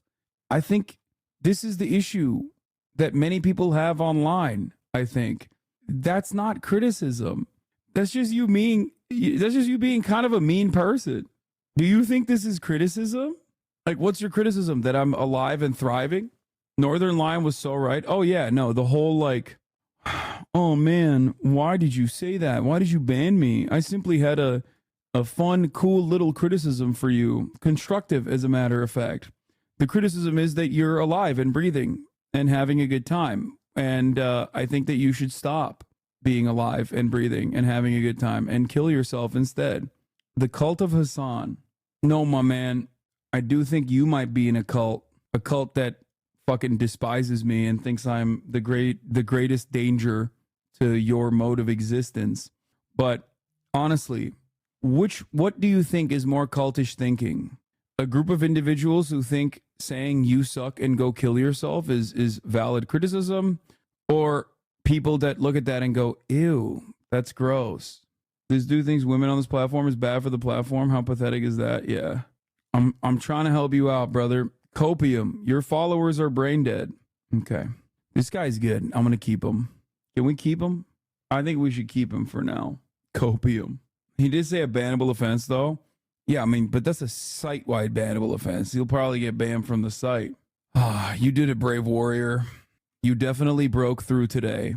You definitely successfully broke through to a lot of people by saying, I'm coping, because I can't reckon with your genuine constructive criticism. Arabs to stay. He didn't want to expel a single one. But the Arab countries engaged in a genocidal war designed to kill every Jew and destroy Israel. It was as a result of that invasion that Palestinians left or were expelled. Now, I happen to have studied the situation with Iraqi Jews because I was one of those people who helped draft Resolution 242 at the United Nations, and we looked at great detail into the history of Jews in places like Iraq. In Iraq, there was a Nazi pogrom during the Second World War, and there were additional pogroms in other Arab countries in which Jews had no choice but to leave. And there was an exchange of population, much as there were in Sudetenland, much as there were in Pakistan and India, and every other country in the world. The refugees were incorporated, assimilated into the society. But UNRWA, this horrible, horrible organization, was set up to keep the Arabs, refugees, to keep them in camps, to make sure there was a festering wound. The Jews were integrated into society. No, they weren't first-class citizens in the beginning, but now they dominate the country. The same thing could have happened to the Arabs who left Israel. They could have been integrated into the surrounding countries. Instead, they were kept in camps and told that they had to destroy Israel. They had to have a right of return. They had to go back. That history, the same thing could have happened to the Arabs who left Israel. They could have been integrated into the surrounding countries. Instead, they were kept in camps and told that they had to destroy Israel. They had to have a right of return. They had to go back. That history can't stop and you can't move forward. You have to only move backwards. So the sole fault for the refugees was the attack by the Arab countries designed to kill Israelis. That's when the expulsions and the leavings occurred. So designed to kill Israelis before Israel even existed, but mind you. Before I go back to Norman for response to that, from your understanding, how many Jewish people were displaced from their homes in this early period? Because I've heard it was actually a lot. It was between 700,000 and 800,000 with probably $1 trillion worth of wealth. These were people who had lived in these countries longer than the Muslims. They had lived there since the Babylonian exile. Wait, what?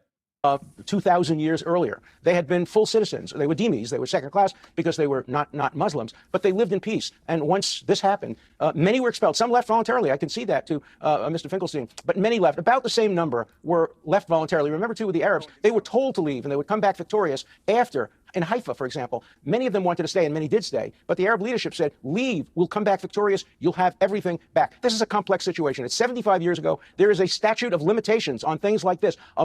Much of it was a reaction to Arab nationalism in conjunction with Zionism. I mean, Arab Jews who were locals for centuries were seen with suspicion ever since Balfour, and especially the 1929 riots, even more so after the Biltmore Declaration, a which side are you on kind of thing. Whether or not they'd be included in the Arab Nationalist Project, IG, the answer became no in regards to Aden. I think one of the funniest arguments that a lot of Zionists also point to with respect to like Palestinian Muslims and Christians being somehow different from the Jews that lived there 3,000 years ago is that many of the Palestinian Muslims and Christians that they're fucking killing are direct descendants of the OG Jews that just stayed there and converted. So that's also another very weird part of this, like, this is actually 4,000 years of history that you're denying argument. Like, you're literally killing your grandparents, like the descendants of your grandparents. So there's that too. There's that aspect to this conversation as well. A moral statute of limitations. Move on. Establish yourselves in the countries that you left and went to. Get rid of these refugee camps. Get rid of UNRWA and become full citizens of the countries you moved to. The way my grandparents became full citizens of the United States after pogroms had made them leave Poland. Okay, come to Norman Finkelstein. Your response to that? Okay, thank you, Piers. First of all, as a general point, I agree with the notion of a statute of limitations on your claims to a parcel of land. The first time I came across that expression was reading Arnold Toynbee's great history of the world, actually. And he makes the point in his history that isn't there a statute of limitation on the claims of Jews to Palestine? He said that claim was made 2,000 years ago. And it's claimed that, even today it's claimed that, based on what happened 2,000 years ago, there's a large portion of Israeli population who believes they have title to the West Bank, they have title to Gaza, because of that claim 2,000 years ago. Isn't there a statute of limitations Allow me to complete my thought, and then you can disagree. Isn't there a statute of limitations on a claim from 2,000 to 3,000 years ago? Now, I want to focus on Gaza. I would like to focus on Gaza. The population is expelled from Israel into Gaza. Now, if you look at Benny Morris's history called Border Wars, he says that between 1949 and 1953, literally, listen closely, about 2,700 to 5,000 Palestinian expellees, that's including in the West Bank and in Gaza, between 2,700 and 5,000 Palestinian expellees were killed by Israel when they tried to return home. Now, Benny Morris says 90% of those killed were unarmed. They were what he called economic infiltrees who wanted to see their homes. They wanted to see their land. They wanted to see their neighbors. They were brutally, if you believe Professor Morris, brutally murdered between those years. It's not just Professor Benny Morris. Professor Benny Morris is one of the people cursed, or I guess blessed, with uncovering the truth early on as a part of the new historians. But since then, many more investigations were conducted, which is ironic because the investigations I'm talking about weren't like, I don't know, uncovering some secret tomes or anything.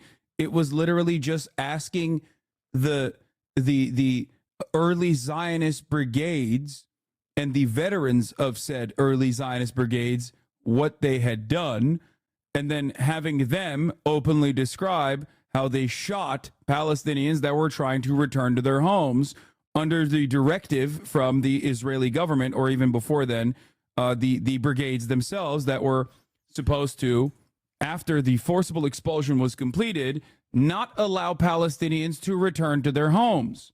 So Norm is talking about this part. And he mentions Benny Morris, true, but there's even more evidence than simply Benny Morris's writings on this. 1956, as you know, peers, England, France, and Israel invaded Egypt, including at the time Gaza. What happened then? According to Benny Morris in the book Border Wars, he said between 470 and 500 Palestinian men were lined up and shot down. Now, let's bear in mind, peers, this is long, long before this entity called Hamas came into the picture. Now, if we fast forward to 1967, after Israel occupies Gaza, there are new assaults on the people of Gaza, this time carried on by, at the time, Agricultural Minister Ariel Sharon. Now, without getting sidetracked, I do have to say, Professor Dershowitz, every time I listen to you, even when we debated each other in 2003, I guess, or 2004, I can't recall, you keep escalating your claims about having written UN Resolution 242 or contributed to the resolution. Professor Dershowitz, I understand people have fantasies, and I understand that people have failings of memory as they get older. But Professor Dershowitz, when we had... By the way, for those of you who don't know the background, I guess the short and sweet of it is that Norm Finkelstein found the academic claims made by a Israeli scholar at the time, or someone writing about Israel at the time, to be fraudulent. He cooked it. He absolutely destroyed this other scholar at the time. Norm Finkelstein, or not Norm Finkelstein, sorry.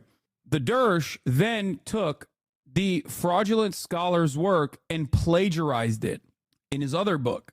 So then Norm turned around and very famously destroyed Alan Dershowitz for not only using Joan Peters was the original author, yes.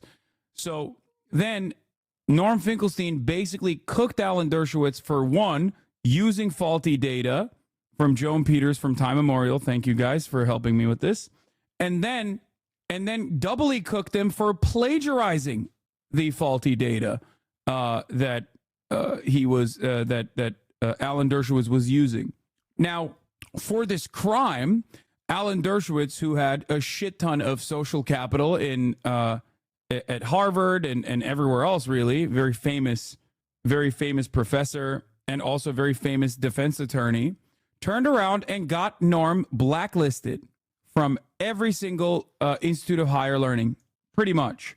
Yeah, plagiarizing a fraud, I think Norman called it back then. They debated on Democracy Now!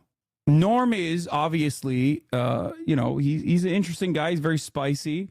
You might not agree with his style, But there's one thing that he's very good at, which is he's a stubborn guy. He's a very honest guy, honest to a fault and stubborn to a fault. And he is a phenomenal chronicler of the truth, especially as it pertains to Gaza. But there's another part that he's a phenomenal chronicler of the truth on. And that is the many misdeeds of Alan motherfucking Dershowitz.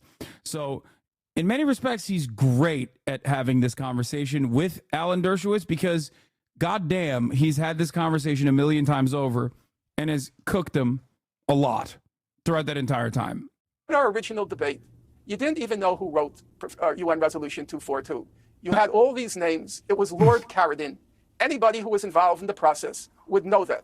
So let's agree on one thing. We both of us should agree to only state facts. And if we have any doubts about the facts, let's set them aside and try to give viewers, listeners, as accurate a record as possible. We can disagree. But when you engage in your fantasies, it really, to me, is very disturbing and disorienting. Okay, well, let me ask Professor Dershowitz to respond.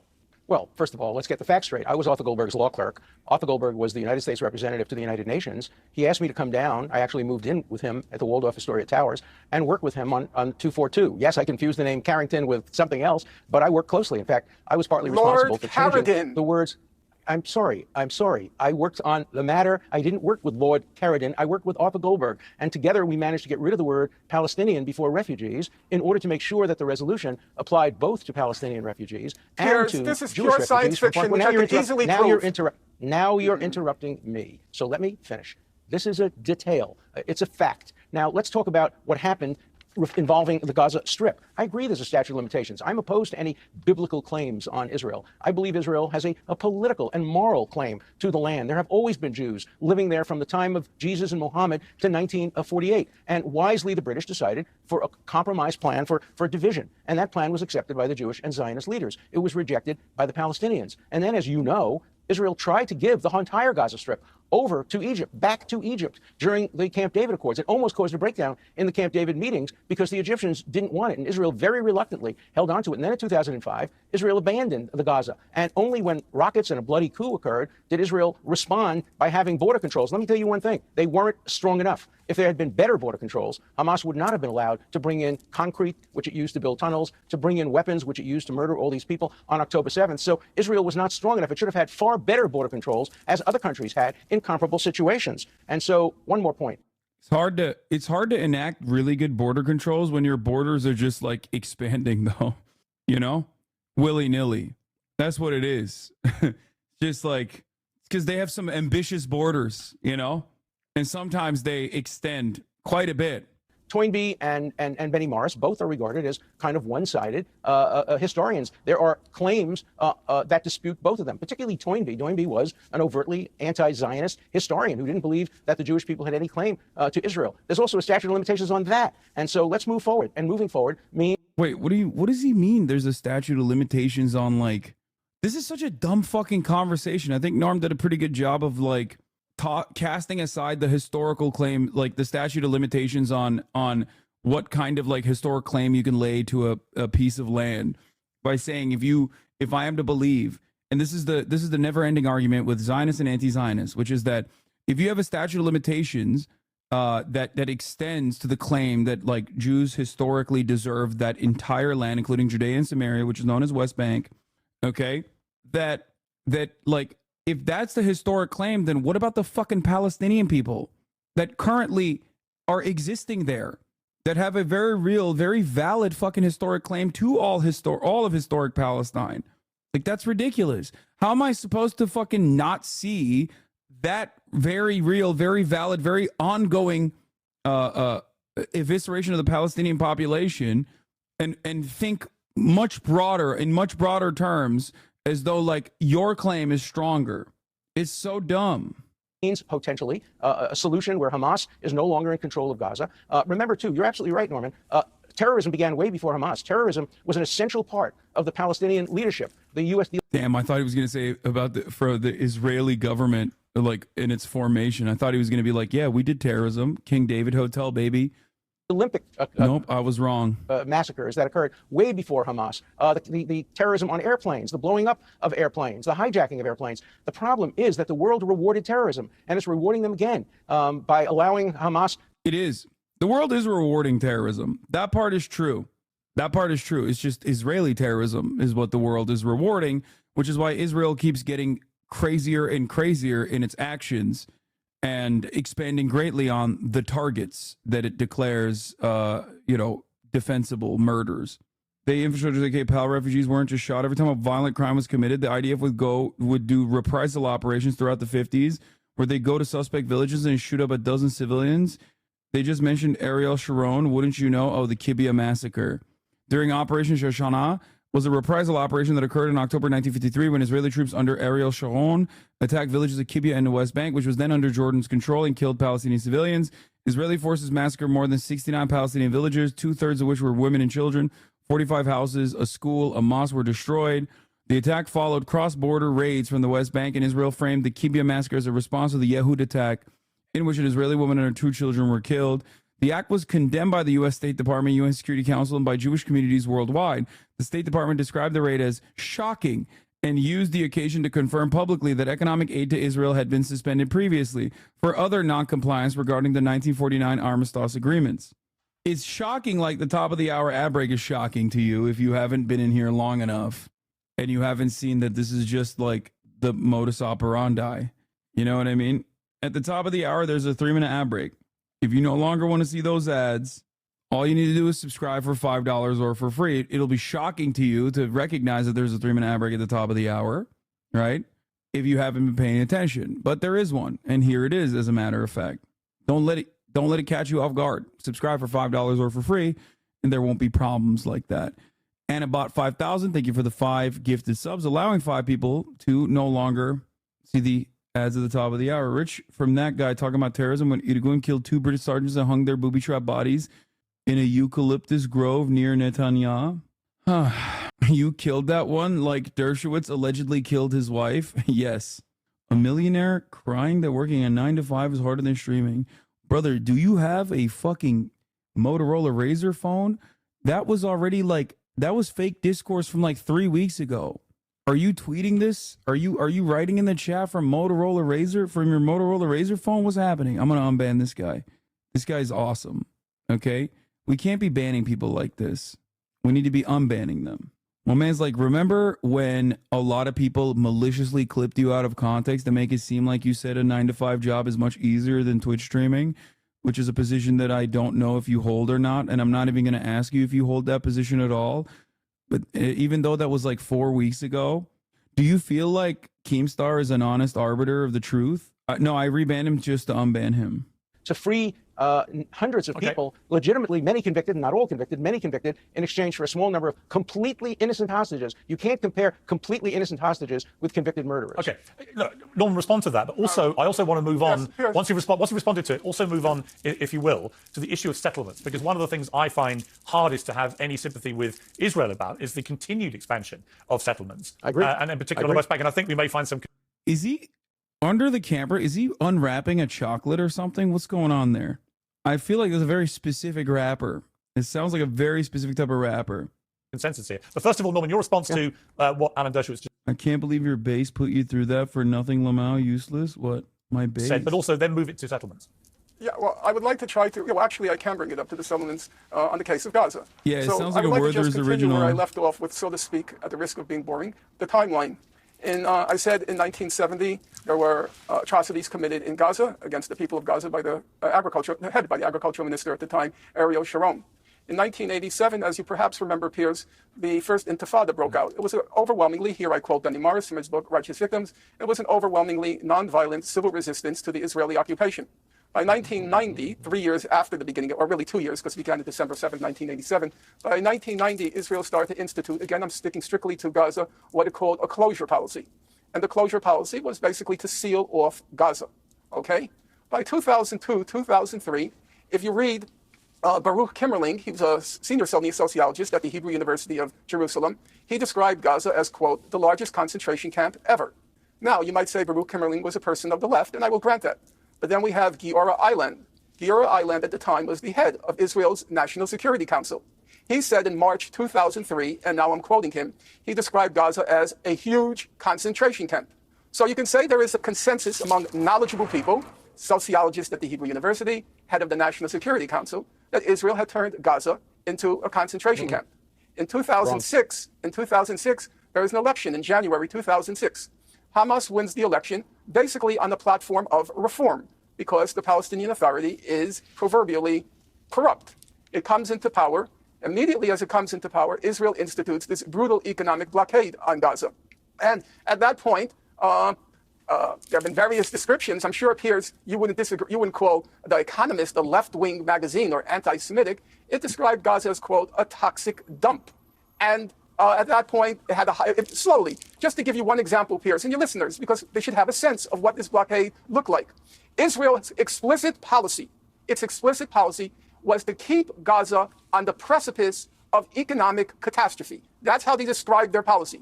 They prohibited baby chicks from entering Gaza. They prohibited chocolate from entering Gaza. They prohibited potato chips from entering Gaza. They prohibited any spices from entering Gaza. And it prohibited any exports from Gaza, except at some points, occasionally, things like strawberries. So what had happened to Gaza? It had, on the eve of 2007, it had the highest unemployment rate in the world. It was about 60% unemployed, 50% for the population as a whole, 60% for youth. The people in Gaza were left to languish and die, no past, no present, no future, to languish and die in a concentration camp. That was their prospect as of October 6, 2003. Excuse me, 2023. Sorry about that. May I respond? Well, I'll tell you what, yes, actually, on that point, Professor Dershowitz, you respond to that point briefly if you could. And then I want to come back to Norman Finkelstein to move it on to settlement. So, Alan, just respond to what, respond to that suggestion, which has been cited by many people, that the conditions in Gaza in the period that Norman Finkelstein has been referring to have been described by many people as bordering on a concentration camp. And at the very least, a form of occupation where Israel wielded far too much control over what could come in and out of Gaza, including people. Our base defender of Palestinian emancipation, Piers Morgan, my goat, my king. The issue is so one-sided that, like, anyone that consistently wants to hold these debates ends up coming across like they are defenders, like ardent defenders of Palestinians, even if they originally did not have that intention. The speculation that I have here is that Piers Morgan is a mercenary. He's a mercenary who only cares about one thing, which is improving his social standing, improving his clout, making more money. I think Piers Morgan found out after October 7 that there's a lot of interest and a lot of momentum on the Palestinian conversation. He saw the ratings, he read the room, and he basically kept, hitting that vein over and over again. Ever since you wanted a show, I noticed that you weren't as brutal about making fun of him. No, I mean, guys, I called him a gorilla in a suit, which is definitely the same perspective that I have for any and every one of these Western clowns. They wear suits to present themselves as anything but barbaric, even though their actions are barbaric. That's the truth. And I'm currently very politely describing, I didn't say gorilla, I said baboon in a suit. And I'm very politely describing what he's doing here. It's not because, like, he himself personally had a slight change of heart. I think personally he saw the writing on the wall and changed course only a little bit in an effort to maximize on the view counts. That's it. So that people were very interested in listening to a conversation amongst two people about Israel, Palestine. And that's why he keeps hitting that vein over and over again. Well, they're right in the description that it was a toxic place. It was a toxic place because Hamas took over and because Hamas robbed the people of Gaza of their food. It took the material that was sent from Europe, from countries around the world, and took it away from the children and took it away from the hospitals, took it away from the schools, and gave it to their fighters to build 350 miles of tunnels.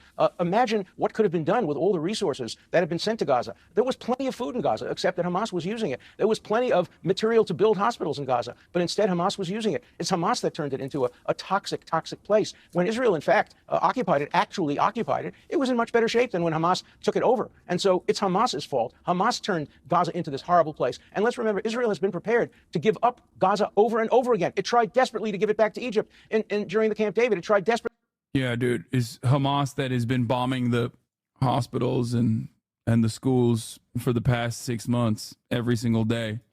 To allow for the 2007 Olmert plan. Gaza is given to a Palestinian state. The 2001 Bill Clinton plan. Gaza is given over. They rejected it. If it was a toxic concentration camp, the guards were not Israelis. The guards were Hamas people who were throwing gay people off the roof, who were murdering Palestinian Authority people. They were throwing gay people off the roofs. Okay. And who are denying women the right to live their lives decently. People still, dude, this is awesome. Like, Alan Dershowitz gives a fuck about gay people. Come on, dude. Come on, big dog.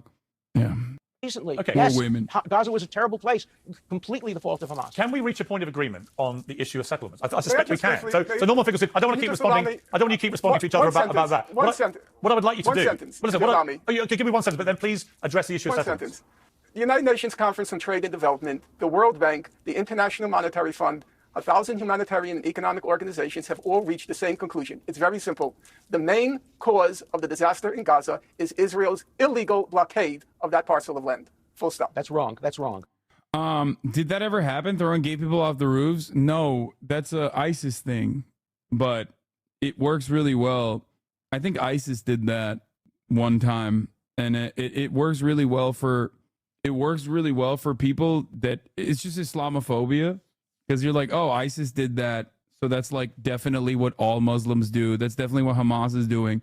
By the way, like, what's the argument here? Hamas is fucking throwing gay people off the roof. So Israel is actually doing a humanitarian bombing campaign by fucking what?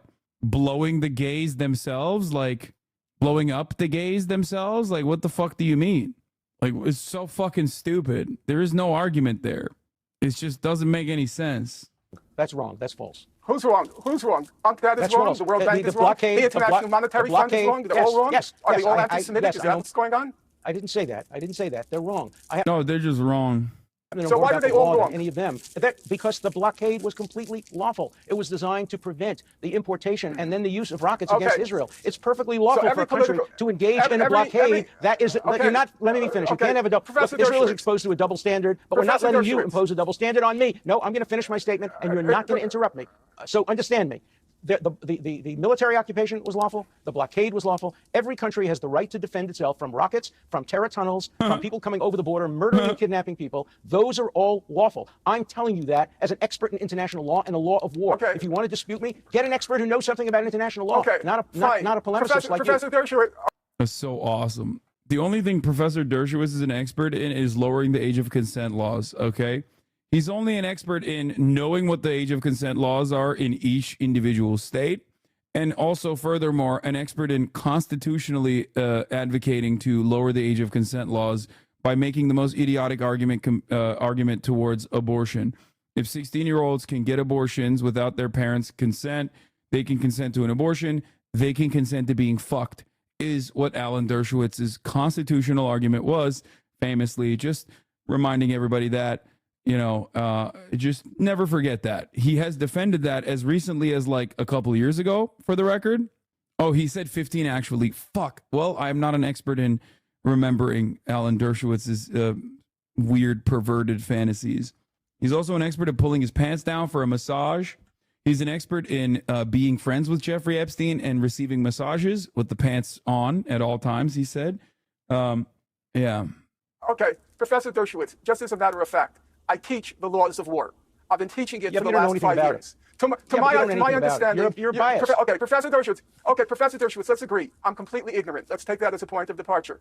How does it come to be that every humanitarian and political body in the world has declared that the blockade of Gaza constitutes collective punishment? Because they're all ignorant. They're all ignorant. Only I know the truth. Only I know what international law looks like. Not the guys who write the international law, by the way. Not the truth. Only I know what international law looks like. Not the guys who write the international law, by the way. Not the international organizations that are supposed to be tasked with defending international law. Only I know punishment and therefore is a violation, a breach of international law, a war crime under international law. How did that come to pass? They're wrong. How is it that First of all, you're wrong. They're all wrong. No, you're not. They're all You're not wrong, right. except You're not right. No, Dershowitz. no. Except You're wrong. Sir, You're wrong sir, in describing. Professor Dershowitz, You're wrong in describing every group. There are many groups. Okay, Professor Dershowitz, name me one legal international legal body or human rights organization. Name me one. I'll take the pause. Name me one that says the blockade of Gaza is not collective punishment. Name me one. The Lawfare Project in the United States. The Lawfare Project. I said, name me one international legal or political body. It is. One. It is. Everybody's listening now. Piers Morgan has a very large audience. Name me one. Name me one international or legal political body that says. I'll have you know, Norm Finkelstein, sir.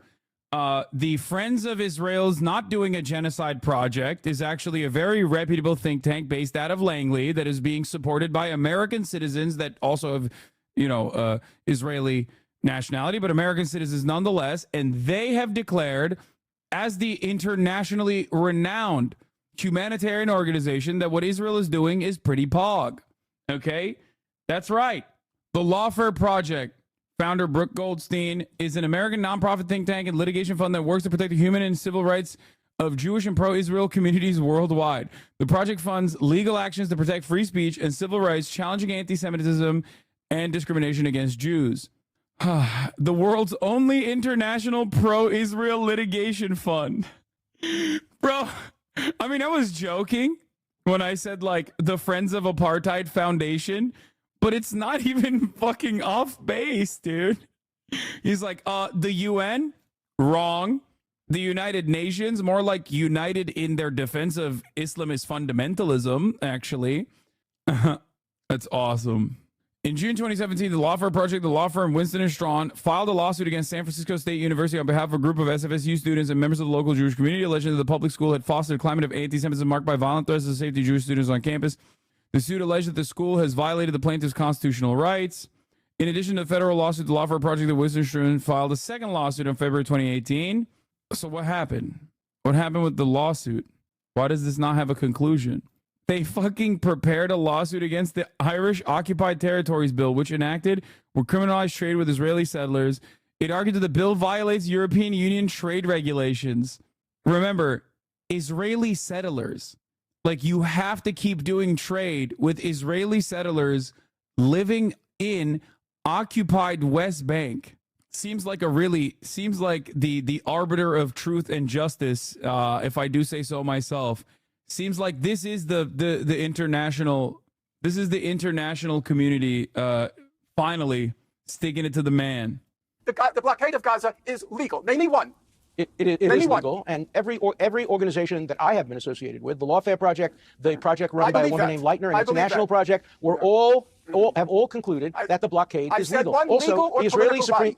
Let me finish. The Israeli Supreme Court, which is above. Norm is biased, though. Yeah, whereas Alan Dershowitz is not biased, seemingly. Yeah, of course Norm is biased, bro. Yeah, he's biased. He's anti-genocide. The fuck do you mean he's biased? Like, you can say that about me to be like, Hasan is Muslim, he's biased. Oh, he must hate Jews secretly or something. But, like, Norm Finkelstein is Jewish. He's a descendant of Holocaust survivors. You know what I mean? I think that's why he frustrates people to no end. That, and also because he's, like, incredibly stubborn and does say a lot of stuff that, like, I would never say. You know what I mean? I said to agree, bro. Yeah. And which is much fairer than the International Court of Justice, has also, with limits, has said that blockades designed to prevent the bringing of rockets to Israel is lawful. Also, use your common sense. What possible reason would there be for allowing a group in Gaza, a group of Hamas, to send rockets without trying to blockade them from bringing the rockets in and building tunnels? Use your common sense. Of course it's unlawful. Okay. Really good solution to this. Are you ready? End the blockade and end the apartheid. And then the bathtub rockets that they're fucking lobbing over the border that you put up will cease to exist. Wait, did he bring up the Israeli Supreme Court to say that it's that's an international body that does not? No, did I misunderstand? Did you? Trying to blockade for bringing of rockets to Israel is lawful. Also, has said that blockade, and which is so the Israeli Supreme. Let me finish. The Israeli Supreme Court, which is above reproach, and which. The Israeli Supreme Court? Bro, that's literally being like, I don't understand. Why are you telling me the Holocaust is being the Holocaust is abhorrent, the Nazi Supreme Court decided it was legal and valid. Excuse me. Here is an internationally recognized legal body that everybody thinks is infallible. The Israeli Supreme Court. That's awesome. That's a claim that... Why do they need a pro-Israel legal fund? That's a claim that needs to be proven. Can't just say it. You weren't even joking about the bathtub rockets. They really do DIY snipers and bombs. That's crazy. I thought Iran gave them everything, but they actually make their own shit using the materials they find alongside Iranian resources they get. Yeah, 100%. It's an endless testament to Palestinian resilience, honestly. It's just crazy. He doesn't need to feel silly. What? Is much fairer than the International Court of Justice, has also, with limits, has said that blockades designed to prevent the bringing of rockets to Israel is lawful. Also, use your common sense. What possible reason would there be for allowing a group in Gaza, a group of Hamas, to send rockets without trying to blockade them from bringing the rockets in and building tunnels? Use your... I'm glad that the Israeli Supreme Court decided that the Israeli blockade was totally valid. Surely they would have said something if they didn't think that it was valid. This is just common sense. Common sense. Of course it's unlawful. Okay. Every country in the world would do exactly the same as Israel did. Listen, I think we've exhausted this part of the debate. I do want to, before we run out of time, we only have about 5 minutes left. I do want to get into settlements. And I'll start with you, Professor Finkelstein. The issue of settlements, I think, is pretty much indefensible, actually, what's been going on, and particularly in recent years. Wow, he said pretty much indefensible. Oh no, the liberal Zionist has spoken out. That's right. The settlements are pretty much indefensible. Deus Ex Rockin' Ya. Thank you for the 521. Give the subs. On the West Bank. But what is your overview of the settlement issue? My overview of the settlements, as in all topics, is what international law says. Under Article 49 of the Fourth Geneva Convention, it's illegal for an occupying power to transfer its population to occupied territory. Now, when that issue came before the International Court of Justice in July 2004, every single judge, including the American judge, Mr. Bergenthal, 18.7 million watch women's NCAA finals, but nobody cares about women's sports, Pecker. The fuck? Are you okay, dude? they all agreed on that one point. The settlements are illegal under international law. Now, under the Rome Statute of the International Criminal Court, those settlements constitute war crimes. So what we're talking about now, since the settlement activity began right after the June 1967 war, what we're talking about is a protracted war crime over a period of a half century. And that's sometimes missed. When we talk about what's happened to Gaza, we're talking about 2 decades. If you go back to the closure in 1990, we're talking about the martyrdom of a people over 3 decades. Those young men who burst the gates of Gaza on October 7th were born into, use your phrase now, a toxic concentration camp. They were born into it. And that settlement activity, which under the Rome Statute is a war crime, that's been ongoing for a half century. Okay, let me get Professor Dutch to respond, please. Yes, let me respond. Yeah. First of all, Finkelstein and Hamas regard Tel Aviv and Jerusalem as settlements, so you can't take them seriously about anything. They regard all of Israel as settlements. And yes, I disagree with settlements on the West Bank. I have since 1970 when I debated Noam Chomsky. I called for a 2-state solution. I agree with a military occupation designed to prevent rockets and prevent terrorism, but I disagree with civilian settlements. But the core point I want to mention are they war is crimes? Ultimately we've gotten to this point. Wait a second. No, of course not. They are not war. Wait, what? Why are they? Oh, so you just have a simple disagreement. Like what? Did they look ugly to you or something? Like, I don't get it. He's like, I agree with a military occupation to stop rockets. Rockets aren't being lobbed from the West Bank, by the way, but you know, they should be occupied anyway.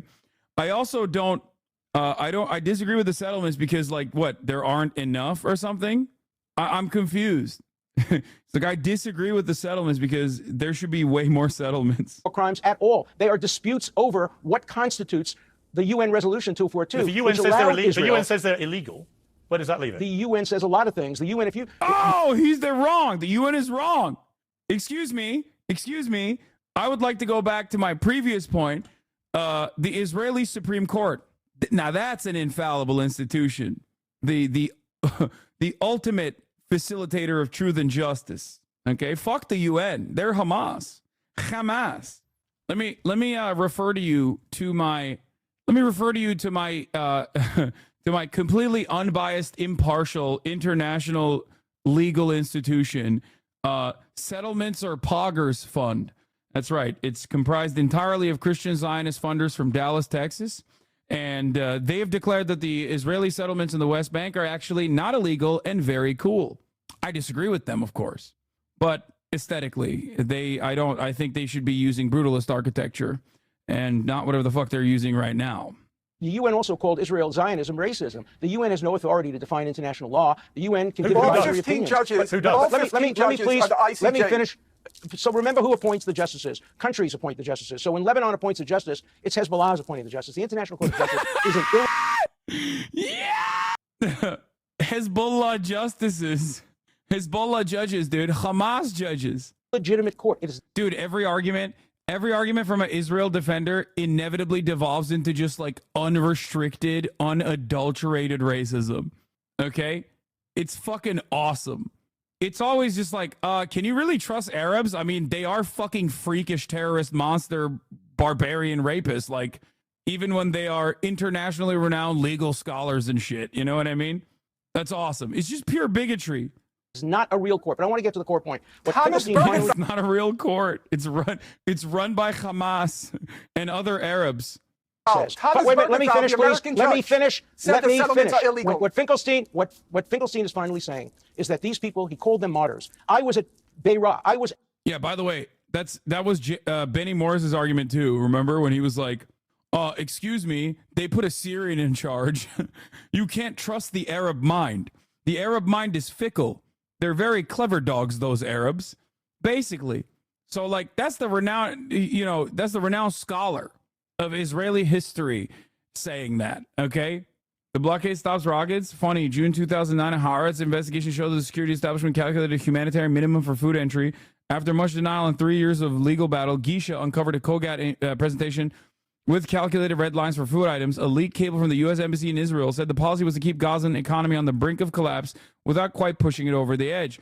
Also, I forget who originally said this, but like, they also jokingly mentioned calling it putting the Palestinians on a diet as well, with their restrictive choices of what kind of food is allowed in to the Gaza Strip. At the Nova Music Festival, I saw the remnants of where a woman named Vivian Silver, a peacenik, who used to go over and bring Hamas and Gazan people to hospitals, was burnt to death. I saw where people were raped. There is no justification for collective rape. There is no justification for murdering a peacenik. This woman was probably murdered by the very people she brought to hospitals because they knew exactly where she lived and where the hospitals. It's an abomination to even suggest that any kind of martyrdom, dispute over land, dispute over anything could justify what happened on October 7th. Shame on anybody who thinks that civilized human beings should be praised or even justified for doing what they did. I met a man whose son had been beheaded, and Hamas then took his head, brought it back to Gaza, put it on sale for $10,000, and this father had to bury his son without a head.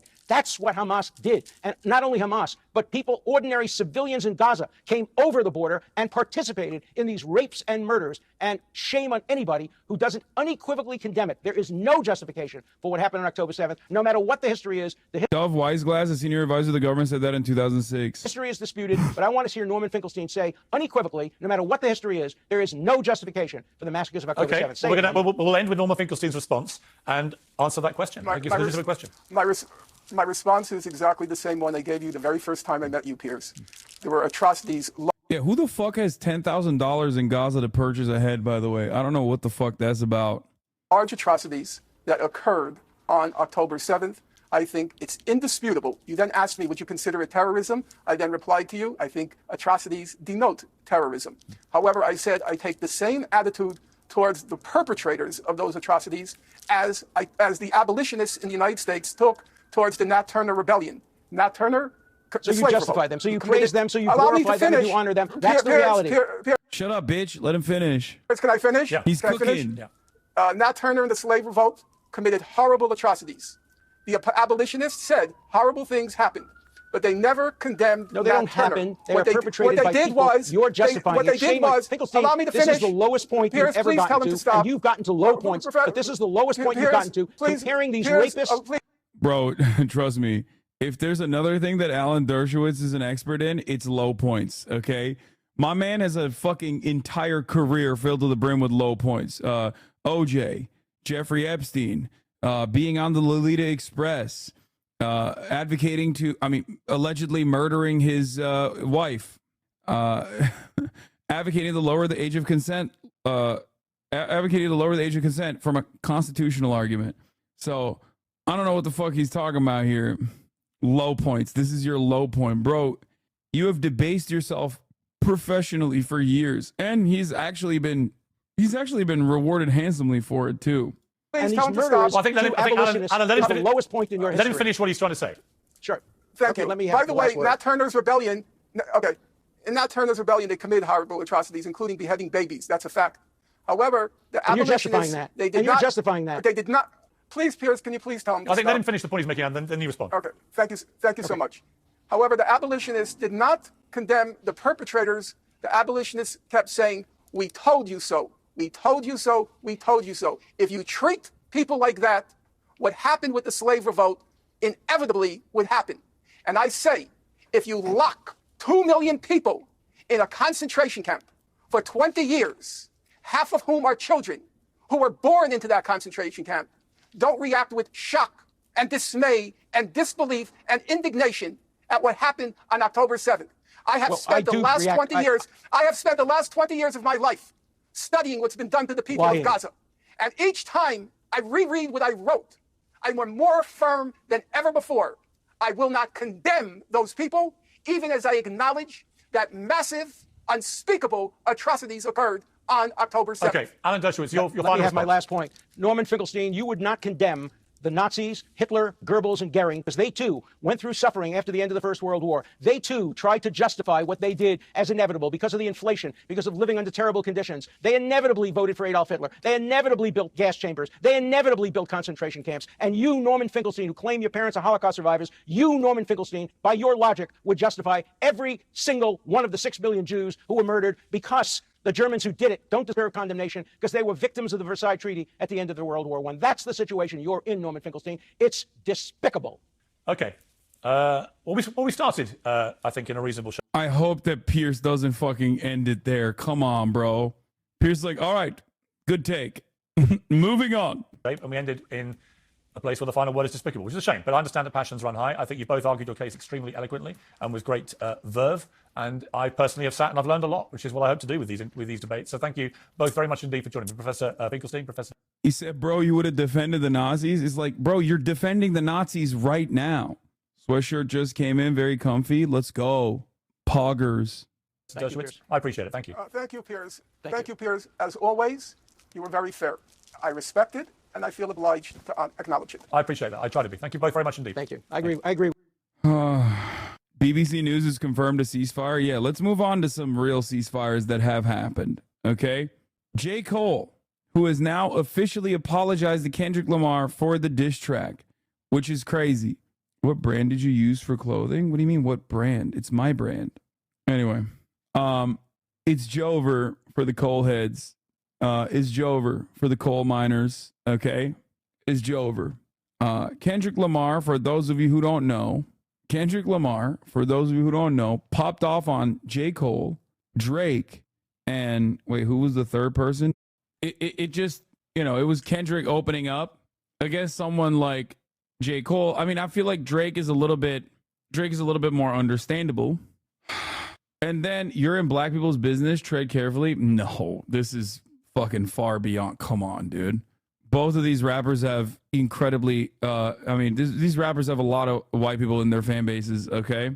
I wouldn't say this is black people's business at all. Kendrick fans are pseudo-intellectuals. Come on, bro. You can't be a J. Cole fan saying this. Anyway, it's crazy. It's crazy that you said that. Anyway, let's move on. So then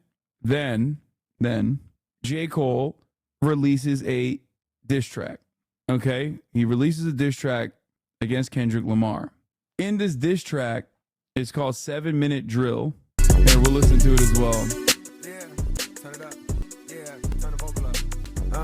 Light work, like it's PWC. It's a cold world. Keep the heat under your seat. I got a phone call. They say that somebody dissing. You want some attention. It come with extensions. My dog like say the word. He on bullshit. He itching. Let's do Melon's analysis on Herbert Coleman II Jr. responded to Kendrick Lamar in the form of a brand new track, the closing track on a surprise release from Cole. I'm not gonna lie, from what I understand, it just feels like this was just a tack on, like last second edition. Project titled Might Delete Later. Before I get into the lines, right off the bat, I'm going to say, instrumentally, this track is weak as hell. No sauce on this beat. Why is Cole firing back at Kendrick with this pew pew pew like synth trap beat? Especially considering that Kendrick Lamar's opening shot comes with an insane banger album by Future and Metro Boomin, which, by the way, I'm more surprised that Drake hasn't really said anything. I guess like he has a lot more openings for rap beef. Like, I don't know what you have on Jermaine Cole other than just like he's boring, and you know he's just boring. That's it. Whereas like Drake, there is so much you can say about Drake. So like if Drake even opened his mouth, he would get fucking pummeled. I don't even follow rap music like that, and even I know all of the fucking tea associated with Drake. High School Pics, you was even bad then. That's it. That's like bar number one. Okay. The shitting on Megan Thee Stallion. Kendrick Lamar could very easily turn around and get Megan on a track and start fucking ripping into Drake. Okay. The whole saga about, I mean, there's so many. There are so many avenues of attack. Especially because Drake has been literally attacked so hard that he had to reveal that he has a child. So Millie Bobby Brown, that's another great one. Thank you. That's another great one. It's kind of crazy because like Drake himself has already been owned, as we know, owned so hard that he had to reveal that he has a child. But beyond that ownage, there are still an infinite, like it's an untapped vein. There are so many like pedophilia jokes that you can make. There's Gamba jokes you can make too, but I don't think they give a shit about that as much. But like the pedophilia jokes is like, you could just do so much. There's so much there. Drake's response. The name, rapping's my game. Yeah, K-Doc, more like K-Not. Yeah, I see England, I see France, I see Kendrick's underpants. Kendrick Lamar, more like Kendrick Lamar. The name. That's crazy. I didn't know he had bars like that. His dick pics, bro. I mean, I guess his dick pics is like a redeeming quality for him, I think. Stay in your lane, please. Stay in your lane. All right, this does not sound hard, convincing, and even Cole's vocal delivery off the bat in the song is half-hearted and underwhelming. He clearly didn't want to do this, which sound hard, convincing, and even Cole's vocal delivery off the bat in the song is half-hearted and underwhelming. He clearly didn't want to do this, which will be further illustrated by the bars on the track Let's Go. Light work like it's PWC. Cole is telling us this is going to be easy. It's a cold world. Keep the heat under your seat. It's not a J. Cole song unless he's doing some kind of cold world pun. We've heard it a million times. It is not clever. It was never clever. Whatever. We be still mad about the Ye review. Says little bro about to delete this review when he finds out J. Cole did a thought crime. Weeby, come on, dude. You don't have to like every single person that I criticize, okay? Jesus fucking Christ, Weeby. We get it. You're a Ye stan. You're a Brett Cooper stan. You love Bill Maher. If there's a guy out there that's in the wrong, Weeby is a defender of those people, okay? Appeal it has lost its luster over the decade you've been using it. And this is the chorus, by the way. I got a phone call. They say that somebody dissing. You want some attention. It come with extensions. My dog likes say the word. He on some bullshit. He itching. I mean, the rhyme scheme is not bad, but it's a very wordy chorus. And when you actually listen to it in the context of the song, it's utterly forgettable on impact. Like, clearly Cole is not trying to sell us on the appeal of this track being catchy. He's still doing shows, but fell off like The Simpsons. I mean, not only does this simile not hit hard at all, but isn't this like a really weird admission? Even in its fallen off state, The Simpsons is a massively popular and influential show that still to this day is the archetype for every other animated. This bald fuck is literally extremely biased towards Kendrick, though, like elite level dick eating. Oh my god. sitcom comedy style show on television. And I predict a similar thing with Kendrick Lamar. Even if 10, 20 years from now, he's coming out with records that aren't as good as Good Kid, Mad City because of those. White people's Fred Hampton, what Cole could have said. Here's 3 things I would have actually dissed Kendrick Lamar about if I was J. Cole. But bro, you're already J. Cole. Like, you're literally J. Cole. Stop! Number 1, we got working with Kodak Black. Kodak Black not only had multiple allegations against him, he was found guilty of many questionable things. And I'm talking like sexual abuse type of things. So for Kendrick Lamar to work with him is just like, I don't understand why he would do that. I don't know if there was some sort of like artistic cancel culture message that he was trying to make by doing that. And even if there was, it wouldn't make it okay. Like, we really shouldn't be. Yeah, biased towards Kendrick like HasanAbi's biased towards LeBron. Exactly. You can't be biased towards GOATs, okay? I'm sorry. It's ridiculous. Oh, wow. I'm sorry that I fucking appreciate one of the greatest athletes of all time, okay? Oh, yeah. Pulitzer Prize winner, phenomenal talent, Kendrick Lamar. Shit, dude. Be giving someone like that a platform after all of the abuse. Now let me tell you, okay? Let me tell you. Like, LeBron is a little bit different, okay? LeBron, a little bit different. You just made everybody mad. I don't really understand why people shit on LeBron. I don't get it. He is the best. I find it very silly. I think they just hate him because they're racist. That's what it is. I think it's because you're racist. It's fine. I mean, everybody has a little bit of racism in them, I guess. He does not support Israel. Stop. He literally elbowed the IDF guy. Okay? He is not. Stop saying he's a Zionist. He's not. I have it on good authority that if he could, he would be delivering aid personally in Gaza right now. See your lies? See your lies? People are believing you. He's a fucking Zionist? What the fuck? See? People are believing your lies now. Le fib. Who's fibbing now? You. He elbowed a guy for not being Zionist enough. Yeah. He's like, you cannot be anti-Zionist. You cannot be critical of Israel. How about LeBron's charter school? Okay, now we're just straight up extra special lying. He does not have a charter school. He's a public school. That actually is part of the reason why I think he's the GOAT. And that's okay. All jokes aside, he does not have a charter school. He literally personally chose to fund a public school. So at least he didn't affiliate with P. Diddy, right? Yeah, exactly. That was AI. You guys are doing AI hit pieces on a man who never hung out with P. Diddy or ever wore a fucking shitty fedora while simultaneously talking about how sick P. Diddy's parties are. Ain't no party like a P. Diddy party. Like, that's not real. That's AI. We've seen it. Okay? Also, counterpoint, most points ever scored throughout a career. Have you guys heard about this? I'm just saying, maybe you should look it up. Think about that. That's my counterpoint. All right, let's continue. Women, like, and it's not just like allegations. Like, he was found guilty of this stuff. So, like, we know he did it. Number 2, I got that one lyric that he had on the Black of the Berry. I think y'all know the one that I'm talking about. You know, the whole song he's talking about, I'm the biggest hypocrite of 2015. At the end of the last verse, I guess to really drive this hypocrite point home, Kendrick Lamar says, why did I weep when Trayvon Martin was in the street? When gang banging make me kill a nigga blacker than me. Hypocrite. So I think Kendrick's like already like apologized or addressed that lyric, but there's so many things wrong with this.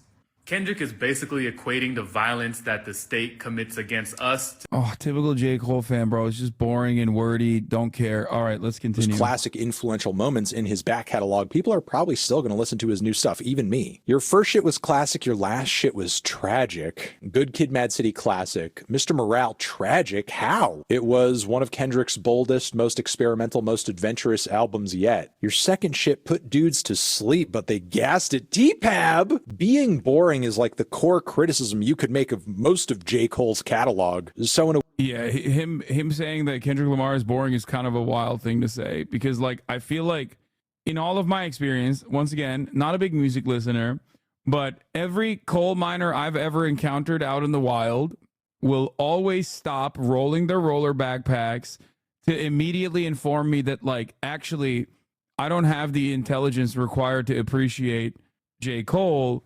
Like they almost like ride that he's boring.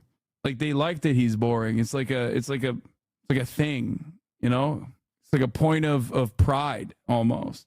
In a way, this line is kind of projection. Your third shit was massive and that was your prime. I was trailing right behind. I apologize to the coal miners in the chat. I know.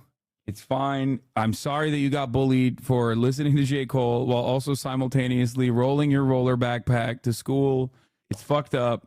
It's fucked up that I even mentioned that. I shouldn't have brought that up. That's trauma. You know what I mean? It's like, it's old stuff. You don't want to relitigate those moments in your life. Those are your lowest moments, okay? I'm unsubbing. I can't take this harassment. And I just now hit mine. Okay, now I'm at the front of the line, comfortable lead. How ironic, soon as I got it, now he wants something with me. Well, he caught me at the perfect time, jump up and see. Well, in Kendrick's defense, whether I vibe with this as a stance or a general attitude from him or not, he has a history of being like, you know, kind of aggressive with some of his contemporaries and just like kind of throwing shots out there as a challenge. I don't know if he's simply doing this just because you've gotten to a certain level of popularity. Boy, I got here off bars, not no controversy. Really? I mean, while Kendrick has had these moments where he has been polarizing and has like stirred the pot, I don't know. I think it's pretty safe to assume that like the core appeal of Kendrick is his albums and the artistry that goes into them. Sure, while this recent Metro Boomin diss was very much discussed, and obviously fans remember the Control verse, it's really Good Kid, Mad City, it's T-Pab, it's Damn, it's those classic records that stand tall in his catalog and remain his most popular, most discussed material, not just the disses. I take solace in knowing that this chat is mostly white and their opinions on rap doesn't matter.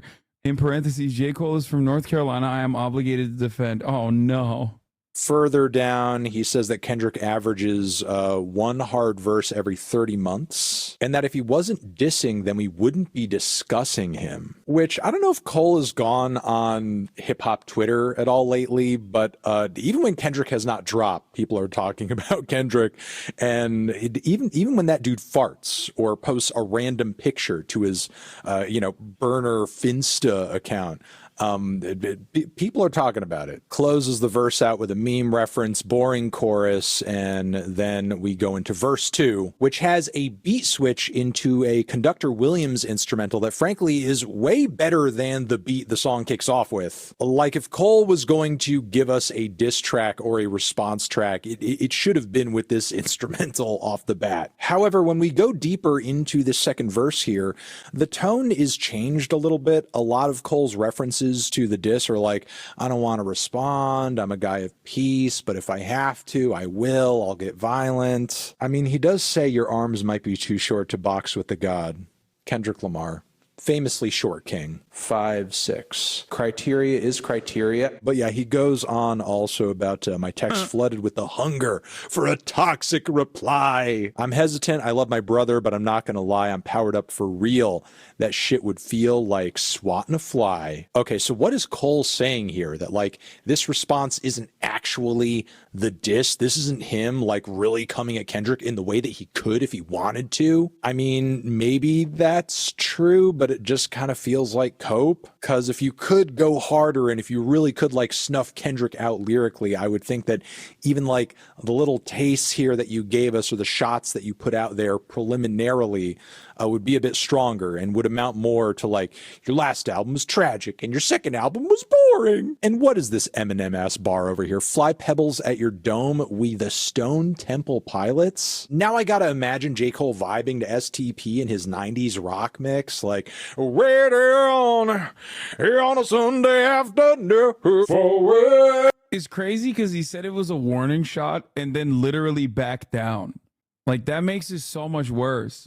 Which puts his fans in a bind because, like, if they wrote about how fucking excellent his diss track was and lied to themselves and other people, now they have to fold again, like folding laundry, and turn around and fucking say he's actually so mature. Like, I guess you guys don't understand the intellect required to appreciate J. Cole, I say, as I roll away in with my roller backpack. J. Cole fans haven't been bullied this hard since high school. Yeah. Being like, oh, it's coming. Yeah, warning. Warning, I want to piss my pants. But I've read between the lines, yeah. Look, it's a cute bit of wordplay. I would laugh at it probably in another context or see it as cute, but this is like not tone of a diss type writing. This is just a little silly and goofy. This is a warning shot telling you guys to back down. Watch out. There are more Stone Temple Pilots bars where this came from. I mean, he might throw out a push or a Vaseline reference. Your career's Cobained as I've reached Nirvana. Watch what I do. The audience applause while I fight this foo. Switching sides like the tassel on the cap and gown. Okay, I'm sorry. I'm done. I'm done here. This is a weak diss. Clearly, J. Cole did not want to do this, and yet he did it anyway. I mean, I sort of get it. The hip hop fandom is toxic in such a way that if J. Cole did kind of come out and was serious and was real about how he actually felt about this and was just like, I don't want to do this, guys. I think it's kind of lame. I'm obviously not really with dissing and fighting and arguing like this. That was literally the point of the line to begin with that Kendrick is responding to in an unnecessarily aggressive way. Like, that would be valid. That would be real. That would be true. That would be so fucking down to earth and honestly just reality. But if J. Cole fans be like, yo, I'm in my bag. They got bullied and stuffed into their roller backpack. Roll out. Did that, if he actually said that in response, like just kind of put it out there boldly and plainly, all the fans would clown him and just be like, oh, you're lame. You fucking pussy. I feel kind of bad. I do feel kind of bad for J. Cole. Because I do think it's a why you say fuck me for type situation. Like the thing the shots against Drake, I understand. But like here, this is all I will say. I think no, don't feel bad. Come on, dude. It's like even before the apology, like even before this this weak retaliation, it does seem kind of like he just caught a stray. I don't think he hates Kendrick Lamar. I think he probably stands Kendrick Lamar a little bit. And then you're just like getting owned by a dude you love. J. Cole is 39. What the fuck? I mean, it doesn't matter. It's just like he got owned by someone he probably really appreciates. Culturally in rap, you can't just not respond when someone comes at you. And Cole didn't want to respond, but the culture demanded. He should have just not said anything, honestly.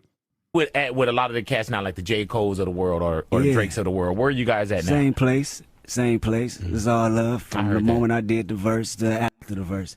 You know what I mean? I think hip-hop is a sport, so you're going to have these little spits and spats. And it's all good because, personally, I respect these dudes as, you know. This video is old. Yeah, I mean, sure, it's old, but, like, I mean, the sentiment probably still remains. As people, you know what I mean? So, outside of that, it's really nothing. Specifically, where are you at, like, with the J. Cole? Specifically, where are you at with a Drake or so on and so forth? I respect their music, for sure. I respect them as individuals and creators. And I think what the media tried to do is insane because they take these black, young brothers and really try to clash it and make bump heads. And that's not right. That's how I look at it. I think it's not right. And I think that's why it's great to really show people how we support one another because hip-hop was something that wasn't supposed to be here for this long. I'm sure you know, Big. Yes, sir. And the more we do that, the more they'll try to tear it down. I heard. All right, let's hear what Jeremiah had to say.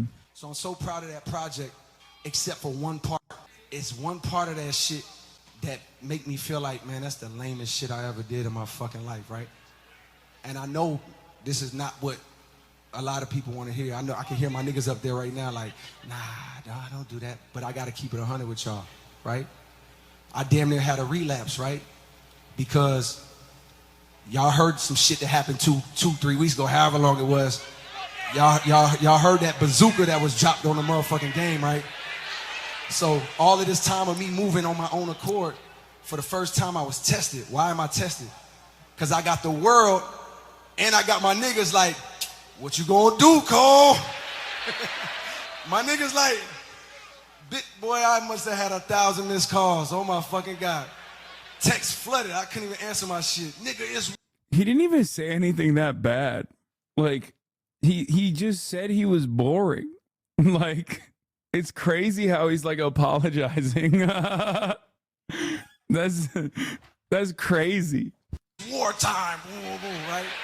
Niggas want to see blood.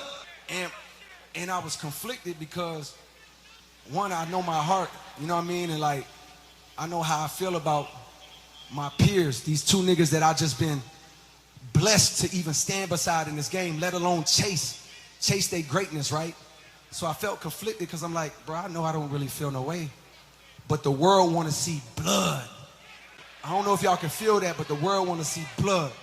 So I say all of that to say, in my spirit of trying to like get this music out, I ain't gonna lie to y'all, I moved in a way that I feel spiritually feel bad on me. Like I try to like jab my nigga back and I try to keep it friendly, but at the end of the day, when I listen to it and when it comes out and I see the talk, that shit don't sit right with my spirit. That shit make me feel, that shit disrupts my fucking peace. So what I want to say right here tonight is, in the midst of me doing that, he's not apologizing for dissing him. He's apologizing for deviating from who he is. He's not the dissing type.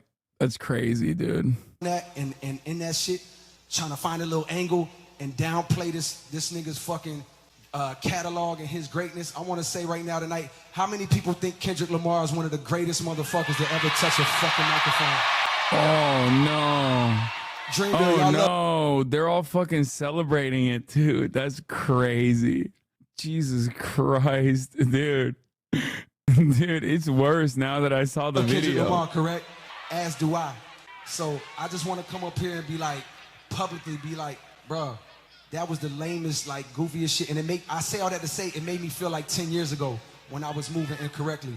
And I pray that God align me back up on my purpose and on my path. You know what I mean? I pray that my nigga really didn't feel no way. And if he did. Bro, you are so fucking cringe. No, you're cringe for thinking this is a good bait at the top of the hour. No, I'm not going to talk about, no, I got it. Oprah, FT, Winfrey. I know what you were trying to do here. I know. At the top of the hour, there's a 3-minute ad break, and some of you chatters are cringe. Okay? You think this is a good debate, and it's not.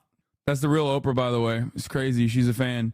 Even crazier that she hasn't gifted a ton of subs to others in the chat, so they avoid seeing the ads at the top of the hour. Here's a 3-minute ad break now. Just saying. My nigga, I got my chin out. Take your best shot. I'm gonna take that shit on the chin, boy. Do what you do. You know what I mean? Like, all good. Like, it's love. And I pray that, y'all are like, forgive a nigga for like the misstep, and then I can get back to my true path. Cause I ain't gonna lie to y'all, the past 2 days felt terrible. Like, it let me know how good I've been sleeping for the past 10 years. So all of that to say, man, I wanna now perform the song that's a reminder to me of getting back on the right path and getting in tune with God in the name of.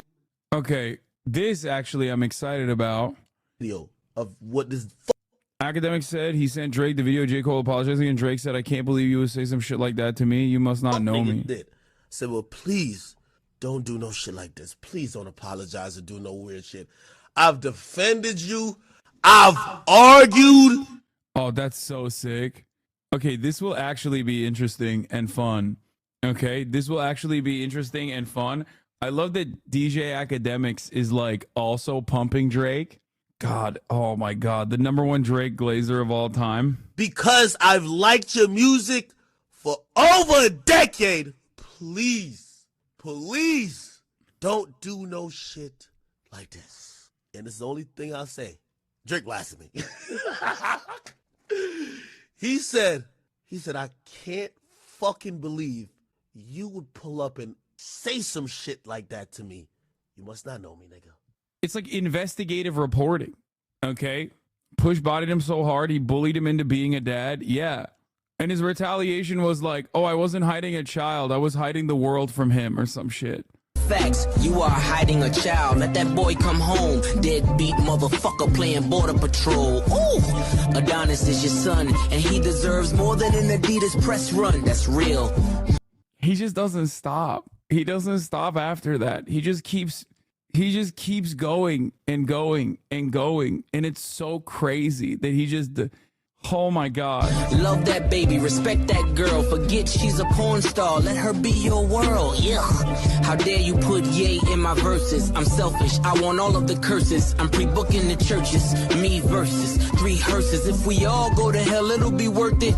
Already aligned with the greats. And on that same note, the only ones I chase are 2 ghosts. Still giving you classics. That's the only thing that dates me. OVO 40, hunched over like he 80. Tick, tick, tick. How much time he got? That man is sick, sick, sick. I got the devil flow, nigga. Oh yeah, OVO 40 had cancer, right? Didn't he also come for his, was that what it was? He had cancer? Or MS? That's, oh my God, it's so sick. I forgot about that. That's fucking insane, dude. Jesus Christ. Oh my God. That is fucked up. Yeah. Anyway, that was a surgical summer with it. Anyway, that was such a crazy, that was awesome. He released it on MS Awareness Day too. Wait, what? No, that wasn't deliberate, I don't think. I will concede that Drake knows mainstream audiences better than anyone alive right now. Yeah, but like he still has limitations. Limitations to his skill. His ghostwriters have limits. And beyond that, better than anyone alive right now. Yeah, but like he still has limitations. Limitations to his skill. His ghostwriters have limits. And beyond that, he also has so many openings. Like since this happened, there is a metric ton of shit, like new information that you can use against Drake. I would say that his stock has fallen since then. Anyway. Yeah, the pedo stuff is just like a massive opening. A massive opening. You can tie that to Diddy potentially, you know what I mean? They're coming after Diddy, they're gonna come after you next.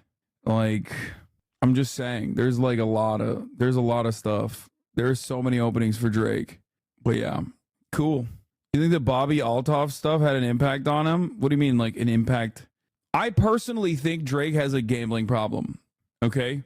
I think that's the reason why he keeps pumping out more music over and over again. I feel like he works like a man with a gambling problem. It doesn't make any sense. And I'm not simply saying that because he's like sponsored by stake.com, the crypto casino, but it would be pretty funny if you know, Kendrick Lamar made fun of him for that. Just saying. Like tie that back into like the Dersh will defend Drake for the Millie Bobby Brown stuff. Yeah. J. Cole was also transphobic on his new album. Yeah, I know. Kendrick making an entire song coming to accept trans people versus J. Cole doing this really shows the difference between them in terms of how in touch they are with social issues. Cole cares more about seeing as the savior of hip hop actually making a difference. Yeah, I mean, it was, I'm seeing hints of a trans fella in cancel culture's vicinity. He's no killer. Trust me. Beneath his chosen identity, there's still a pussy, period.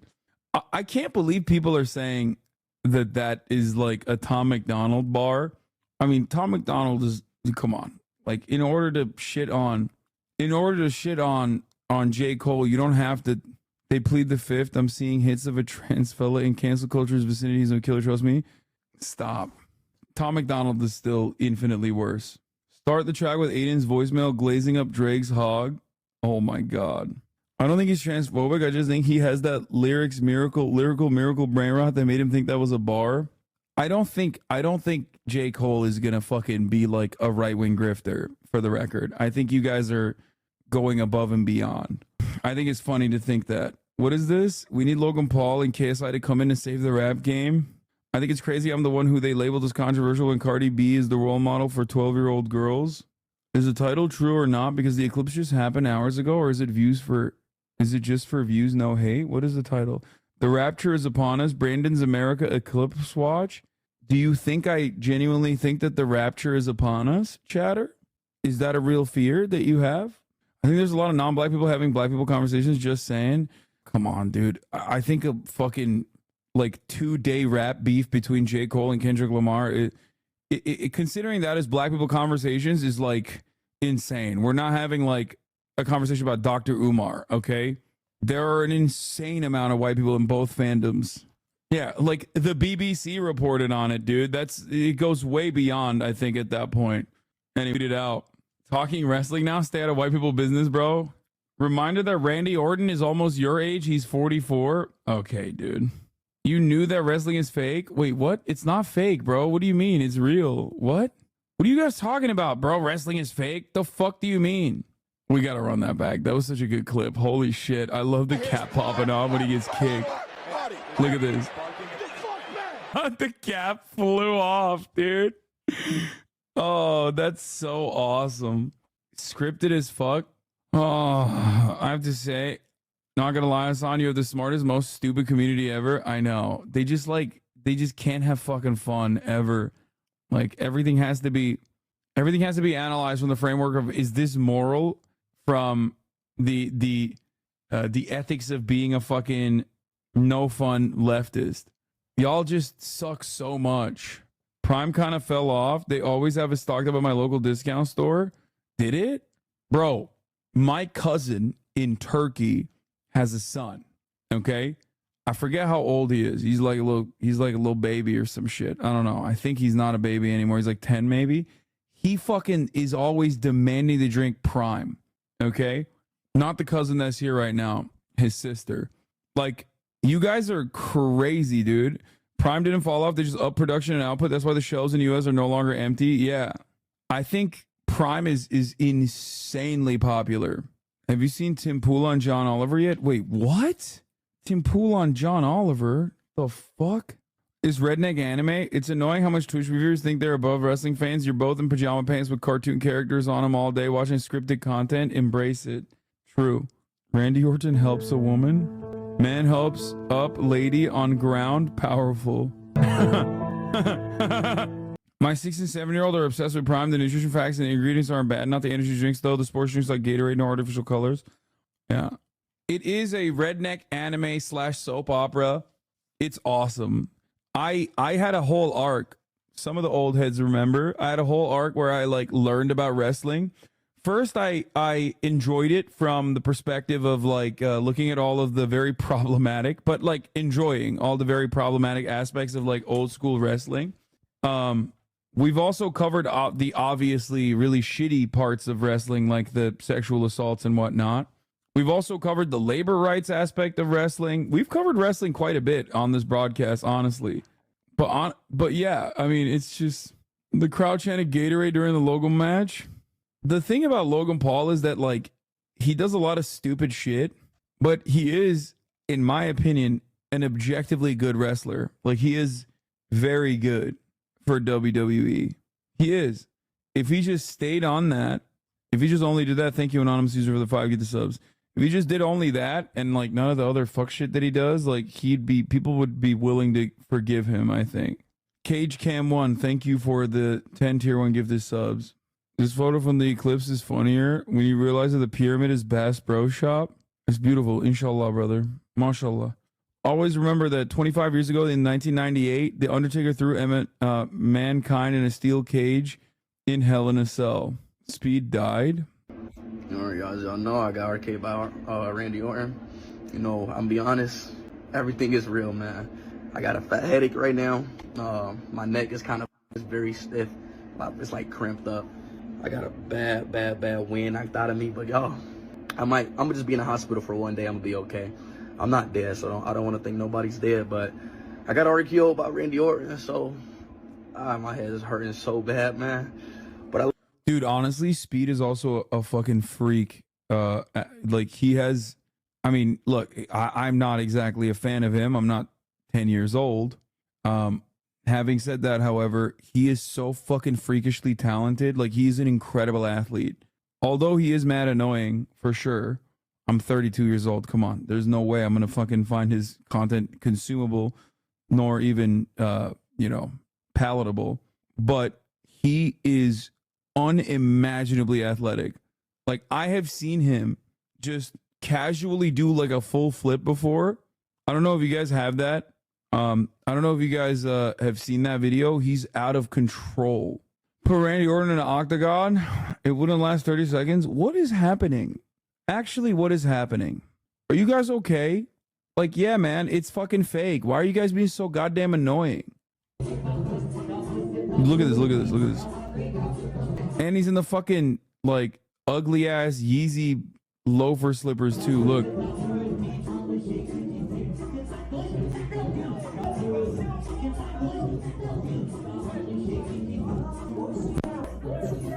Bro, he has hang time, dude. Literally, look at this. Like, he has hang time. I've never seen something like this. My boy Brian, phenomenal athlete, one of my trainers. You guys have seen him on the stream before. He was here for Kaya's birthday party with his dog Finley. He does flips regularly on command. It's super easy for him. I have, however, never seen Brian execute a flip like this with this much hang time. Like look, I'm gonna do it again. You have to see this again. That's crazy, bro. No, he is not. He's trash at football, not the American one. Backflips are not a measurement of being athletic or good in any sport. No, backflips are a measure of being athletic. You definitely can say that. Yeah, this is the video I saw originally. No, I think a casual backflip like this is insane, and it is a measure of being athletic. Bro, it's just like looks like it's out of this world, bro. Look at this. Speed versus arguably the best cornerback in the world. I show Speed versus NFL Pro Bowl cornerback Sauce Gardner. Now, I already know what you guys are thinking. For all the fans, the fanboys of I Show Speed, wow, he should be in the NFL. He's so much more better than Sauce Gardner. Hold your horses. Look at them shoes. Pay attention to the shoes. This guy's shoes are, Sauce Gardner's shoes are not even all the way tied. Wait, what do you mean? He's wearing loafers, bro. He's fucking wearing slippies, dude. Are you crazy? He's like, oh, look at Sauce Gardner shoes. How about Speed shoes? He doesn't even have fucking shoelaces, man. And he doesn't even have shoelaces. He's got slippies on. He's wearing sweatpants. He can't even extend all the way. So after that, I think people are so silly. People think that like someone casually being able to do this in fucking slides is like normal. That 7th or 8th step that I Show Speed I had on him, that was it. You know what I mean? He came. Yeah, doing a 10-foot backflip and outrunning NFL guys is no big deal. Being able to fully rotate like that without having to tuck your legs back into you is extremely hard. Like, that's a whole different rotation than a normal backflip. Thank you. That's the other thing. The fact that he just doesn't just flip, but he flips with his legs out is insane. He's doing a standing back layout. Most people can only do a backflip because of the knee pulling momentum. Speed's body's completely flat. Is raw ass power. He is first bicycle backflip kick made by Speed. I've been in this, man. Like, he is very impressive. He is very, very impressive. He's very impressively athletic. Anyway, wrong Ronaldo. I mean, so what? Kaya confirmed Swagapino. What do you mean? What is this? Man, that wife said they could do backflip, baby. Get you some of. Man, that wife said. Okay, I take it back. It's not impressive. I can't believe what? China did this? Chairman, he acknowledged Taiwan. Activate the ray. Oh, they fucking cooked his hairline? Oh no. President Xi activated the bald beam. So fucking dumb. All right, inside the messy battle for the biggest swing state in 2024. Fuck, we didn't do the interviewing. Oh, I wanted to hear the streamer Johnny Somali. Johnny Somali has been arrested in Israel for harassing a female police officer. Uh-oh. Context. This is the same streamer that has been causing havoc in Japan last year. He was arrested and then released last month. What is this context, bro? What is? Does he have an AI voice? Hiroshima, Nagasaki. Whoa, Fukushima. Hey, Fukushima. Yes. Oh, you a bad bitch. I swear to God. You a bad bitch. I'll take you to dinner. I swear to God. I'll change your life. I'll change your life, baby. Baby, I'll change your life. I promise you. I don't understand why he's like, I mean, this is the rarest of Israeli W's. I'm going to be honest with you. There is no rarer Israeli dub out there. Like, they're like, sure, genocidal apartheid state, sure, all of that. But like, they did fucking, if they put him in jail, then, you know, big W. What I don't understand is that, like, why is this dude just like doing IRL sexual harassment? Like, why does he think that this is like something he can get away with. I just don't understand it. You a bad bitch right here. He's fucking around. He's fucking around. I changed your life, baby girl. You ain't gotta work for these niggas no He's more. about to Changed find your out. life. Nigga, fucking Jesus Christ. I'm in the sidewalk. I'm in the sidewalk. I'm in the sidewalk. I'm in the sidewalk. What the fuck with me? Relax. Oh man. What are you doing? Okay, Karen, I'm going.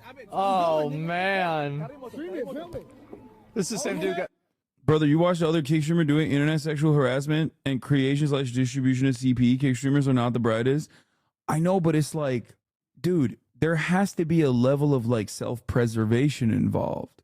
Like, it is just the most, bro, fucking feral animals have like the interest of self-preservation in mind when they avoid human beings. You know what I mean? Like we're talking about something that is just like antithetical to like being a living organism. Okay? This goes far beyond like stupidity. Like the other guy, the CP guy is like, oh, he loves CP. You know what I mean? He just loves CP so fucking much. It's just like, this definitely does not make sense. Kick does not give a fuck. This is one of Citrus's emotes. What the fuck? Just straight up Hitler? Like, what do you mean? The services / people enabling his content might be a bigger problem. I like, do you guys get what I'm saying? Like, it just doesn't make sense how he thinks. It doesn't make sense how he can like, just like consistently do this stuff. Like how he consistently thinks he can like get away with his behavior. It just doesn't make sense to me at all. You know, Citrus now works with XQC, right? It's legit. Who the fuck? I don't know who the fuck this guy is. I have no idea who the fuck this guy is. You guys are saying he's like Aiden Ross's assistant or some shit. You are thinking, and that's why it doesn't make sense. I don't understand it. Oh shit! What am I going to do? America! I'm from America! I'm from America! USA! USA! USA! I'm from America! Bro didn't get the memo. Israel does not give a fuck about America, okay? Let me tell you. It's also additionally insane that he was like, oh, dude, this country is actively doing genocide. Let me go over there and fucking be annoying. Like, who the fuck thinks like this? Citrus streamed with Fuentes like 2 months ago. He's full out right. Yeah, Kick is kind of weird because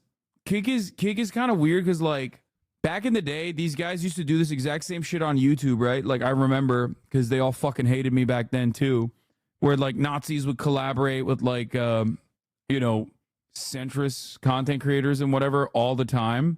And that's how like the right-wing pipeline exploded on YouTube. Like that rabbit hole was massive. Many of you probably are aware. Many of you might have even been on that pipeline. And like nowadays, Kick basically is just completely unchecked and only funneled by Twitter as well. Obviously, its impact is softened because it's like a standalone thing. Like it's just basically out there and it's in its own little like circle. Johnny, I'm from the USA. Israeli police. Me too. USA! USA! USA! I'm from America. USA! My phone!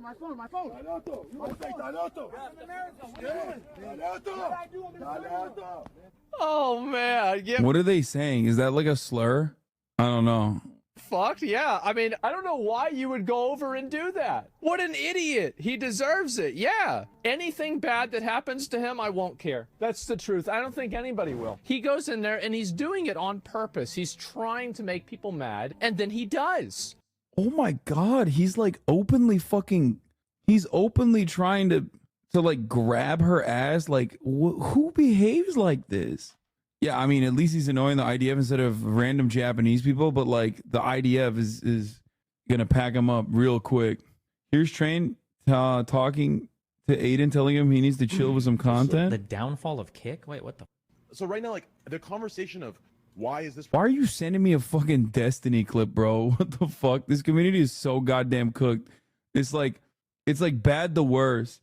His name is. Why are you sending me a fucking Destiny clip, bro? What the fuck? This community is so goddamn cooked. It's like bad the worst. His name is Ramsey Khaled, by the way. They're gonna torture his ass. Oh, translation is just get him in the car, no slurs. Oh. He's doing anti-Zionist action and you're sitting here being on the side of the IDF. Come on, man. Yeah, bro, I'm sorry to say this, but critical support to the IDF in jailing that fucking nuisance, dude. Honestly, like, this is the one time. This is the first and last time I will ever say these words, but like, sometimes, you know, the enemy of your enemy is still your enemy, but like, they might be doing something that's not that bad. Exact content. And not only are they doing it, they're bragging that they can do it and nothing will happen. You know how disgusting that is? Right. Aiden's you know how friend. fucking disgusting that. No. I don't think you understand. Aiden, it is disgusting. It is disgusting. It is trash content. It is disgusting. Honestly, y'all are lucky I don't have any power in the moderation team. I would permaban all of you. What the fuck? You understand me? It's like, brother, like, you need to understand the line. We're giving every creator freedom to create without fear, as long as they don't cross a heinous, disgusting, extreme line. And they're all crossed. It's crazy to me that like when you give power and creative freedom to the creators, they just choose to almost always go the pedophilia route. Like, it's weird. It's like pedophilia, rampant sexual abuse and sexual harassment, just fucking unadulterated slut shaming. I warned Train about this. I did. He didn't fucking listen to me. I told him. I literally told him. I was like, listen, I want this to be successful because it's good if there's more competition in the marketplace. But you cannot do this no moderation, no TOS bullshit. Because if you don't do that, your platform is going to be infested with Nazis and pedophiles. And sometimes they're going to be pedophile Nazis. And guess what? Lo and behold, that's exactly what happened. That's exactly what happened.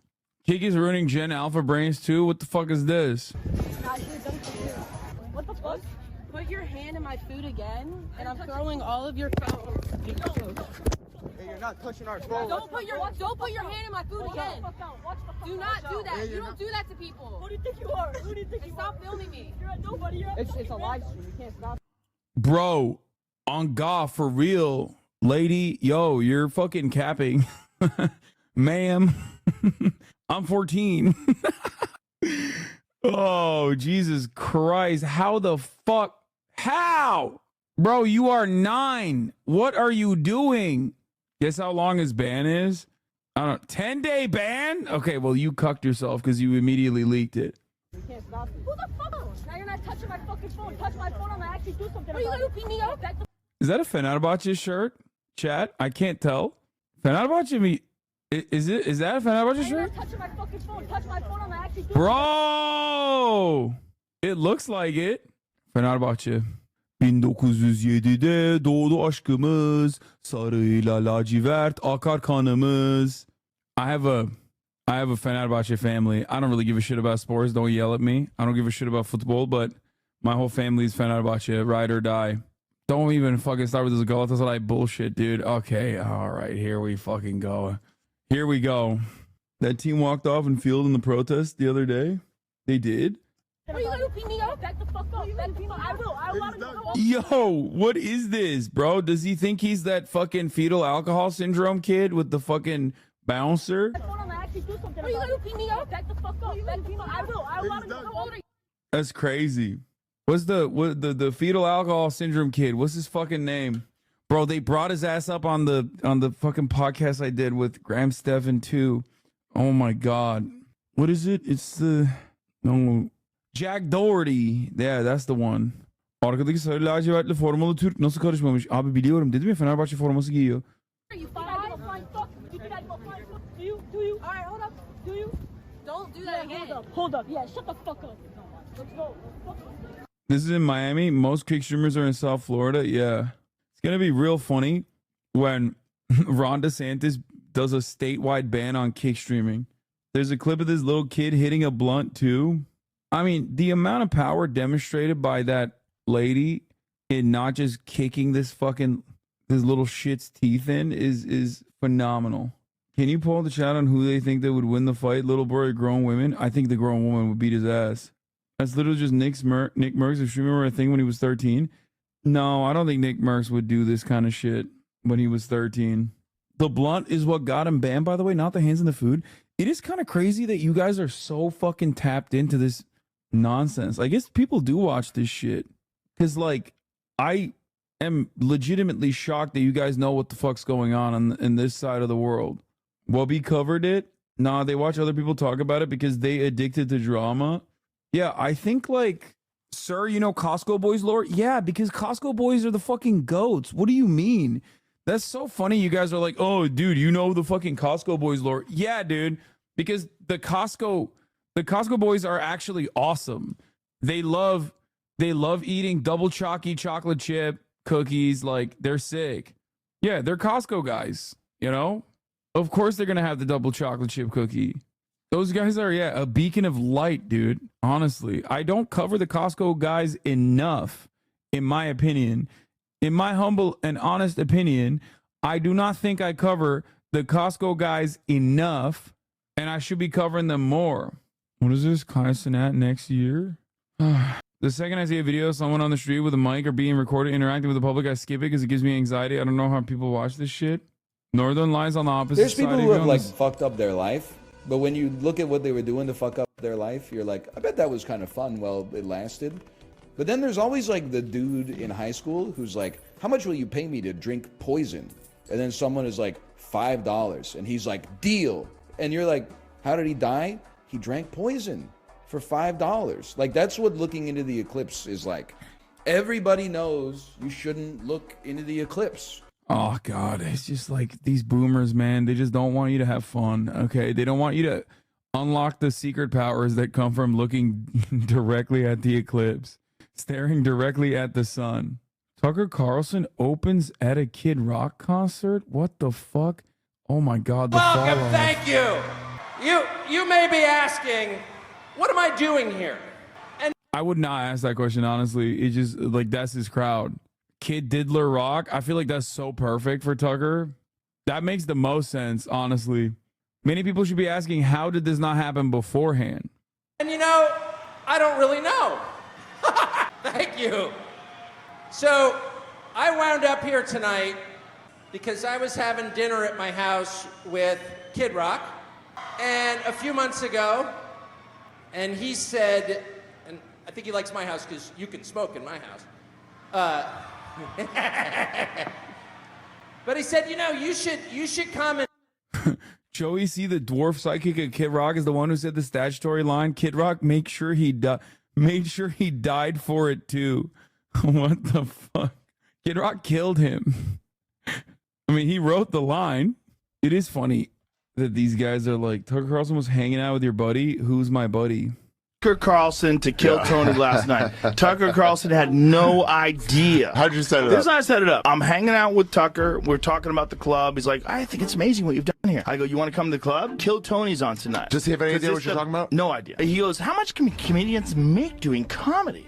So I say, Kill Tony sold out Madison Square Garden 2 nights in a row. Twice. In an hour. He goes, what? I go, really? I go, I'm going to take you to Kill Tony right now. So in the middle of the show's already going on. I text him, I'm coming over with Tucker Carlson. He goes, jump on stage. I go, fuck yeah. Tucker doesn't know this. So I'm in the backstage, right behind the curtain. I go, this is the crowd. I go, you hear him out there? He goes, this is amazing. I go, we're going to go on stage right now. He's like, what? And so Tony goes, my 2 favorite people just dropped by, Joe Rogan and Tucker Carlson. We go to the curtain. Holy shit. Everybody goes nuts. It was hilarious. Wow. Ew. Dude, if your entire comedy club is celebrating fucking Tucker Carlson as an appearance, throw the club away, dude. Start again. Brother, shut up. I know at the top of the hour there's a 3-minute ad break. Shut up. Stop. This bait is so fucking annoying, okay? If you no longer want to see those ads, all you need to do is subscribe. I get it. We don't care. Cover the news. Like, you got me, dude. Cover the news like how at the top of the hour there's a 3-minute ad break, right? Yeah. Guess what, dude? You're fucking banned for an hour. I hope you enjoy that, okay? You're suspended for 1 hour, 60 minutes, okay? Get better fucking baits at the top of the goddamn hour. And don't come at me with some weak ass shit. You did it fucking 8 times too. You added me 8 fucking times. You're such a spiteful bitch. I'm sorry. Don't have spite for me.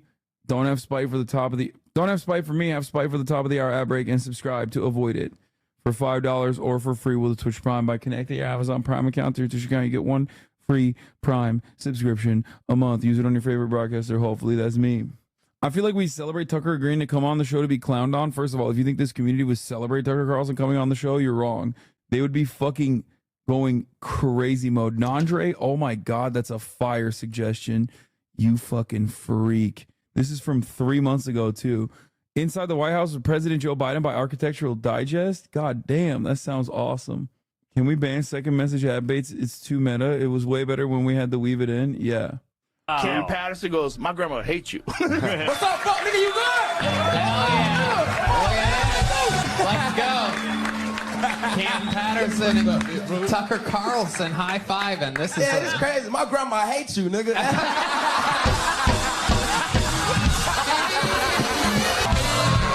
Didn't mean it. Yeah, the fuck she does.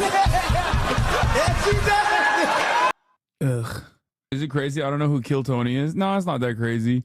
Kill Tony. I only know who Kill Tony is because I used to be a massive Joe Rogan head. There's also, what's the fucking other guy? Brian. That's Brian. These are like all the Joe Rogan OG. Brian Redband. Yeah, they are the OG.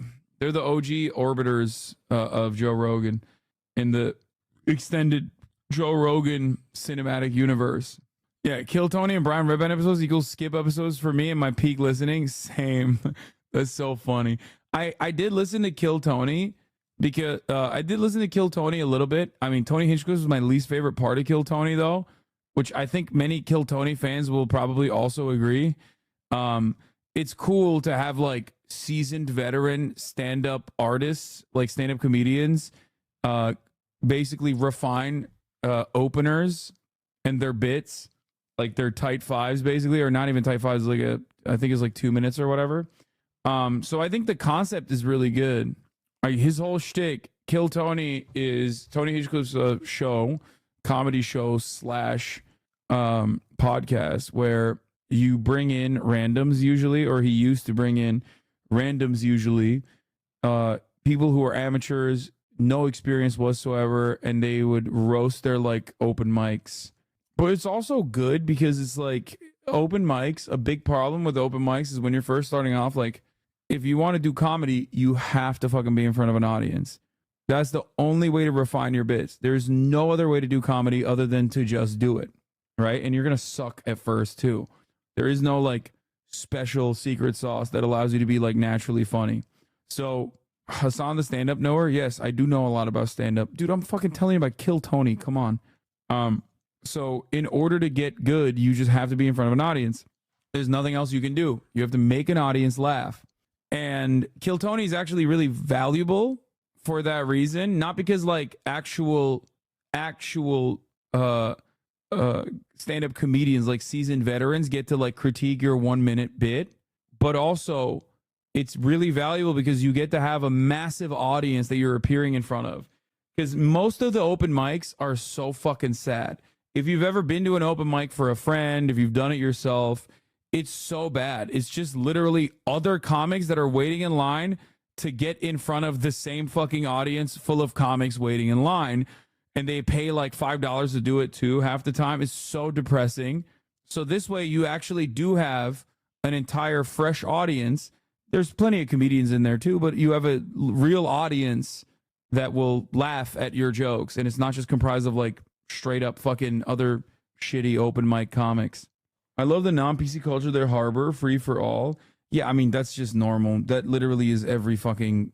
Non-PC culture is not even a thing in comedy. Like, that's ridiculous. Of course, there's no fucking PC culture in comedy. I think it's like... I don't care about non-PC culture in comedy. I care about people who are just, like, not very funny and can't make bits work, so they just do, like, right-wing grifting shit.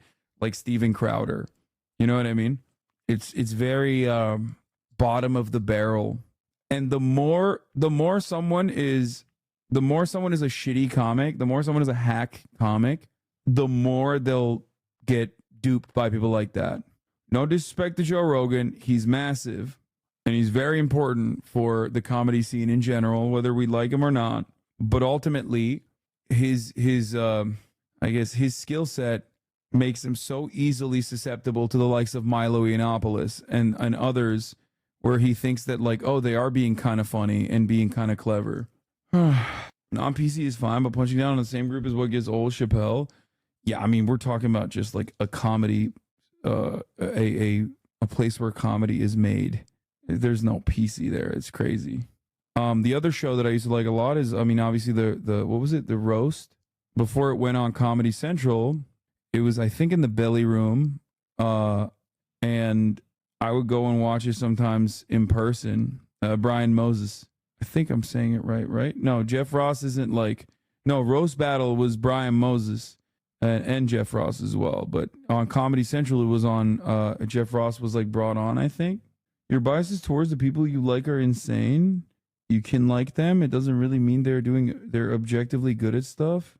Do you think I like any of these people on stage? Are you all right? You like Rogan? No. What the fuck are you talking about? Bro, how many fucking YouTube videos have I made on Joe Rogan? Dude, genuinely, some people, I don't even know. I actually, you know what? I don't even know why I addressed this. I have nothing to say to you, man. No, not like his politics. I mean his stuff. What stuff do I like from Joe Rogan? Like historically his podcast and shit? Yeah, listening to Joe Rogan in like 2014 doesn't mean... Listening to the Joe Rogan podcast in 2014 as a fan of his, it doesn't mean anything in 2024. We're talking about a fucking decade old. You're so fucking stupid, dude. Please stop.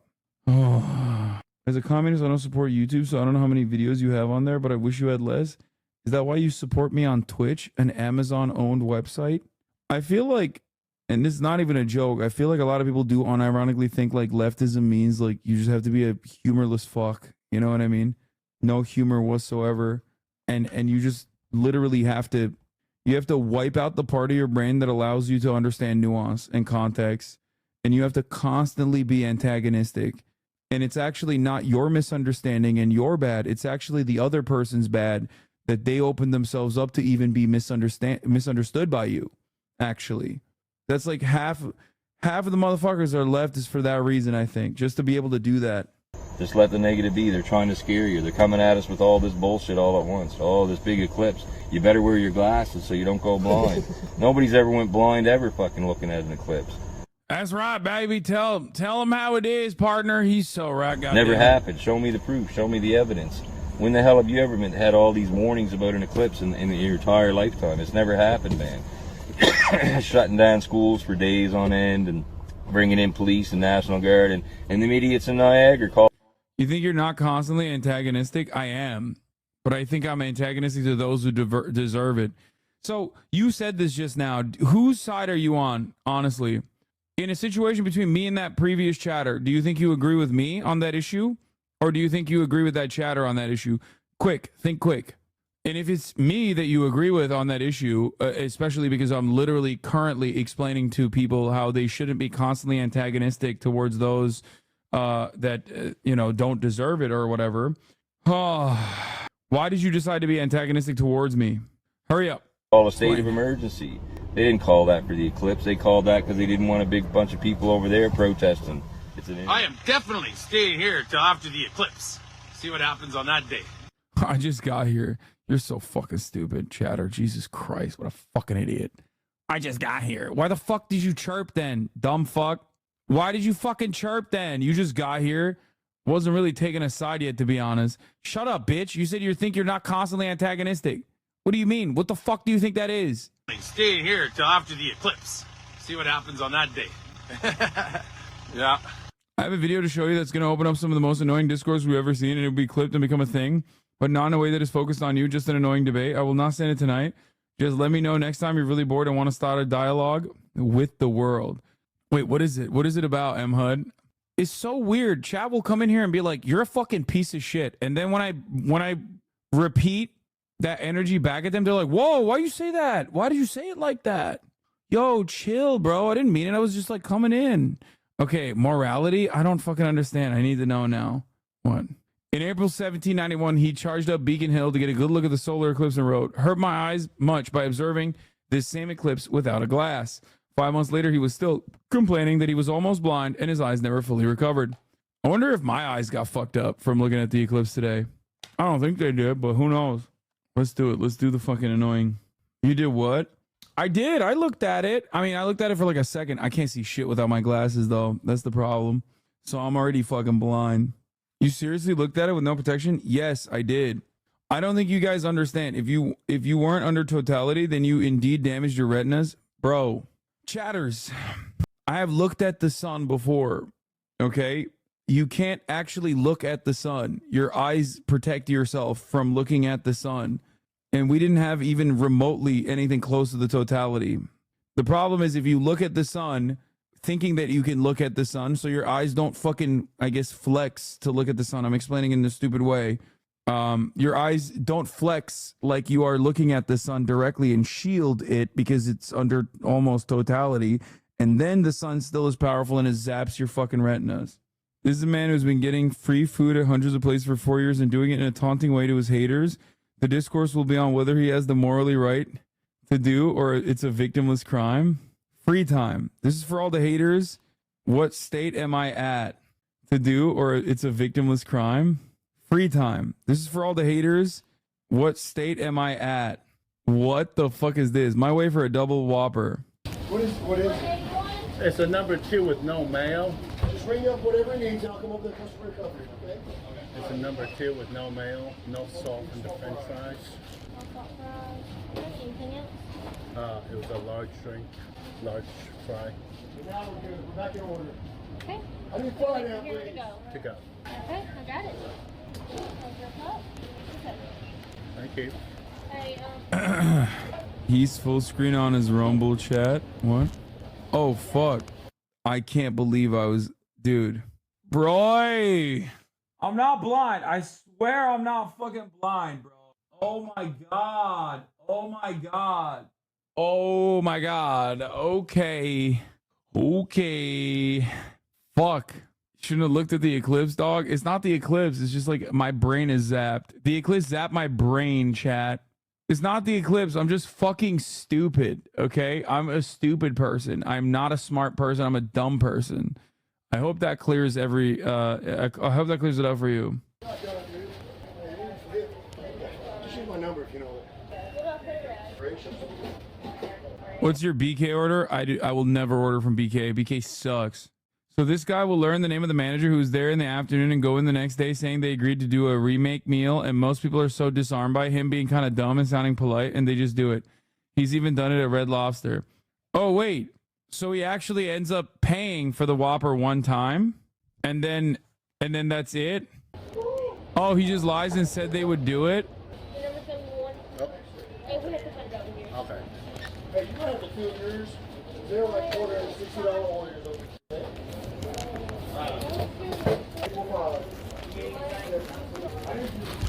He's got 600 plus videos doing this. That's awesome. I kind of like it. I mean, hold on. I got to pee.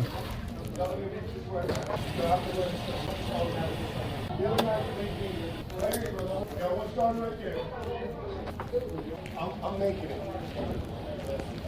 To be sweetened and stirred, and it'll be ready. Just give me a second. And then when you get a chance, I need down to and I'm speaking to down to the bottom. There we go. This is ready right here. All this. I got it. I need four cheese stickers. You got it? You know what you gotta put in there, right? You gotta put the napkins. Good job, Jason. Good job. Is there a no salt fry down? Okay, why is there a no salt fry down that is not marked? That's all good. Okay, I need a no salt, please. Thank you. All right, we're good now. Okay, small.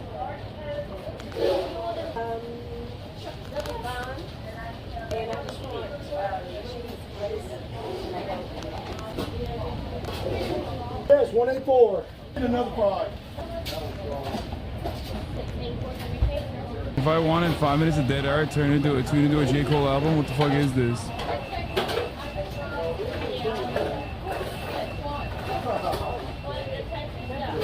I hate this video.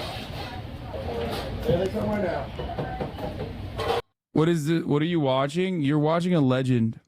This wouldn't work at the BK I used to work at. We had a binder of all the remake meals that the supervisors / managers would document in before making them. Jesus Christ, the penny pinching. That is crazy. Thank you. A remake meal, I guess, is when like somebody fucks your order up, and then you have to, and then like you tell the manager, I guess, and then they come back and they're like, "Oh yeah, sure, we'll give you a remake meal," right? How does he have 600 successful attempts at this? I mean, swag, I guess. I don't fucking know. I want to know more about like the process a little bit. The free time at McDonald's, so let's make this happen. I love Coleman. I got it. Thank you. Sorry. That's okay. Yeah. Yes. I came by about 10 days ago. There was a mistake made on my order.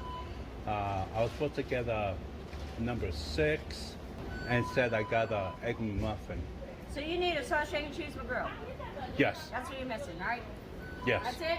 That's it. Wait, no questions asked? Yes. Wait, he didn't even have to do nothing for that one.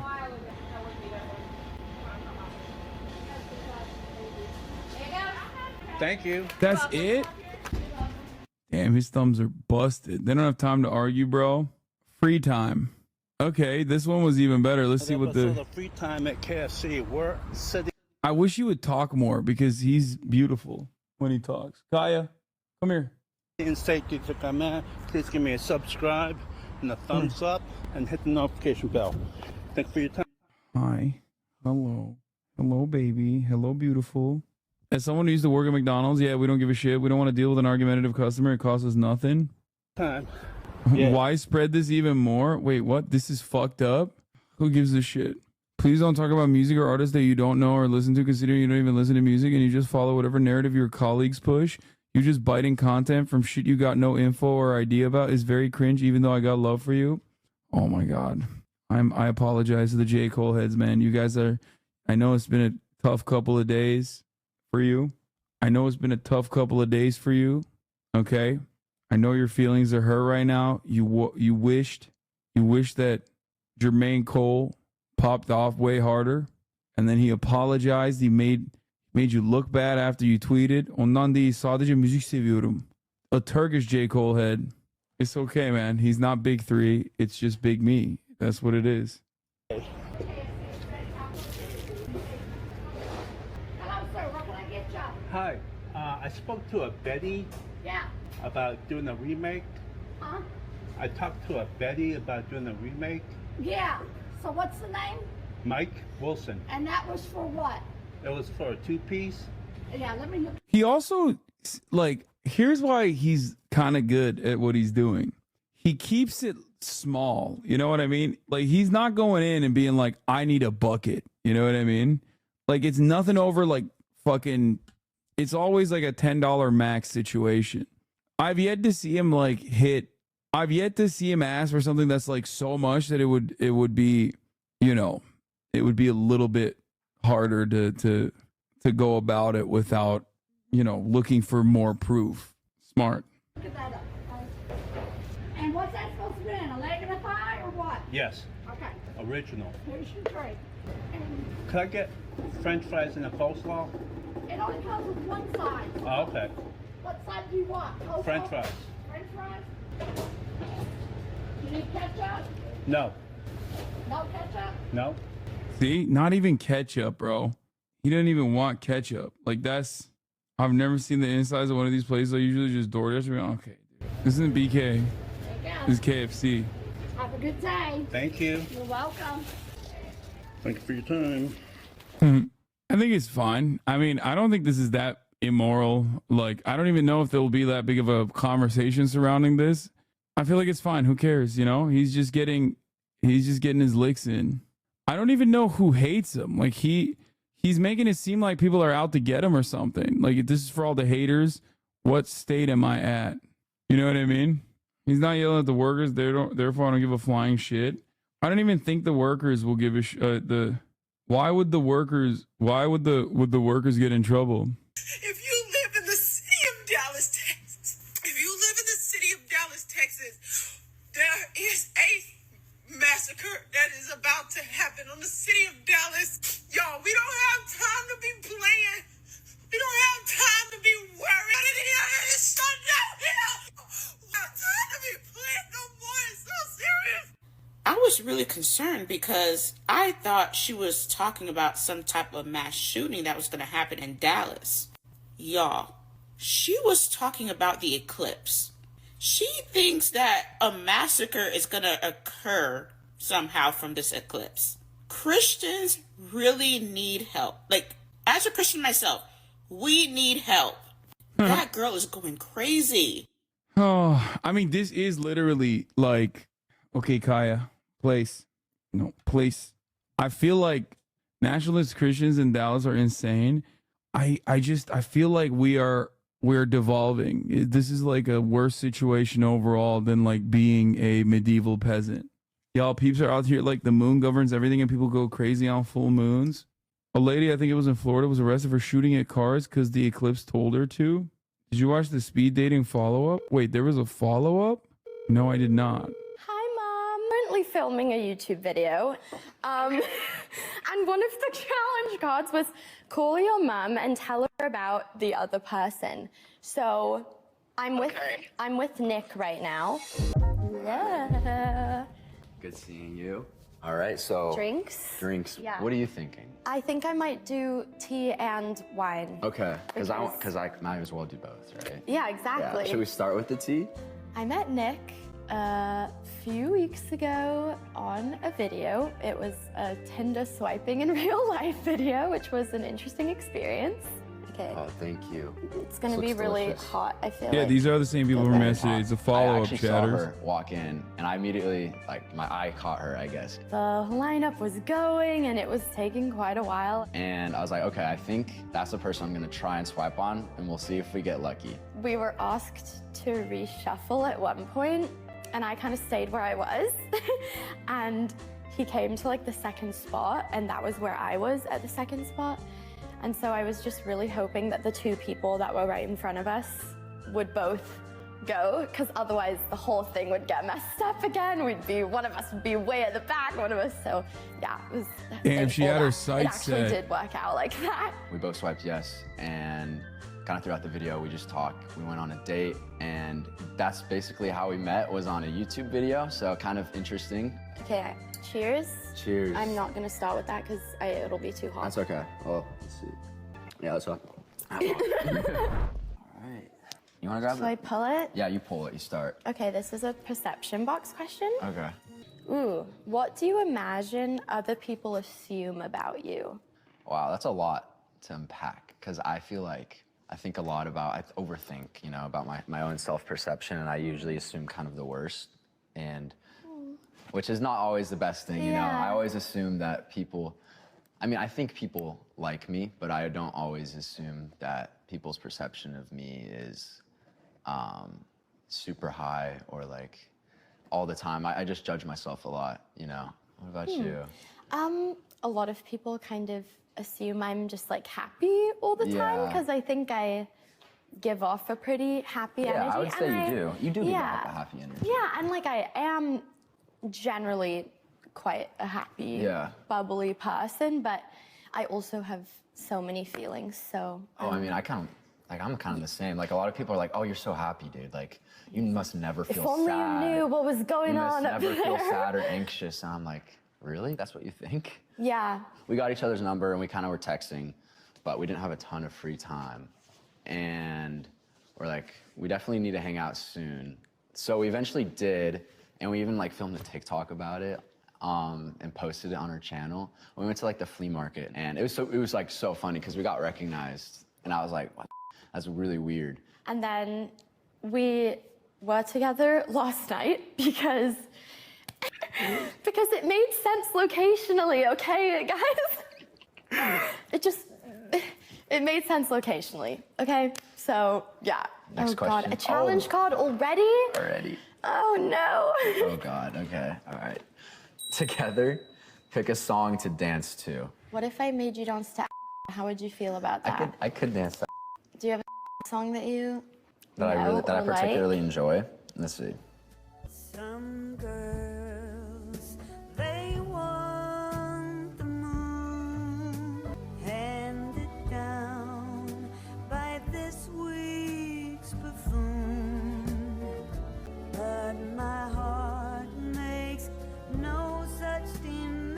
Bro, please stop watching this. This makes us depressed.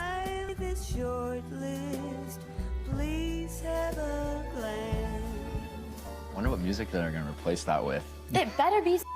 It's not gonna be. Sadly. Okay. That's okay. Another perception box question. This isn't a funny question, but what is your most consistent and greatest fear? Sorry, Whoa. I didn't mean to laugh. It just. That's okay. That's all right. I guess people call it FOMO, but like missing out on things. Like consistently, I'm like. That's a great consistent fear. Like honestly, it's like. Yeah. I don't like that I Missing have out. this feeling, and I've been trying to like work on it. You know, like be like not worried about it. But you know, Sure. obviously the feeling comes up, and it's like I don't want to miss out on things that maybe my friends are doing. What about you? We need a drama couple. None of the safe shit. Do they? Oh, is it just the update on this couple? Oh, boo! I want to know about like. I thought this was gonna be fucking like some real shit. Hoscord loves us on. Thank you for the 10 community gift of subs. Bro, you all right? Like you giving 30% right now? I'm just fucking tired. Bro, I've been live for 8 hours, man. Are we doing Discord TikToks or was that yesterday? We did that yesterday. 79K likes for a fan cam of yours? Oh yeah, I saw this one.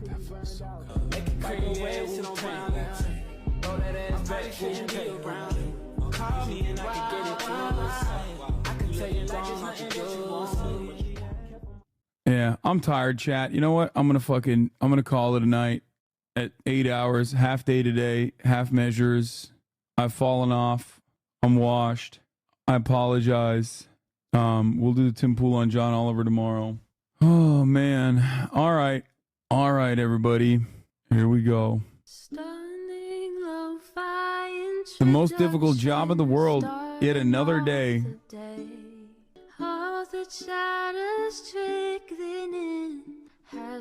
Anyway, all right. Love you all. See you tomorrow. And bye-bye. Peace.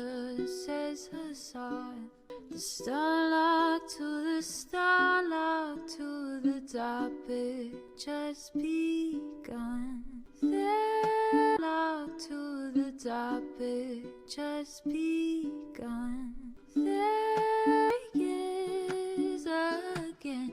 Her sun is streaming. Her sun is streaming. There he is again. Her sun is streaming. Her sun is streaming. Review in the P.O. box. Uncle Uger's face. Sudden Discord active prop. Great names take on break. Tiny Bernie Sanders, LGBTQ Air Force. The whole left at your fingertips, on at your door. H3 crowded debate, the Young Turks online show. 3 full fucking years of this, plenty more to go. 90-day fiance talks of champagne bourgeoisie. A Trump rally live reaction on mass riot at DC. There he is again. Her sun is streaming. Her sun is streaming. There he is again. Her sun is streaming. Her sun is streaming. Reading a live stream fail comments, Austin show chat advice, and all the ways the right wing pipeline can suck you in online. JCS react, Lord frame gets broken, cover blown. A full-blown mass pandemic, monster streaming at your home. Total radicalization coming out to find. The system you were taught to trust in was broken the whole time. All these daily streams, whether big or whether small, have helped me and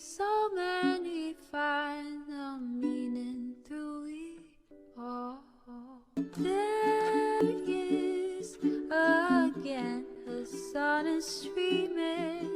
Hassan is streaming. There he is again. Hassan is streaming. Hassan is streaming.